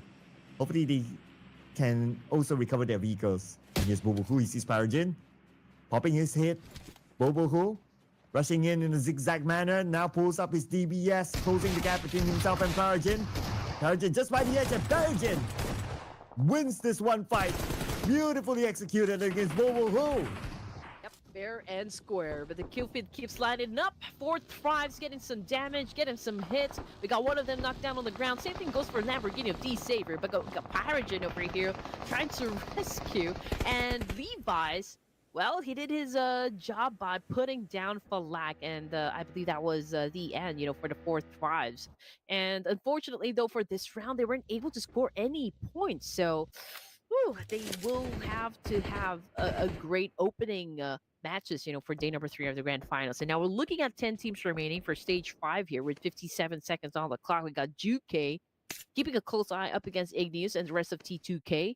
It's trying to find a great angle over here to work with, of course, as to like what you really need to do when it comes to playing Battle Royale. But Igneous also trying to spot down some opportunities for himself as well. While looking back, just checking, okay, if the boys are ready to give him the backup that he needs. And let's see what sort of backup that Rules will have. Because right now, Yoru shot him down, but it's also one of those long range. And if you look at the minimap, Rules is being picked up. It should be okay. And they're in the circle, so that's fine. But at 10 more seconds, the circle will surely shift. It's just a matter of where will it go. Now gathering information, Mimi by the side, being shot down by Talon. Axel shows up. And now they're looking for the remaining members of T2K, but from afar, looks like they have a little bit of an assistance from Juke. Team Secret takes out Igneous. I love how they came into play. They know the side where T2K could be most vulnerable, and they just attacked it. And now we're looking at Axel over here getting the advantage up against T2K and putting down rolls into process. And now here comes another 1v1 dance off with Ajaya this time. He was the one that got cut down, so, Ajaya with an effective clutch right there. Fortunately, though, for the side of Talon Esports, Achu was able to provide a little bit of that follow through, but he's not out of the woods just yet because we got Team Secret coming in hot up against Talon, and that's it. With that nade coming from Juke, he was able to seal the deal, and that is a top-notch gameplay coming from the side of Team Secret with 5 elimination points for top. And now Team Flash is in action against D Savior, going up to the high ground, trying to find the remaining members of D Savior. And from afar, Bose gets a double knockdown back to back. Levi's in the building right now, need to defend his own ground. A Lamborghini is on the other side, just on the outside of the building. The duo that has to do it. 12 eliminations now in the hands of D Savior. But can they get more? And Lamborghini was not able to win the fight against Bo. And now we one more left. Bo succumb to the fire of Lamborghini, but the jump shot by Levi's make it happen for D Xavier. Lamborghini was a little slow on the triggers right there, but Vampire Esports, what a way to capitalize on that information. They just swooped in to collect the rewards. Oh man, that was brutally done by Vampire Esports. But then again, you gotta do what you gotta do. Vampire Esports was able to get 3 points from that fight, and now we're looking at the final 5 teams remaining. The Step9 also just got eliminated, and without Juke making it rain bullets as well up against Sons of Digi Alliance and eliminating all of them. Oh, what a cinematic jump by Juke there to finish off Cellcom DG Alliance, putting us in the top 4 now between Vampire Esports, Team Secret, Boom Esports, and BTR for the chicken dinner. And it does look like everyone has their own corner. But Doc being the final, not the final player for Team Secret, but he's the only one on the right side of the circle. That's interesting. Quite far away from his other teammates. They have to get together soon because this is going to be the final moment. Final moment it is. Final 4 teams here making it happen. We got Juke on a roll here. 6 points in the bag for this guy alone. Team Secret seems to be in a very good momentum right now for the final match here this evening. They're close to Vexy, the only player remaining for the side of BTR, so that could be easily, done, for the side of Team Secret, considering the number advantage that they have. But then again, Vexy could probably outsmart them. They could probably give off some damage up against Team Secret, but Juki could get up an 8 here. I think he knows exactly where to throw it. Oh, he doesn't. He's throwing it to the other side. He doesn't know that Vexy is there. Oh, Vexy got away with it. I don't know what's gonna happen here, Sir Cloud. I mean, Vexy obviously have that element of surprise, up against GK. I mean, obviously he doesn't know exactly where Vexy is. So how do you think this one is gonna play out? Oh man, Vexy the chameleon. If only. Oh, okay. Never mind. Never mind. Never mind. I was about to theorize like, okay, Vexy survives till the end, pulls the trigger, scores the chicken dinner, absolute cinema. But yeah, never mind. But this is a good fight we're getting. I mean, 4v4, squad versus a squad. So the question is, who is the better squad for this round? Is it going to be Vietnam's Team Secret or Thailand's Vampire Esports? Again, Vampire Esports right now currently at second place. And if they could pull off like maybe a huge win, I'm just not sure like how many elimination points was Vampire able to set up? I don't think it's much because we don't get to see them in action this round, or maybe not much action. Definitely not as much as the one that they got like 23 eliminations. So we'll see soon once we zoom into one of the players on how many eliminations have they got. But I guess like what you said, right? It's fair game here. 4v4 and yeah, basically it's 4v4, so it's equal ground. Let's see who gets the chicken dinner. If Vampire Esports wins this fight, then I guess they're just gonna make the gap smaller, with them up against Team Flash. But if they don't, well, at least, again, the consistency is there coming from the side of Vampire Esports, which is very, very promising, I can say. I mean, this is making me excited. But Vampire Esports right now, effective shot coming from Yola. Zera's completely out. What an angle by Mela there. Totally caught Team Secret off guard. And now they have the numbers against Team Secret. 4v3. GK behind the smoke. Cooking up this one nade. They see the smoke, they lob it towards GK. GK receives damage, but Joey knocked down by GK. They fight back. 3v3 now. As GK will need to take a bit of time to recover himself, but this nade set across onto GK will not connect still. Red Bull thinking of doing the same, but hoping to land the nade onto GK. Into the smoke it is. GK is not there. And also Miola managing Juke and Dokin, or Doc L in this situation, which is extremely hard to do, but he is delivering. Now here comes Miola, holding an S12K, about to dance it up against Doc here. Doc with a DPS as well, so this is a shotgun fight for stage 8. Miola taking in some, not taking in some damage just yet, but he is determined to put down Team Secret, put them into place. And Miola taking in some damage, Doc's pretty low, and that is it. Nail in the coffin. Team Secret wins the. Oh no! Team Secret got eliminated, and it was Vampire Esports who came up on top. I know, right? Vampire Esports, people. Oh man, they scored the chicken dinner when I don't predict them. What is this? What is this, Vampire? What is this? It's not fair. I almost got my prediction right. Yeah, you were close.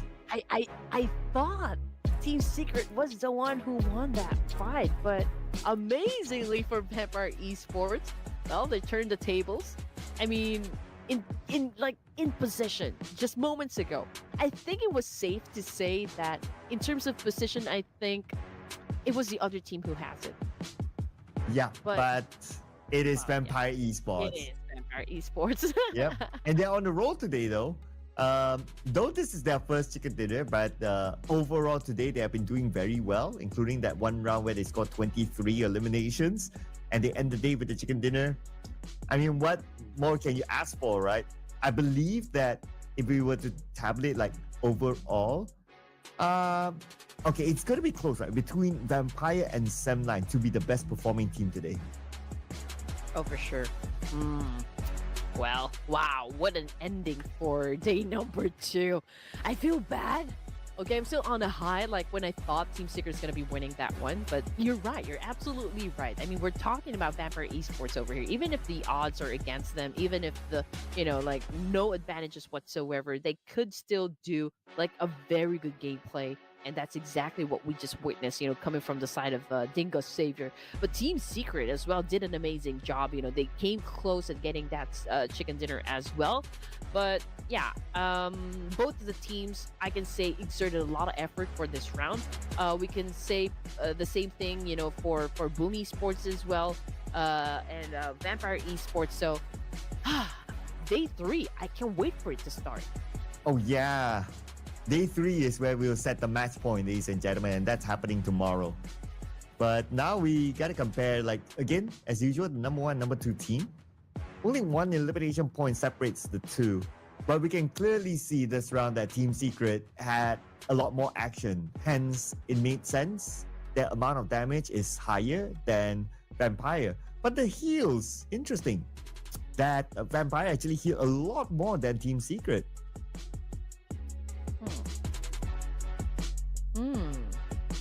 Oh, you're right. Okay. Maybe they've taken a lot of damage, from all of the fights that they've been through. But they're so good at, like with the whole resetting stuff, and I guess it did them well. It paid off. And as for Juke here, Team Secret, of course, we're not gonna diminish the effort that we saw, from that round. And Team Secret did an amazing job. 7 elimination points, and Juke getting the title for this match is also quite a statement. Oh yeah, Juke as the MVP. Now that also makes me wonder who will be the daily MVP. Will it still be Mela? Well, he scored 1 MVP today, so he might be the daily MVP. Lamborghini, Paragen here representing D Xavier, 5 eliminations, 4 eliminations respectively. And Mela is still consistent, coming up as one of the top performers. And he's still the player that brought in the most eliminations for Vampire. Oh, yeah. Yes. Absolutely right.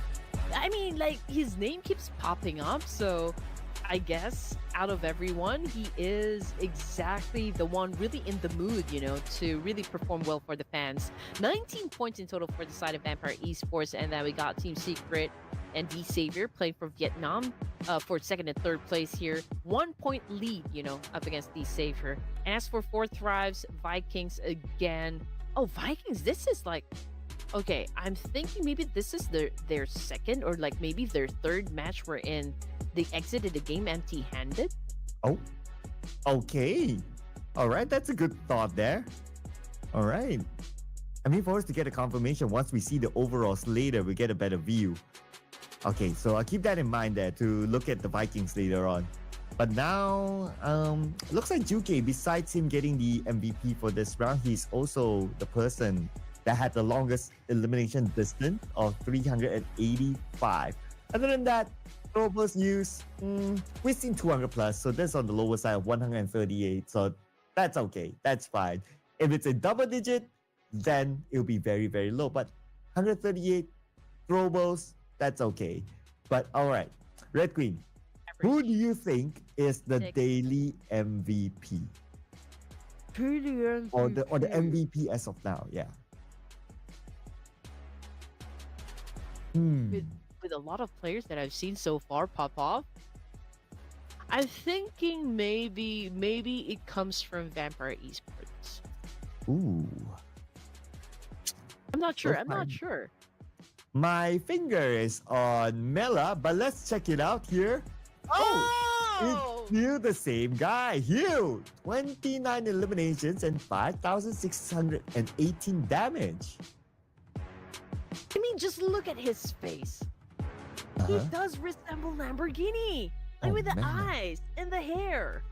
I don't know. I just see Lamborghini. But anyway, yeah, congratulations to Hugh again being the MVP again, overall MVP for day number 2 of the grand final. So 2 consecutive days for this guy alone. So I'm expecting more greatness coming from Team Flash, absolutely. But I guess it's safe to say, like, or maybe ask the audience, will Team Flash be able to keep the number 1 spot, or like, for day number 3 of the grand finals? But just to check out the other players who is currently on the road to MVP, we got Miala, we got Red Bull here coming from Vampire Esports, and then we got Win from Team Flash and Vex of Sem9. Ooh.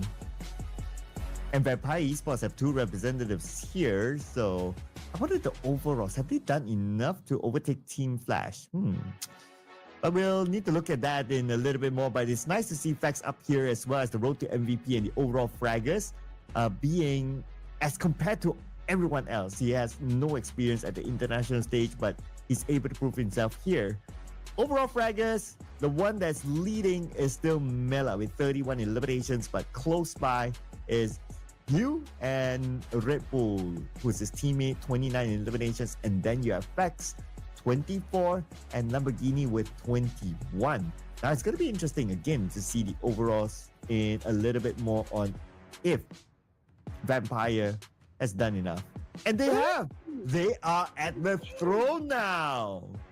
Okay, all right. So we started the day with Team Flash at the top, and we ended day number 2 with them falling to second place and losing to Vampire Esports when it comes to the top spot. 134 with 2 chicken dinners under their belt.